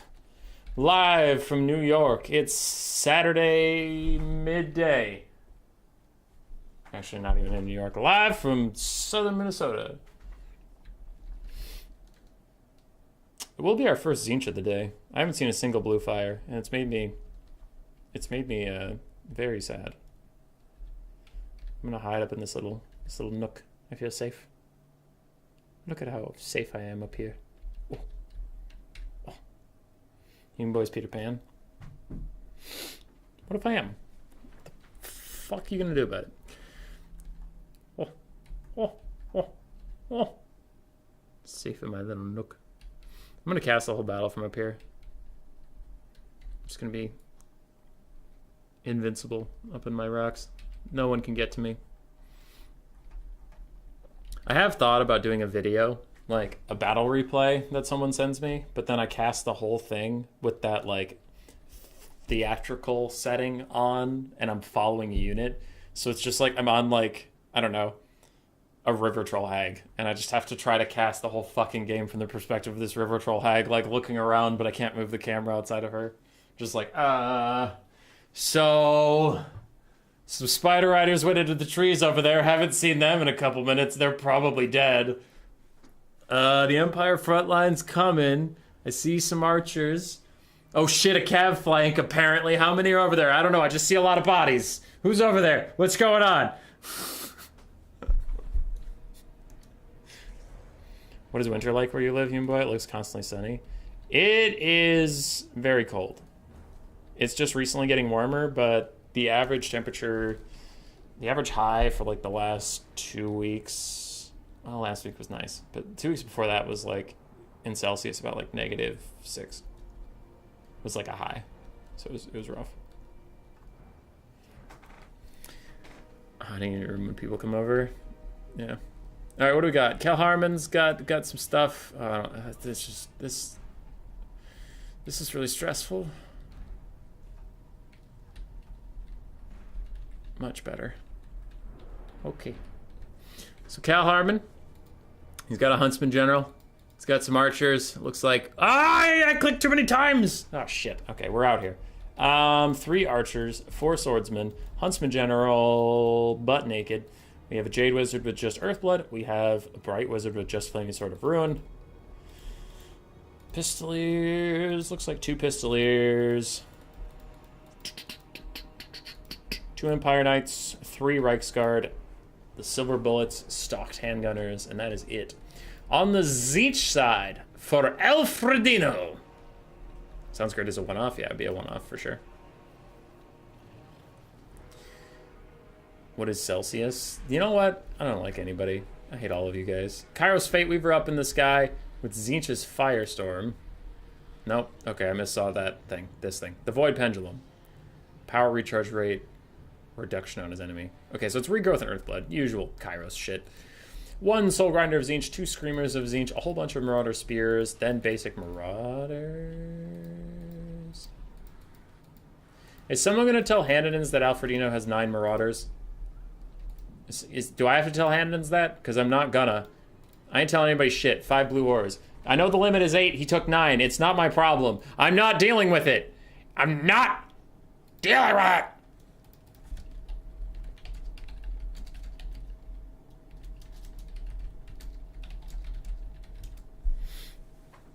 Alright. I gotta see what Coops wants. Then I'll pay attention to the stream.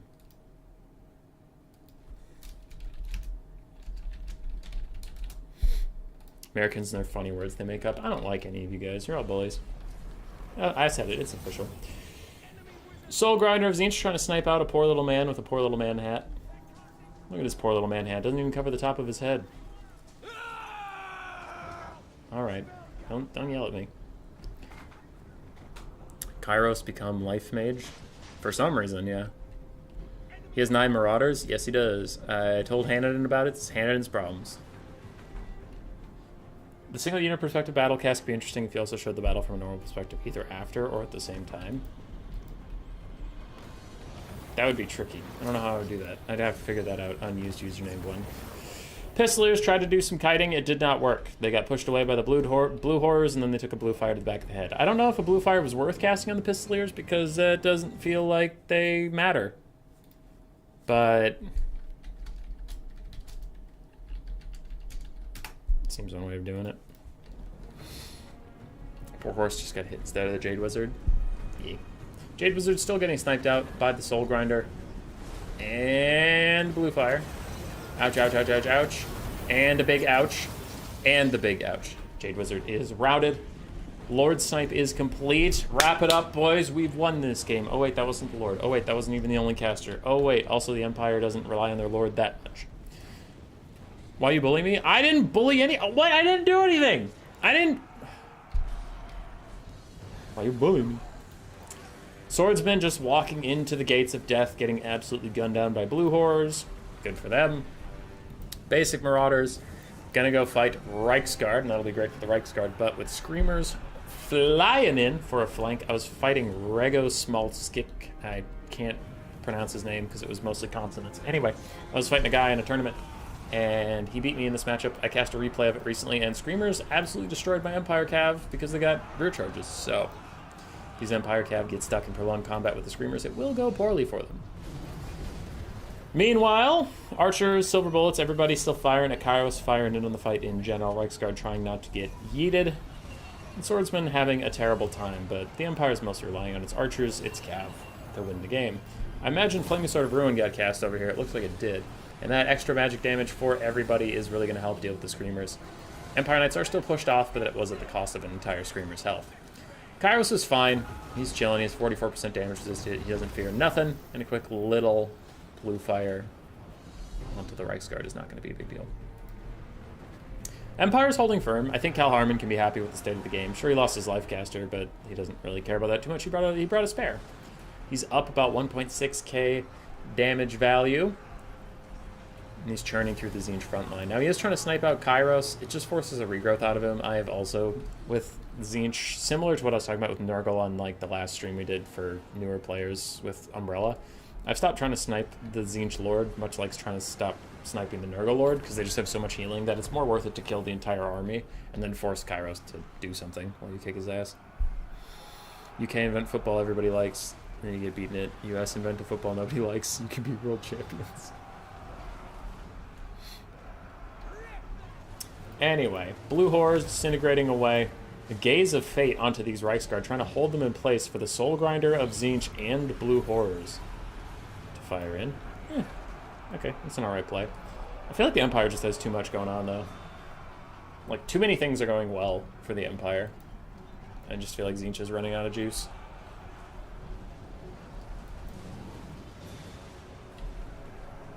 Pistoliers out here shooting Kairos in the face, Reiksguard in the backfield running off anything that routes. Most of this army is just Marauders. It's just Marauders. Everywhere if you look, it's just more Marauders. If Bald Eagle beats Alfred... Oh, if Bald. Cal Harmon. Okay, will he be the new leader kicked from the clan? I don't know the answer to those things. It's just going to be on Hanadan's to tell us whether or not that's true. Pistolier getting just murdered by 2 blue horrors. Oh, that's half his HP. Ouch. And he runs away. Empire, most of their shooty shoots are still alive, are still vibing, are still kicking. Marauders are trying to kill basic spearmen, but Tzeentch's Marauders are the worst at like DPS, because they, I mean, the Mark of Tzeentch just gives them shields of magic attacks, but neither of those really helps you push through spearmen very quickly. So the Marauders of Tzeentch are taking forever to get through the front line, just allowing the Empire to sit and shoot as much as they want. Similar to how I feel about the Vampire Coast, I also feel Tzeentch struggles against a lot of heavy cav, and it seems Cal Harmon agrees. He took plenty of knights, plenty of mobility, even some pistoliers just to be extra harassed. And you can see how well they're doing. They just hold the front line forever. They cycle charge some stuff around. They piss off the blue horrors and stop them from shooting. all those good things. Kairos is half HP, his Soul Grinder's taking a lot of damage. Now, he can just throw a regrowth on those things, but every regrowth he throws out is not a blue fire that tries to snipe out the Firecaster or the Huntsman General, all these things. Silver Bullets and Archers still firing. Tzeentch really losing ground now. And I think if that Soul Grinder gets killed off... Oh, nope, regrowth is going to keep it in the game. It's now trying to snipe out the Huntsman General. But looks like we are getting a Flaming Sword Rune. I wonder if that's worth casting on the Silver Bullets, because they already do magic damage. Probably just want to cast that on, like, basic Archers or something. Buff Tzeentch? No! Tzeentch isn't overpowered. I think they're just fine. I think they're in a solid state and don't really need buffs. For domination, they might need buffs. I have no idea. More blue horrors disintegrating, more marauders routing, and Tzeentch is really just down to a healthy blue horror, some remnants of marauders, a rather healthy screamer that's been oddly quiet this game, and then 2 quite wounded single entities. Now, they probably have regrowths coming for them, so their wounds don't matter that much, but the rest of the Tzeentch army is so tattered, I think Empire has got this in the bag. Who the fudge is messaging me? Okay. Then the 9 Marauders of Tzeentch aren't going to matter, because Tzeentch lost, so there doesn't have to be a rule break or anything.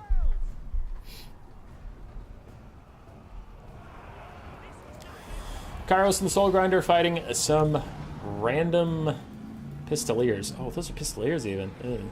They didn't even just kill a whole knight unit.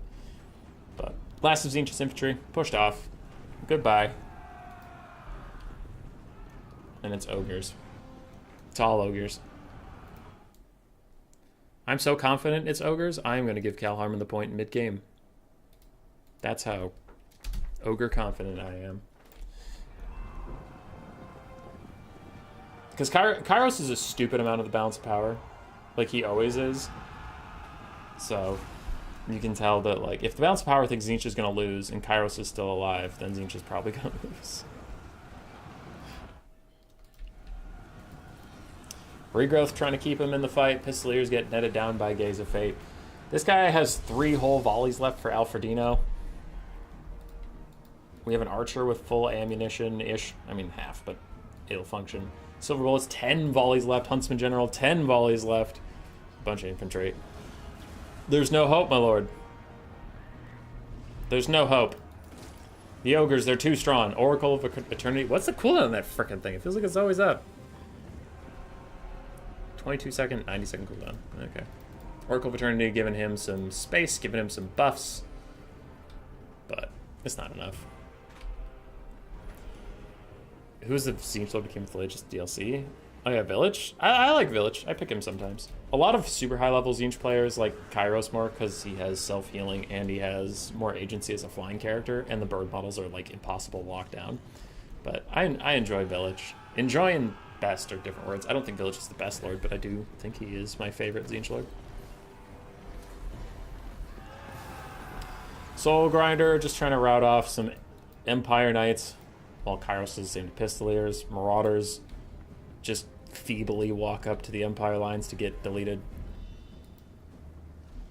And I think this one probably could have been conceded a little earlier. I do not see Tzeentch having the ability to win this. Pistoliers are back, getting chased by Marauders. Unless they get attack orders on the Marauders, they're probably just going to rout from having an enemy behind them. Oh, if they get into the Encourage aura of the Bright Wizard, they'll be fine. Until the Marauders catch up to them. Then they'll be less fine. Another regrowth onto the Soul Grinder. Silver Bullets tickling it, trying to get that demonic instability going. It is not going to happen. The Marauders actually do rout. Gaze of Fate onto the Silver Bullets, and this is why he has not surrendered. He was waiting to use that Gaze of Fate combo with the Tzeentch army ability raining in. How much damage can it do? How much damage? How about you? Not a ton, honestly. Not a ton, the Silver Bullets. There we go. The last couple hits were really good. The first 2/3 of the ability missed a lot of the Silver Bullets, but it was fine.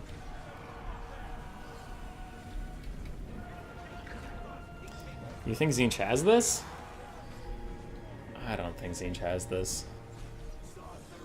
There's a lot of archers left. Soul Grinders and Kairos are not the best at just, like, fighting a large amount of random garbage. Like, I had a video recently where my Deathcaster on a horse from the Empire was kicking Kairos' ass.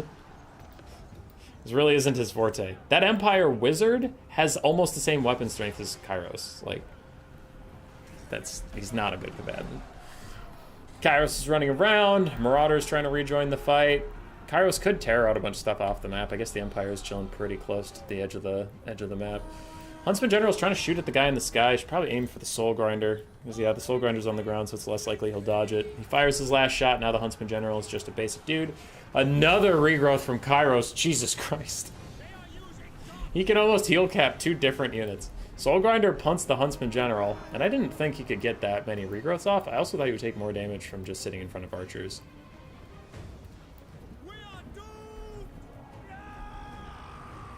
Marauder's pushed off. Soul Grinder, no ammunition left. Running around.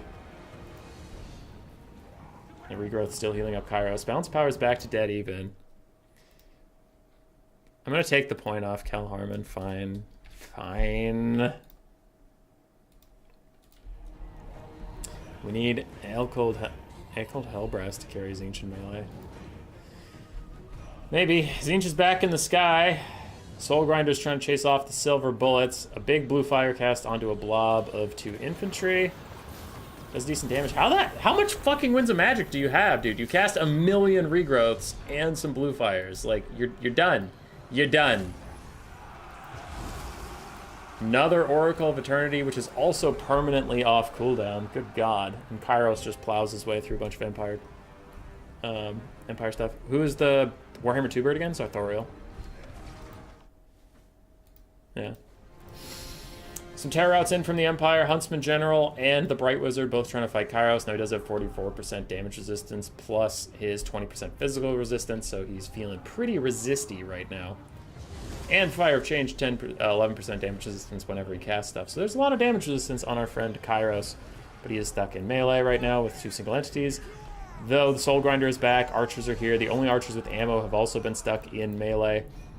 And the silver bullets are routed. They're not shattered. They could maybe come back in the late game. The swordsmen and archers are going to walk back slowly towards the fight that is occurring. Kairos is trying to get back into the air with 1,700 life. Swordsmen get charged. Swordsmen barely cling to their desperate little gamble at this thing we call life. And then they rout. And then the spearmen rout. And then the archers rout. The archers with the ammunition could come back. They do have positive leadership. It looks like Kairos is going to get orders to chase them down, leaving the Soul Grinder all by himself against the Huntsman General. And the Bright Wizard, maybe they can get something done in this precious little time they have on this earth. As that guy just did a cool flamethrower shot at them, and a Bright Wizard jumps up, hits him in the face, does 200 damage, and then falls on his bum, which was pretty funny. He fell on his bum. That was great. Archers are back. Archers are going to be the key to winning this game. They're coming over. They're going to start shooting at stuff. Meanwhile, swordsmen and archers running into Kairos. More this thing. More Flaming Swords of Ruin casts, bypassing all that physical resist of Kairos, making him actually much, much squishier. To these swordsmen, to these archers. The archers up on the hill from Cal Harmon are going to start firing in onto the Soul Grinder of Zinch. He's trying to take it out. Soul Grinder is more important than Kairos at this point, because it's just a better combatant. Kairos is pretty shit at combat, so just kill the Soul Grinder. Huntsman General is terror routing, not naturally routing. He'll come back. He'll come back, don't you worry. He needs to turn and fire. Somehow these archers... Oh, the archer's doing the dumb archer thing. There we go. Most of them are firing now, but for a while, though, they weren't firing. Soul Grinder of Zinch not taking any damage from these archers. Huntsman General takes a big shot to the face. That's probably going to rout him. Can he hold on? Bright Wizard's trying to carry. Soul Grinder starts demonic instability crumbling. Demonic instability crumbling. Hey! Hey! Oh, he rallies. He rallies, his leadership's positive. Nope, it's way negative now. All of a sudden, way negative. It went from 3 to negative 40. Because leadership is working in this game as intended. To go from 3 to negative 40 when nothing changed about your situation is definitely a reliable, safe system that you can always count on. Kairos hanging on to the barest slim portion of health, trying to kill off the Huntsman General. He gets him down to 51 HP. He's not able to quite finish him just yet. The archers rally for the last time. If they rout again, they will shatter. Another Oracle of Eternity, because it's literally always off cooldown. 44% damage resistance, 20% physical resistance. Kairos is rather tanky. With only 50 armor, though, these archers are slowly poking him to death. The Bright Wizard is trying to fight back. He only has 20 melee defense, so if he ever doesn't do his big bird charge animation, if he ever sits still for just a second, he's going to take a shitload of damage. Archers on the top side firing at him. Huntsman General might rally in the distance, but as long as he doesn't die, then the Empire doesn't suffer a massive leadership penalty. Kairos still taking damage. Kairos still getting worn down. He's down to 700 HP. His leadership goes negative. He's gonna start crumbling. There he goes. And Alfredino loses game 1 like I knew he would 4 minutes ago, but the rest of you doubted me. You doubted me because that got a lot closer than I thought it was, because I thought the archers would do more damages. It was close. Kairos, 2,200 value. 2,200 on the Soul Grinder as well. Screamers together paid for one of themselves, so a little unfortunate there. The Flaming Sword of Ruin really did do a lot of damage to them. The Marauder spam just not working out. They were very tanky, but there was nothing to actually deal the damage, so the Marauders, unfortunately, had trouble. On the other side, the Huntsman General, 1,400 value for a butt-naked foot Archer Lord. Definitely went above and beyond for his country. Life Wizard died instantly. The Firecaster was a support Lord. It's not a lot of value out of them. Reiksguard did fine. Empire Knights did okay. Silver Bulls, 2,900 damage value is very good. Pistoliers both paid for themselves. One went 2 times his own value, so that's good. Archers did great. ZGG, on to the game 2.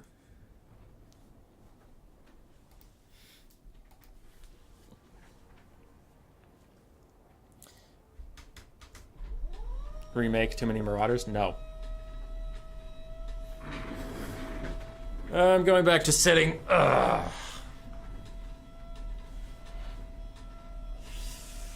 Dark Elves and Corn. Dark Elves and Corn.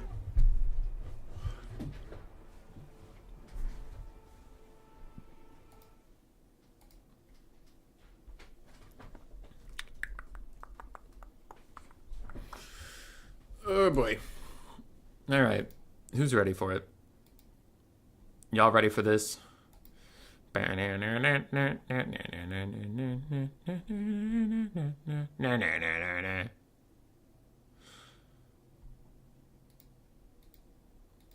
only obnoxious because I need food badly. It's been a very long day. I just need food.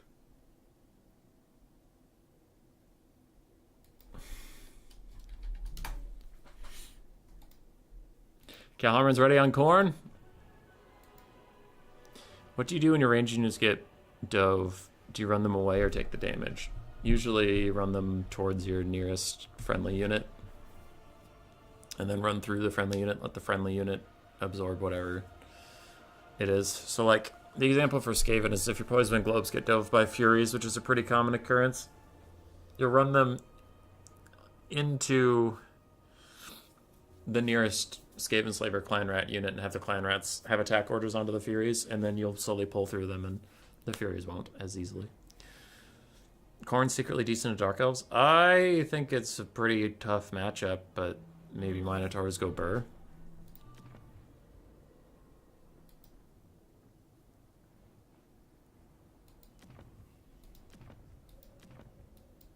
Don't know. Feels like Scourge Runners would just kill everybody and everything.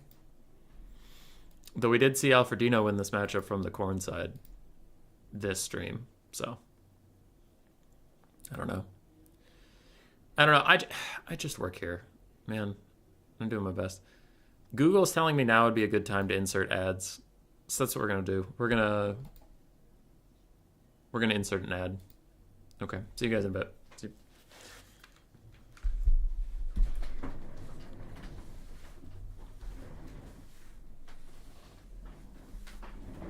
Hey there, fellow gamers. Have you ever heard of Manscaped? Are your balls not smooth enough for your significant other? Did they leave you because your testicles have hair on them? Get the Manscaped 4.0. It's a razor. You ever heard of one? This one's apparently really expensive. Every YouTuber on the planet seems to be promoting not Squarespace. The fucking thing. The thing. You know the thing, Manscaped. It's an electric razor. It's an electric razor that's a little overcosted. It's probably fine. It's probably a fine product. There's also other fine products. I don't know why everyone on YouTube has to recommend Manscaped to me. Are these the finals? Yeah, Cuden. Hell yeah, dude. Cal Harmon's up 1-0.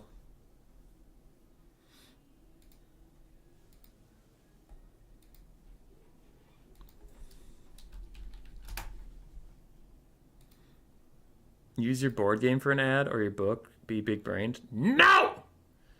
Okay, I will after this game.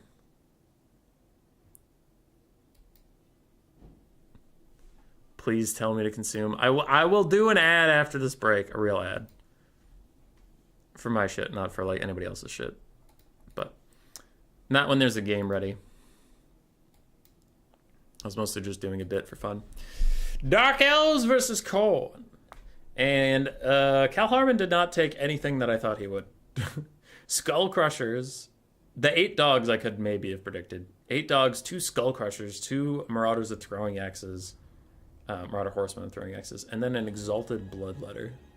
Bloodthirster. Bloodletter? Bloodthirster? The big wing one. He's flying. He's gonna be like, hey Malekith, you wanna hang out with me? Hey Malekith, you wanna go get pasta? That one. Not the little chippity chops. The big one.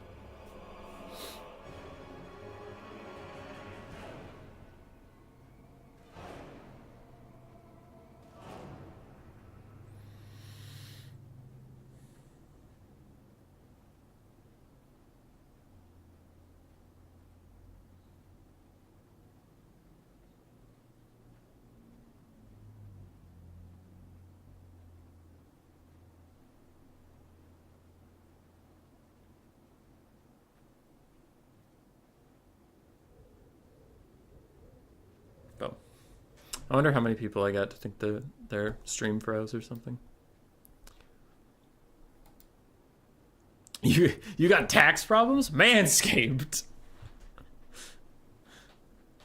I wish there was a Humanscape, yeah. She worked hard for the money, money, money. She worked hard for the money, money, money. She tried to kill Malekith for the money, the money. The money, but you can't because he's Malekith. Don't be stupid. Did you just fly into your flag? Did they not think to make the flag move with you when you went up for that really big animation? Do it again. Do it again. You just go into your own flag. Why would you do that? Why wouldn't it move up and down? You're so stupid. You're so dumb. Ruining the immersion of the giant floating flags. Okay, what are we doing? What's happening? 2 Scourge Chariots, Malekith, Crows of Cain, RLR, Harpies, Dread Spears, triple Blackguard, 1 Witch Elf, 2 Rampage stuff, and that is a Dark Elf build. On the other side, we did talk about it in the loading screen, but it's 2 Skull Crushers of Khorne, 2 Marauder Horsemen throwing axes, also of Khorne. Everything's here of Khorne. I'm going to cut that part out. 4 Chaos Warhounds, 4 Fleshhounds, and an Exalted Bloodthirster. Fleshhounds of Khorne implies that there are Fleshhounds of other gods, and I have not seen any of them. Just saying.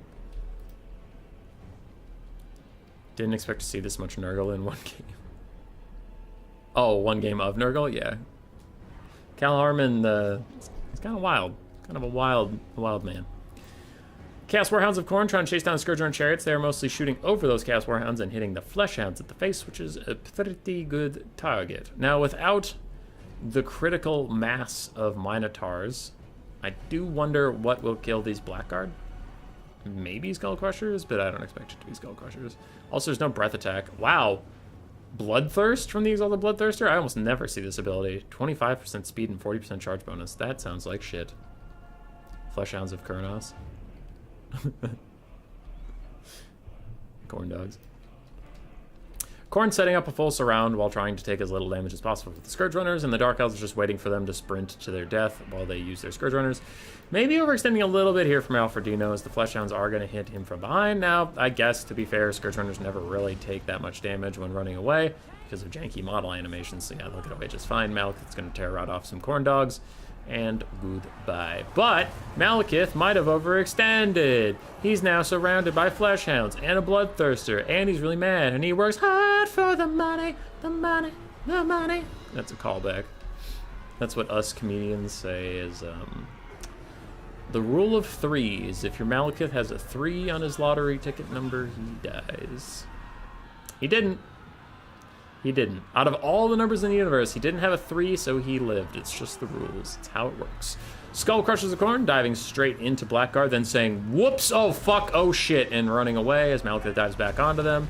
Bloodthirster's like, hey, I'm gonna work hard for the money, the money, the money. Work hard for the money, the money, the money. You heard it before. Blackguard's still fighting. Skullcrushers are like, oh shit, let's charge back into the Blackguard, and then they get rampaged, and then they're gonna die, and that's gonna be very sad for everybody involved. Fleshhounds are getting murdered. Alfredino's up about 2-1 on the damage values. The Dark Elves just sit inside their degenerate box, looking out upon the world with nothing but scorn. Nothing but scorn for the forces of Khorne as they charge to their deaths against the spear wall of the Black God. And I hope you feel bad for trying to play video games today because you don't get to. You get nothing, sir! Bloodthirster up to the sky trying to chase Malekith around. It's not really gonna work. Full health Skullcrusher of Khorne, thinking about fighting, then opting out of it. Bloodthirster is going to land on the Scourge Runner Chariots, do some good damage there, and then Malekith lands into the ground. That was kind of fun looking for everybody involved. And yeah, Khorne's looking mighty fucked, you guys.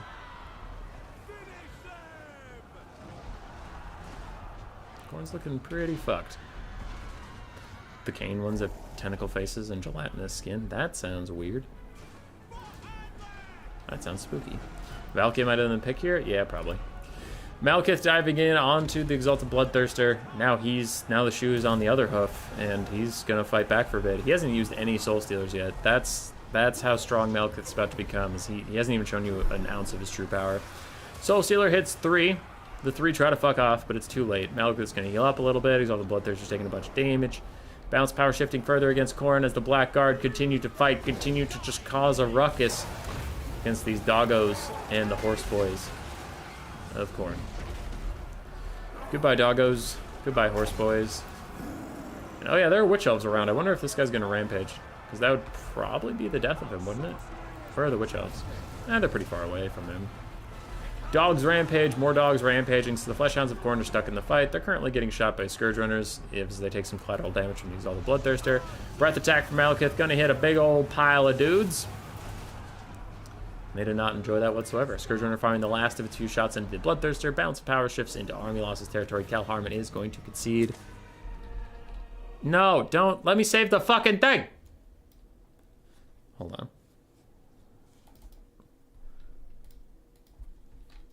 Molekith. Proud of that one. Weird build from Khorne. It was a weird build from Khorne. Malekith, 1,700 value. Blackguard, 1,300, 0, and 1,600. Scourge Run Chariots, 1,000 and 1,400. They are very, very good, and the rest of the army didn't have to do anything. Exalted Bloodthirster, 2,100. Nothing else doing anything of note. It was literally just the Exalted Bloodthirster. All right, so Alfredino wins that one.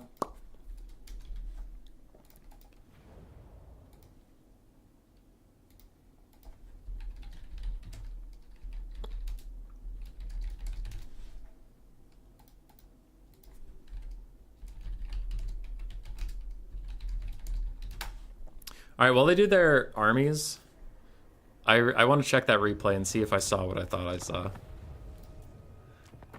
So I named this replay Molekith because I thought I saw a funny animation.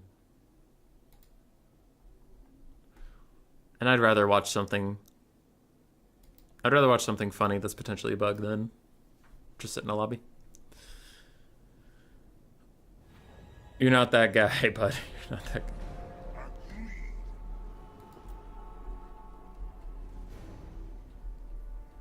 Dude, just rough sleeves.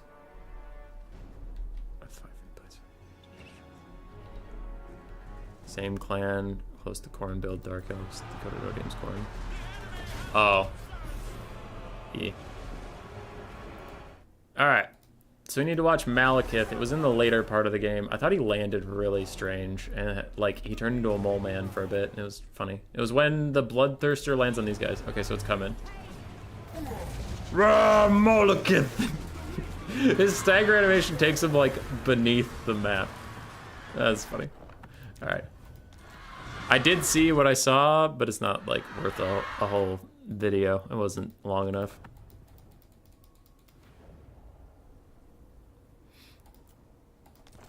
Still funny. Alright, let's get back in the lobby. Let's go find it. Multiplayer lobby. Boop. 1, 2, 3.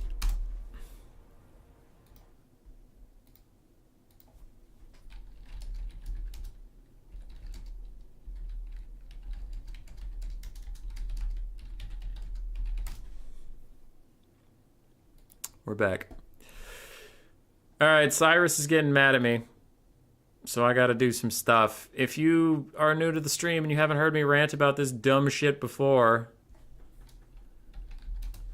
it's linked in the description of the video.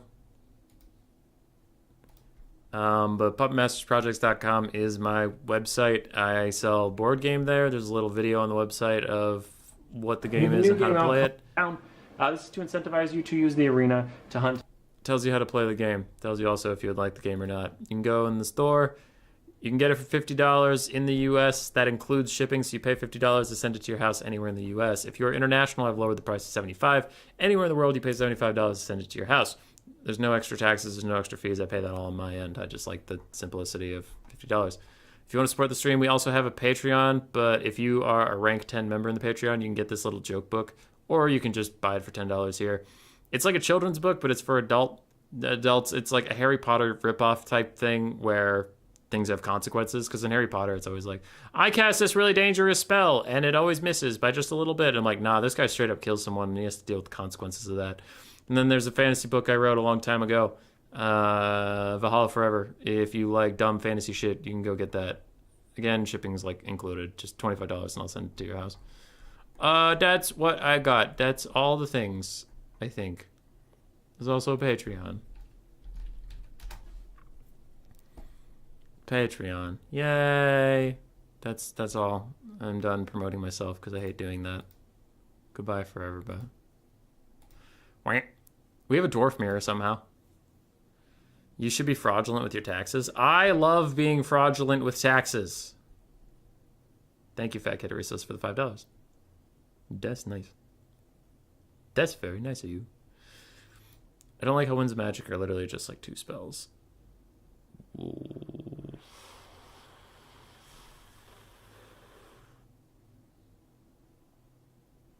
I'm confused. I don't ship to Mars. I don't like Mars. I think Mars is stupid. I think Mars is dumb. I think anybody who lives on Mars is a piece of shit. I'll say it. I'll say it. Nobody believes me, but if you're from Mars, you're a piece of shit.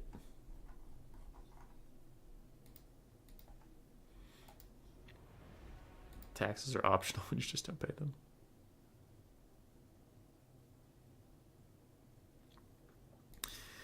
Doomsage, do you have a Discord? Do you have a Discord or something? Because, like, communicating to you through YouTube could be rather difficult, but I would be interested in sending you, like, a box of them, and then if you can distribute them however you will, I am completely fine with that. And if you don't feel like doing that, then that's also fine. So let me know. Let me know how to contact you about things. Nothing happens if you don't pay taxes. That is the most true thing that anyone's ever said to me. Well, my Discord is in the video description, so if you go there, and then it's pretty easy to find me in my own Discord, and then you can DM me and we can talk about it later. The Dwarf Mirror. Buckle up, buckle in. I saw some flame cannons. I saw Belgar Iron Hammer. I think this is gonna slap. Cheeks are gonna get clapped. sent you a message at the demo, dude. Ah, you did. You did. Hold on. I'll go find it.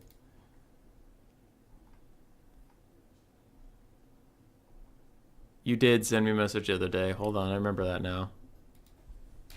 Doom Sage.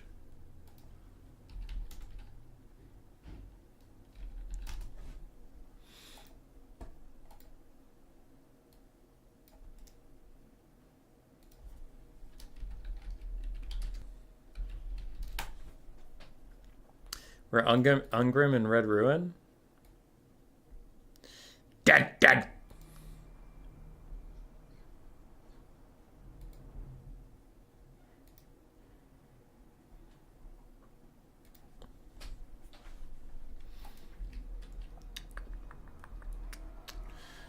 Gyrocopters.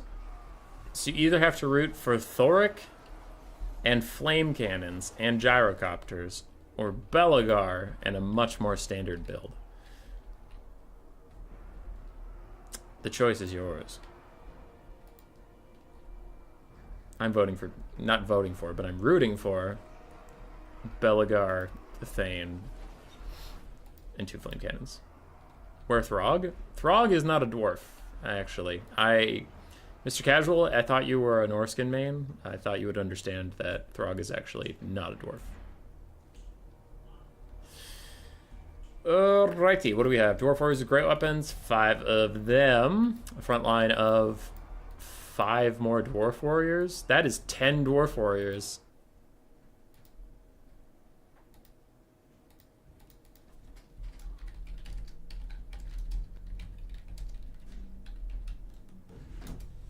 That's funny. Anyway. The limit for that is definitely 8. Unless the Chanodins, we'll see. 3 minus the blasting charges, 2 flame cannons, 1 gyrocopter, Thoric on foot, Felix, and Thane. On the other side, for Cal Harmon, we have Quarrelers. Looks like... Whoa, there's some Thunderers in there. Slow down, everybody. 5 Quarreler... God damn it, they keep moving them. 5 Quarrelers, 2 Thunderers, yes. Okay, 5 Quarrelers, 2 Thunderers, 5 minus the blasting charges, 5 dwarf warriors with great weapons. Belagar Iron Hammer. And it looks like 2 giant slayers to act as kind of like pseudo cavalry in this matchup because they're faster than most dwarves and they have armor piercing and they're good.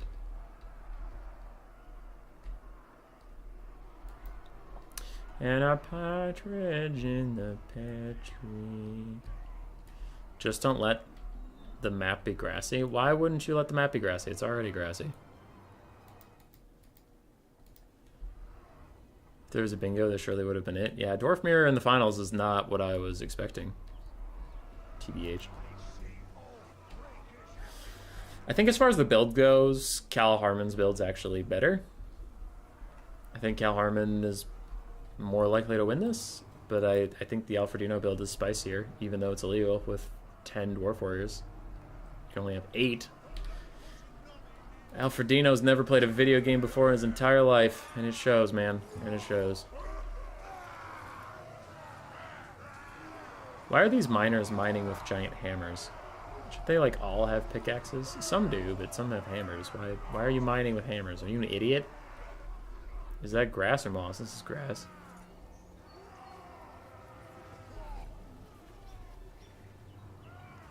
Yeah, that's grass.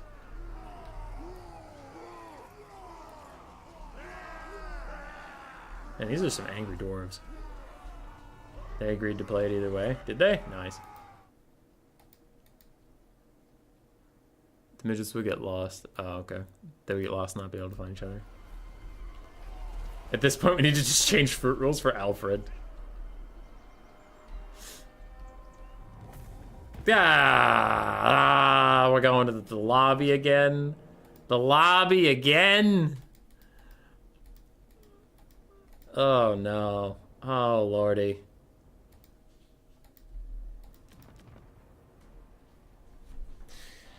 What are we gonna do about this guy?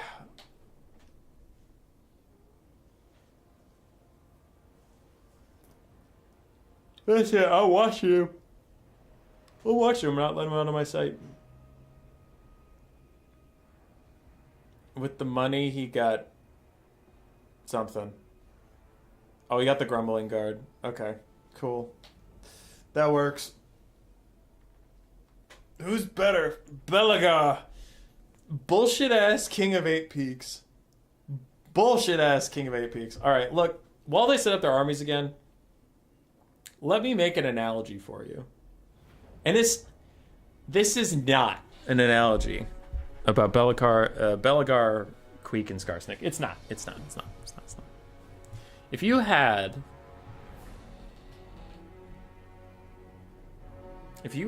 a cake, right? It's a tiered cake. Let's say the bottom's, there's 3 levels. The bottom is large, and the middle is medium, and the top is small. Cake, right? And you and your 2 buddies are standing around a table. This is not about Belagar, Queek, and Skarsnik. It's not. If you and your 2 buddies, your friends, your pals, your mortal enemies, are standing around this cake, and the first guy says, "I own the bottom of the cake, the whole big circle. I own the bottom of the cake. The whole bottom of the cake's mine. All the frosting, all the stuff's mine." Okay, it's not about Queek. It's not. And the second guy says, "I own the middle of the cake and the top of the cake, the top part of the cake, the small and the medium. I own both of them. I own the frosting and the batter inside. This is not about Skarsnik." And if the third guy says, "I own the cake topper, the little plastic bride and groom. I own the cake topper."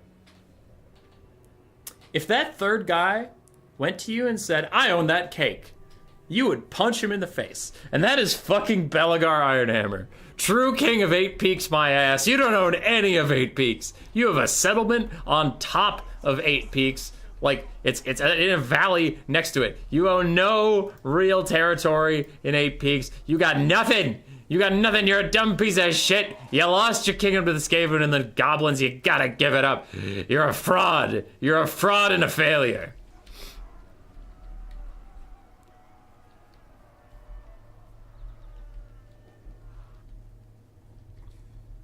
Actions have consequences, and consequences, the consequences often take place in sequence after action set advice.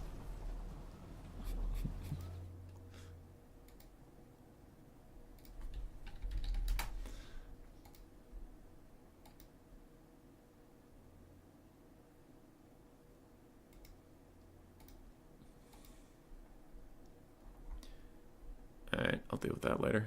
Dwarves are just resetting up their lines, so I'm busy checking out some stuff. If a tree falls in the woods and no one's around to hear it, is it an analogy? Yes. He only owns the territory because Skarsnik lets him. Yeah. Like, the Carrick 8 Peaks story is pretty good, but it is pretty much just Queek versus Skarsnik, and Belagar is Belagar is a cheerleader that thinks the whole show's about him. And like, most of the dwarves are pissed at him for wasting all of his time and resources trying to reclaim Carrick 8 Peaks. Like, at first they were on board, but after all this time, they're like, "Dude, just give it up, come home." And he's like, "No, fuck you." You're unsure how to resolve your dilemma without having to get up? I'm sorry, I don't know what your dilemma is, but it sounds really hard. We talked about the builds earlier. It's the exact same builds, except the Grumbling Guard Longbeards with great weapons were added. They have an AoE Vigor replenishing aura that is 5 times worse than Thorix, and Thorix gives ITP. That's so stupid. That's so stupid. Why? Why? That's their thing. That's their whole thing. Why are they worse at their whole thing than Thoric is? Why? Thoric has a million other things. Why is he so good? Anyway. Front lines collide. There's lots of explosions. There's lots of flame cannons. Lots of damage going both ways. We aren't even at 1k damage value yet, but you can just see the health bars have been plummeting for both of the dwarves. Gyrocopters in the distance firing little balls of steam into these dwarf warriors. Not doing too much damage. I don't think it even has armor-piercing damage values. It does not. Meanwhile, Thunderers are just going to kill Alfredino's little helicopters up in the sky. The Giant Slayers are running around, being spooky, being ominous. Miners with their little backlights are now getting into a fight with other miners. And Dwarf Warriors getting fights with Dwarf Warriors, but it looks like there are some Giant Slayers running through here. Kind of wondering why they didn't go around to the backside. But they do what they do. They do what they want. Meanwhile, Dwarf Warriors and other Dwarf Warriors are chasing down some of the ranged assets of the red team. And it looks like the Giant Slayers might have wanted to be back there, or they could have peeled some of this, but we'll see. Yep, now they're coming. Now they're showing up. Oh no, burnt leadership debuff on the Unbreakable Slayers. Whatever shall we do? Flame Cannons making the front line of the Red Dwarves rout rather quickly, and it looks like we have Dwarf Warriors Great Weapons wandering back there to maybe try and shut that concept down. But unfortunately for Cal Harmon and the Red Dwarves, they were not able to get in range of the Flame Cannons and shoot at them. So now they are forced to suffer the penalty.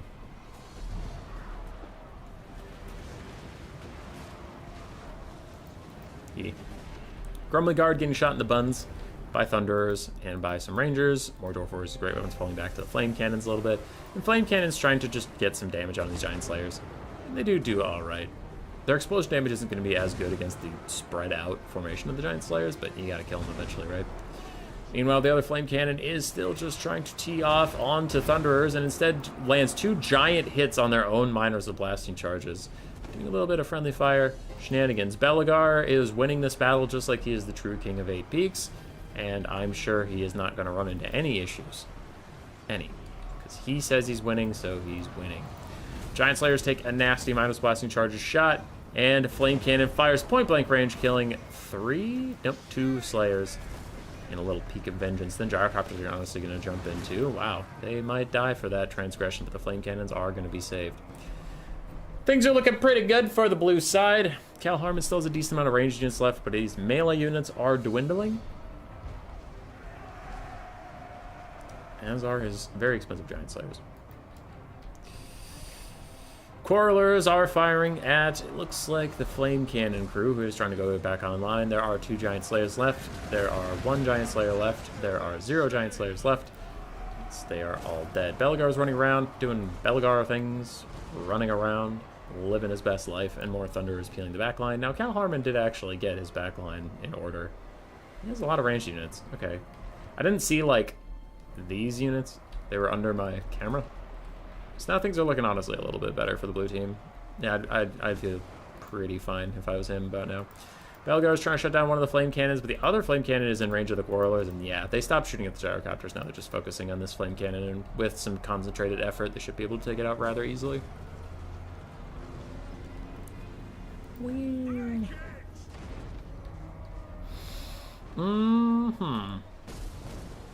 Yeah, I'm thinking, oh god, I was going to say if Belegar doesn't get sniped by the Hero Corps, I think he's going to be fine, but then he opts into a fight with Felix and the Thane and Thoric, and he's getting his ass handed to him right now. Look at him go. He's starting to run away, but Thoric's the same speed as him, so he's going to get charge bonus on his butt the entire time. Thane is too. Rip Belegar, true king of 8 peaks. Can Dowie play basketball? No. No, whatever gave you that idea. Flame Cannon's still firing in on the Thunderers and Quarrelers and other stuff. There's just too many of them, and they've closed in now, so I think the Flame Cannons are about dead, and actually this one only has 3 shots left, even without that. Rune of Slowness making Thoric slow, even for a Dwarf. Sorry, Belegar. I'm just used to all Dwarf Lords being Thoric. Thoric higher, bro. Blue team still ahead on the balance of power. Blue team still slightly up on the damage value, though I am getting, honestly, concerned. Appreciate the Flame Cannons, but the Hero Corps is just cheese at this point. Did he really need this matchup? Yeah, I think the Hero Corps is probably going to get into the late game and just get kited by ranged units and shot to death. Belegar does get ganked. True king of 8 peaks. Oh, true, oh king. Oh, 8 peaks. Very good lord. No, in the game, Belegar is actually fine. It's just... in the lore, I think he's funny because he thinks he owns things. He thinks he's people. Thunderers doing what I think they're going to have to do to take care of this Hero Corps. They tried to point blank fire at Thoric, but Belegar was actually in the way. So now they're free and clear to turn and shoot, and they might just want to do that rather than get run down like the dogs they are. Because they only have 28. They only have 28 speed, so yeah, they just got to turn and shoot at the Hero Corps. Grumbling Guard fighting to the very last against some Giant Slayers. The blue team is running out of models. They're running out of things to do. All Dowie Lords are now renamed to Worst Thoric. Now you're getting it. Hi, BH. don't think I said hi to you yet, so hi. Thunderers, Quarrelers, firing into the Dwarf Warriors near the Hero Core. It looks like they're actually shooting at the Hero Core, but Felix is hiding behind some Dwarves because he's cowardly and shitty. Felix, you're a bad person. Rune of Wrath and Ruin does some wrathing, does some ruin on those Quarrelers. And they will rout. These Thunderers, they really do just gotta pick a lane and turn and fire, because they're not gonna outrun the Hero Core. I remember when me and Pants were playing Bowmore. He gets cowards refusing to duel between the two. Yeah, Pantelinate is a dirty, filthy coward. You filthy scumlord coward.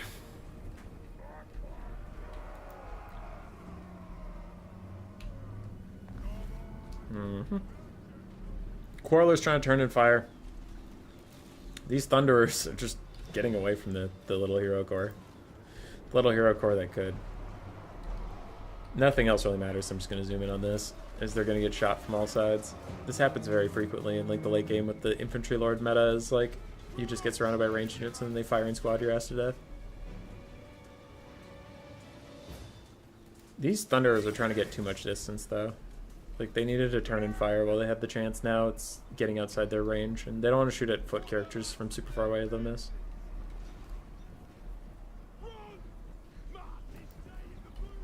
Mark this day in the book. Blue team is actually up on the balance of power, though I significantly doubt their actual capacity to win. Blue has some rallying units in the distance.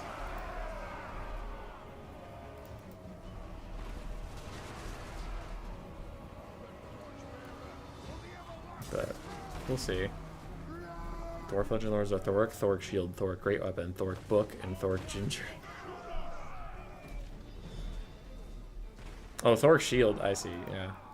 For some reason that's the one that stumped me, but it's Belgar.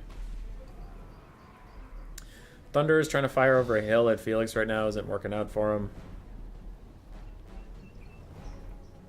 More blue team units are rallying and routing. What up, Strix? What about Thoric Toilet? That would just be Thoric.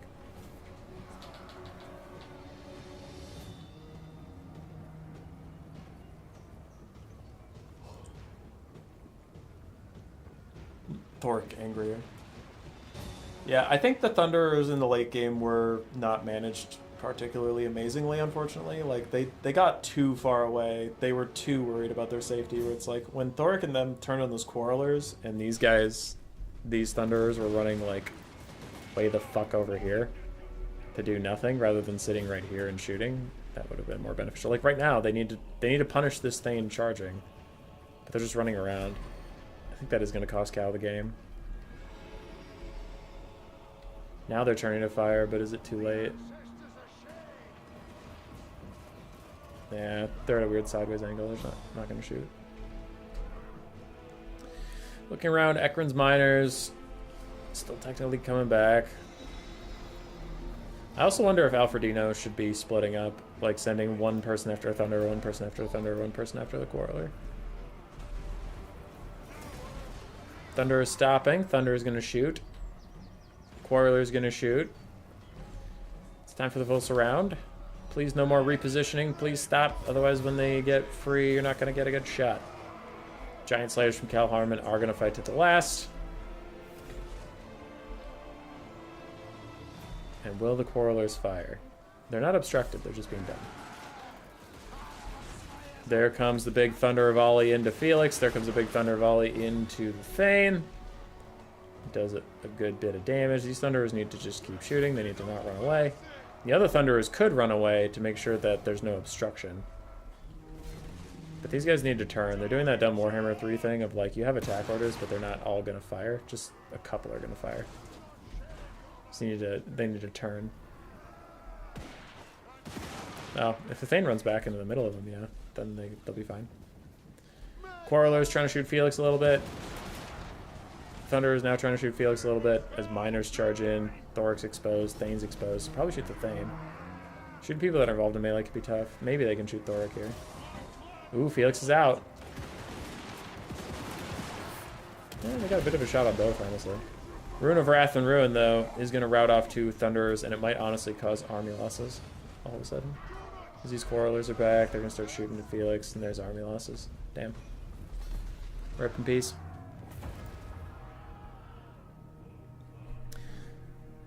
Gorthoric. And the Blue Dwarves win it. Thoric 1,100, Felix almost 600 value, Thane about 600 as well. Flame Cannon 1,600 and 1,500 for them. Gyrocopter did about 800. Then the infantry mostly struggled to get value, but they just had to hold. They just had to hold for the lads. On the other side, Belagar 200 gold value. Giant Slayers about 1,000 between them, which is paying for one of them. Not even one of them, actually. They cost 1,100 or 1,200, don't they? Thunderers did well. Minus Blasting Charges did okay. Quarrelers did well overall. Dwarf Warriors, the Great Weapons, plus minus Blasting Charges struggled. What is this Dwarf versus Dwarf match? That's 2 Grudgeons. Hi, Nathan. I don't know you, but hi. Alfredino goes up to a 1. And will this be the last game, or will we go to game 5 and I will starve to death before going to work? So that's how it happens, folks. That's how you starve to death. This right here. Ah! I put a blocker up, right? Yeah, I did. Not convinced by Giant Slayers versus Dowie. That's fair. I'll allow it.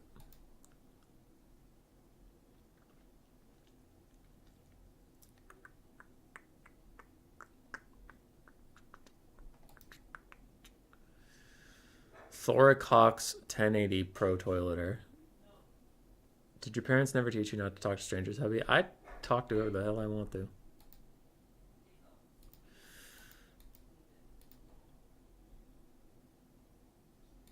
My head has brain things going on in it, and they hurt.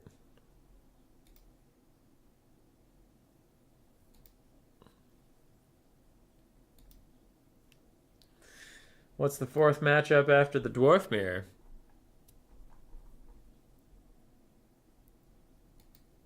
Let's find out together, class. I actually don't know what their picks and bans were. I have no idea. When a Slayer riding a Slayer count as Monster's Cover, who's all Slayers are always Beast Mode. I think that would count as Bestiality. I think that's what it would count as. I don't think CA wants anyone riding anyone in this game. They made that one guy's name was Arse something and it was ... so they didn't even want a butt in their game. I don't think they want people riding each other. Nurgle Mirror? I don't know. I don't know what they already picked. Somehow we got Dwarves, so who knows what's around the corner.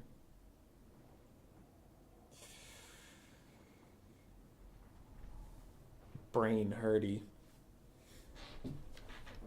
Ugh. I'm getting a headache, probably from skipping lunch, but this is how I feel right now.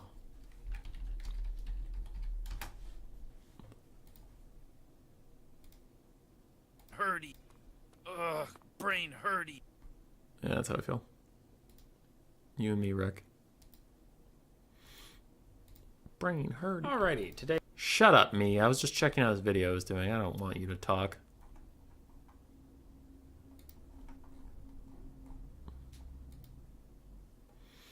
They're still just hovering on Dwarf. Hurty. Shut up, me. If I wanted you to talk, I would ask you. There we go. I found the thing I was looking for.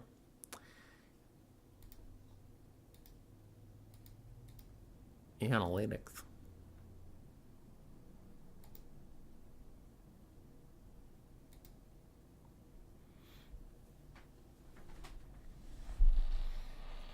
Holy shit, they're doing the Dwarf Mirror again!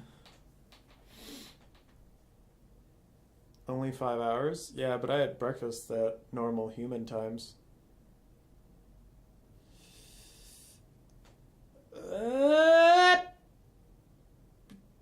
What's your next factions?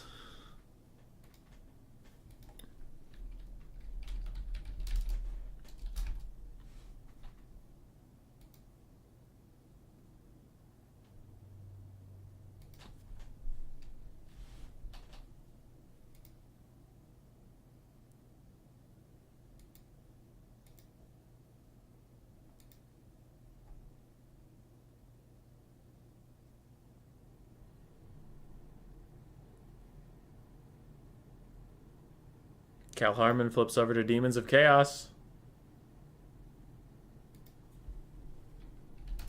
Oh, they didn't do pick pans for all 5 games yet. It's another just picking and banning as they go. Tomb King's Demons of Chaos.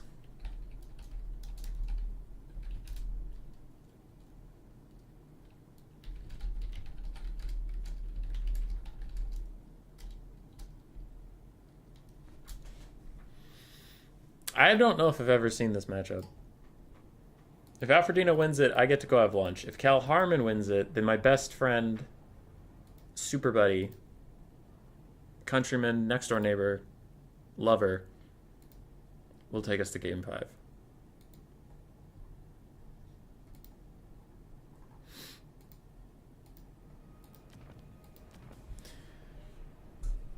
Alright, Grace appears to be having problems with the dog, and I don't want to talk to any of you anymore, so I'm just going to sneak away and help her with that, and goodbye.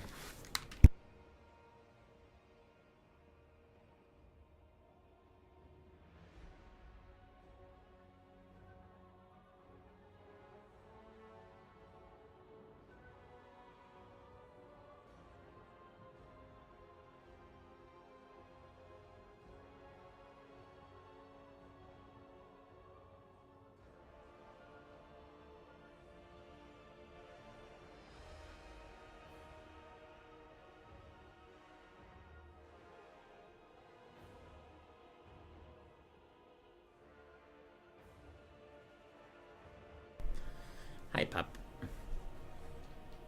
Everyone, this is Pup. Oh. She's causing her mom a bunch of trouble, so we're gonna give her a snuggle. Hello, everyone. I am Pup. I do my math homework on time. Don't you? Do you do your math homework on time? Do you do your math homework on time? Do you do your math homework on time? Yeah. This is Pup. Her name's Hazel and she's nice. We loves her. Yeah. We do love you. We love you so much. Everybody loves the Hazel Basil, and you drooled on my hand. Thank you so much for drooling on my hand.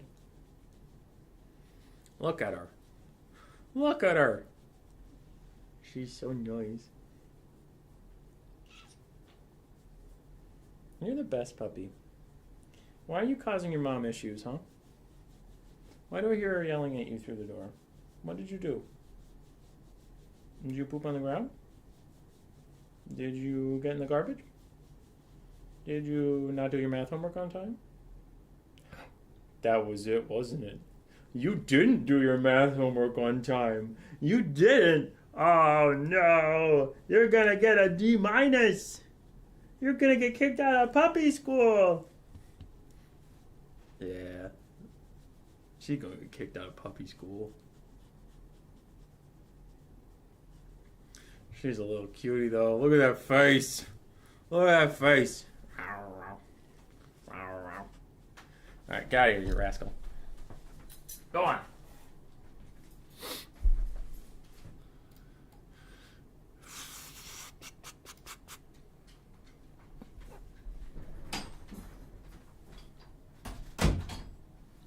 Okay.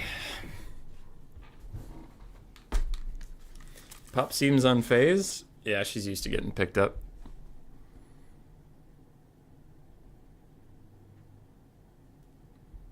I'm not bullying the dog. I'm just holding her.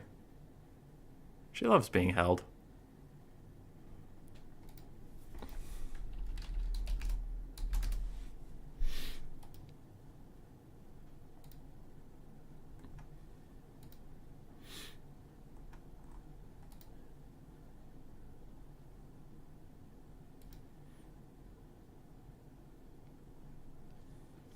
Oh, we got up to 58 likes on the stream. That's pretty good. That's pretty good. Nice job, everyone.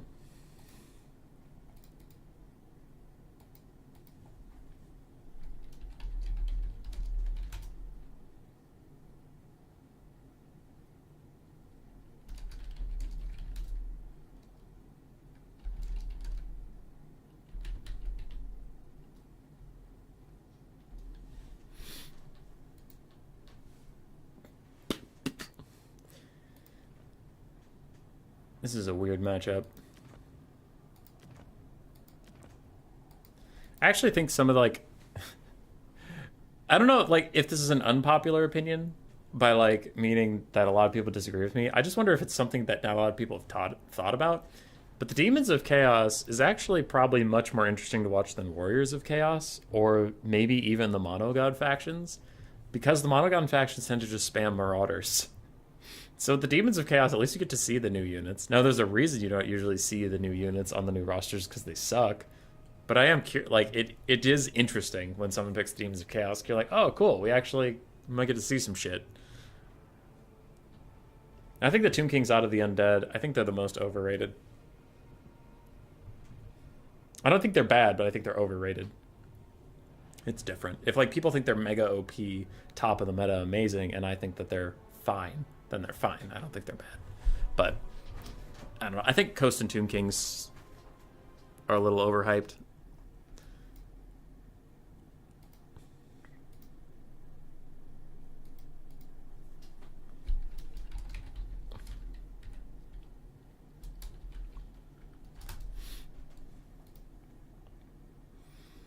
We do have Svarik. We have some basic Demonettes.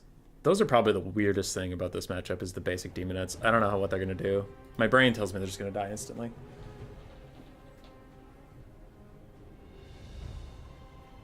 Bird saying Tomb Kings are great. Bird's a liar. Bird's a liar and a thief, and I will not have an educated and structured debate about this. I'm instead just going to throw out criticism with no follow-up. So, I win. I find them all boring. Very much a mixed unit tactics kind of guy. You chomp out virtually all range and start relying on gimmicks. That's fair. That's fair, Doomsage.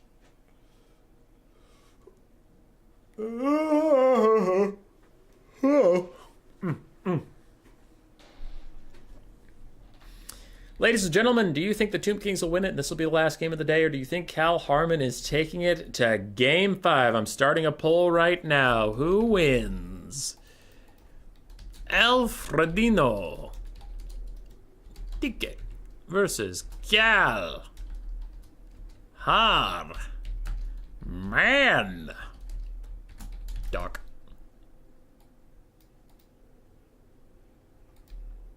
But they have Red Ogre.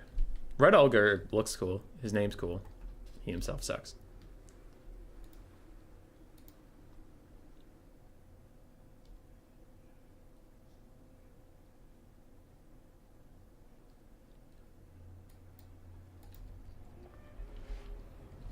Don't vote, you fools. Why wouldn't you vote? I don't understand you people. Tomb Kings won't win. Arkan will. Fair. Where's Demons of Chaos? How can he just not bring a unit? Oh, where's the Demon of Chaos? I don't know. I think Sigvald's not even on the roster.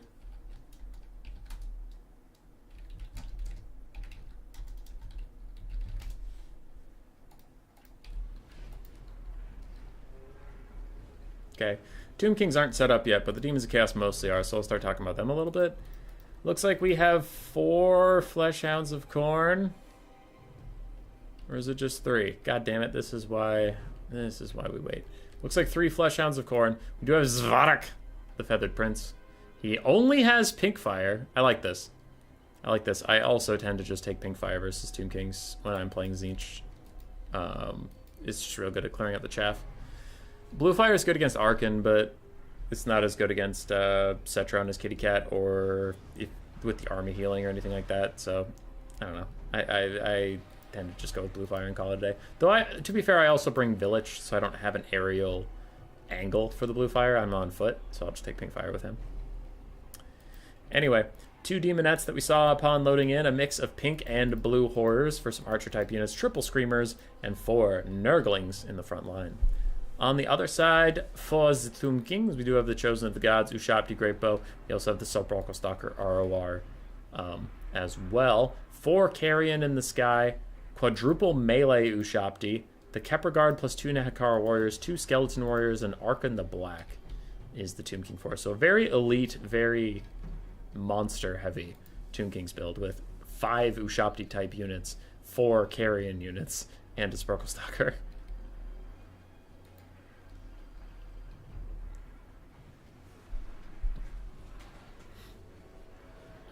I see. Doomsage, you make a good point. I think Fleshhounds might also be evil.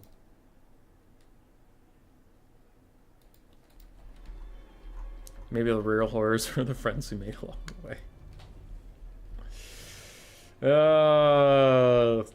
Chat's actually been popping. You guys are killing it. Alright, I'm shutting down the vote. Now that the game is about to start.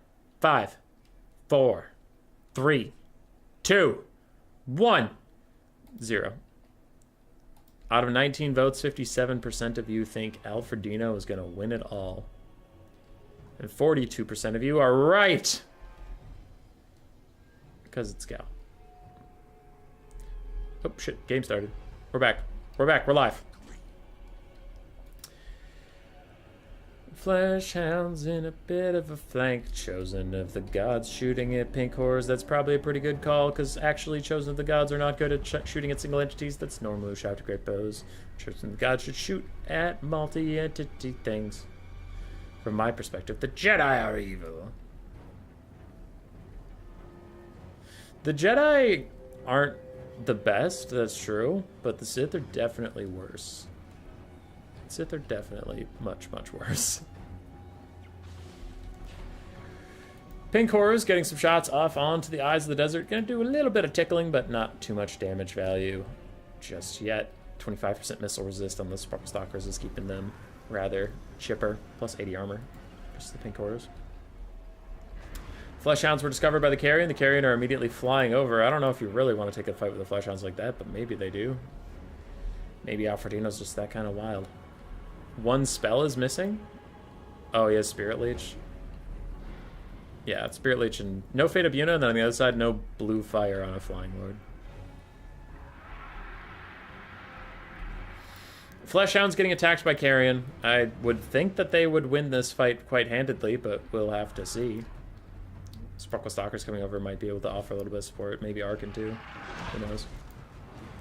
Gaze of Fate plus an overcasted pink fire. There it is. There's the winning combo. Almost half HP off the Kepler Guard. And there's plenty more pink fires to come. Now for Alfredino, I mean Cal Harmon, sorry. For Cal Harmon, we're very spread out here. He does need to get a little more involved in the fight. Like more of this stuff needs to come get engaged. Because you can see over here, Alfredino is picking off one of the Fleshhounds. The Sepulchral Stalkers even come into melee just to really finish off that Fleshhound unit.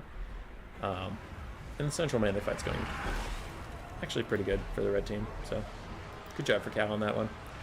Pink Horrors and Nurglings in melee combat. The other Pink Horrors are going to try and fall back, while other Pink Horrors and Blue Horrors provide support, shooting at the Carrion and the Ushabti that are holding down the middle. Damage value is about even, and again, with Tomb Kings being an undead faction, but especially one with an army-wide passive healing, you're going to want to get quite ahead of them on the balance of power if you're actually going to win the game. That doesn't count as a white line. Fleshhound just sitting on the white line and getting attacked by Carrion? No, because it's not defending anything, it was just waiting to flank and then got caught out.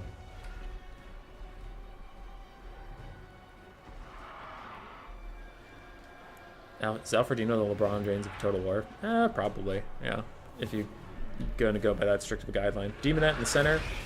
Fading away. Already gone. Spirit Leech onto the Screamers of Tzeentch as Alfredino's... Yeah, Alfredino's trying to get rid of them. So he and his melee Ushabti can just fight Svarak on their own. Though Svarak is a feather-type character, so he's just going to walk out of there without any issue. You can't lock him down. Can't hold me. Blue Horrors and Pink Horrors probably want to start shooting at the Kepler Guard and Nehekara Warriors rather than focusing too much on Ushabti. The Ushabti are 90 armor, and these are non-armor piercing missiles, but what do I know? Screamers trying to catch up with the Chosen of the Gods, getting peeled off by Carrion. Nice stuff there. And the Tzeentch army passive is already coming out, entirely deleting the Kepler Guard with a pink fire follow-up, killing some more Nakara warriors. Cal Harmon killing a lot of stuff, and that damage value from the Tzeentch army ability doesn't count towards the top thing, so that was actually pretty significant. Svark needs to opt out of this fight. He really needs to leave. He's got Sparkle Stalkers coming up. He's been sitting in melee with Ushabti and Arkan for way too long, so he needs to get the fuck out of here. A little bit of a slip up there. Funny enough, the Jedi aren't even at their worst in Clone Wars. KOTOR era Jedi have been switching this to the Sith Ire by the hundreds all the time. Yeah. I remember the Old Republic, the MMORPG for Star Wars was pretty fun, but I never got that far in any of the stories because it always got a little monotonous around like the 3rd or 4th planet. Who's the Jordan for Alfred? I don't know. Someone who played, was really good, then came back and was middling. So I guess we're waiting for them to come back. Anyway.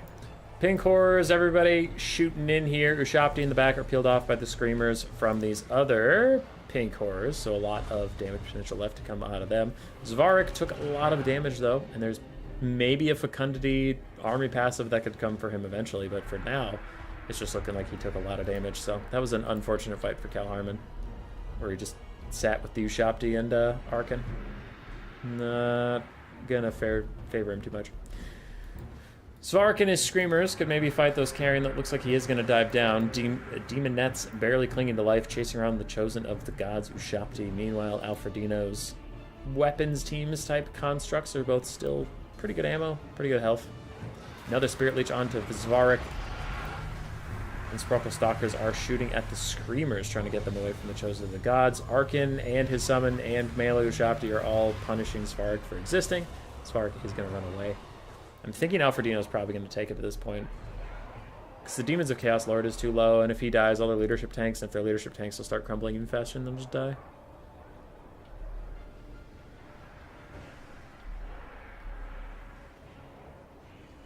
Demon Abbot is cracked. She pull up a fadeaway, she's not even playing basketball. I don't know what's happening anymore. Gaze of Fate onto Arkan the Black, trying to hold him in his place as Svark fucks off for a little bit. Melee Ushabti are getting ground down by Fleshhounds and Screamers, but the Chosen of the Gods are free. The Sparkle Stalkers are chilling, and Carrion and Spirit Leech are all still chasing Svark. Gonna get his leadership low enough that he will start crumbling in front of our very eyes, and when he goes, so does the chance of winning for the Tomb Kings. Goodbye. In comes leadership spike. Goodbye, Nurglings. Goodbye, Fleshhounds, maybe? Goodbye, Demonettes, if the Fleshhounds go. Quick little Spirit Leech onto them as well. Shows the Gods coming over now. Arkan does have to be careful. He's in a really, really bad situation, taking a lot of damage, so I think he's pulling over as many of his assets as he can to get him safe. And even a melee Ushabti summon from the lore, the Realm of Souls, I'm sorry. There, that'll secure it. Almost he got Lord sniped out, and then actually the Demons of Chaos probably would have won it. Because if both sides have no magic or no Lord or anything, then these guys would have had issues, but... There's one pink with a good amount of ammo, another pink with a good amount of ammo being chased by Skeleton Warriors. Melee Ushabti are about to go careening into them. Another Skeleton summon from Arkan on the backs of all these guys. Chosen of the Gods are going to get far enough away, then turn around and start firing in here, and that'll get them a crumbling. That'll be GG. Alfredino will win 3-1.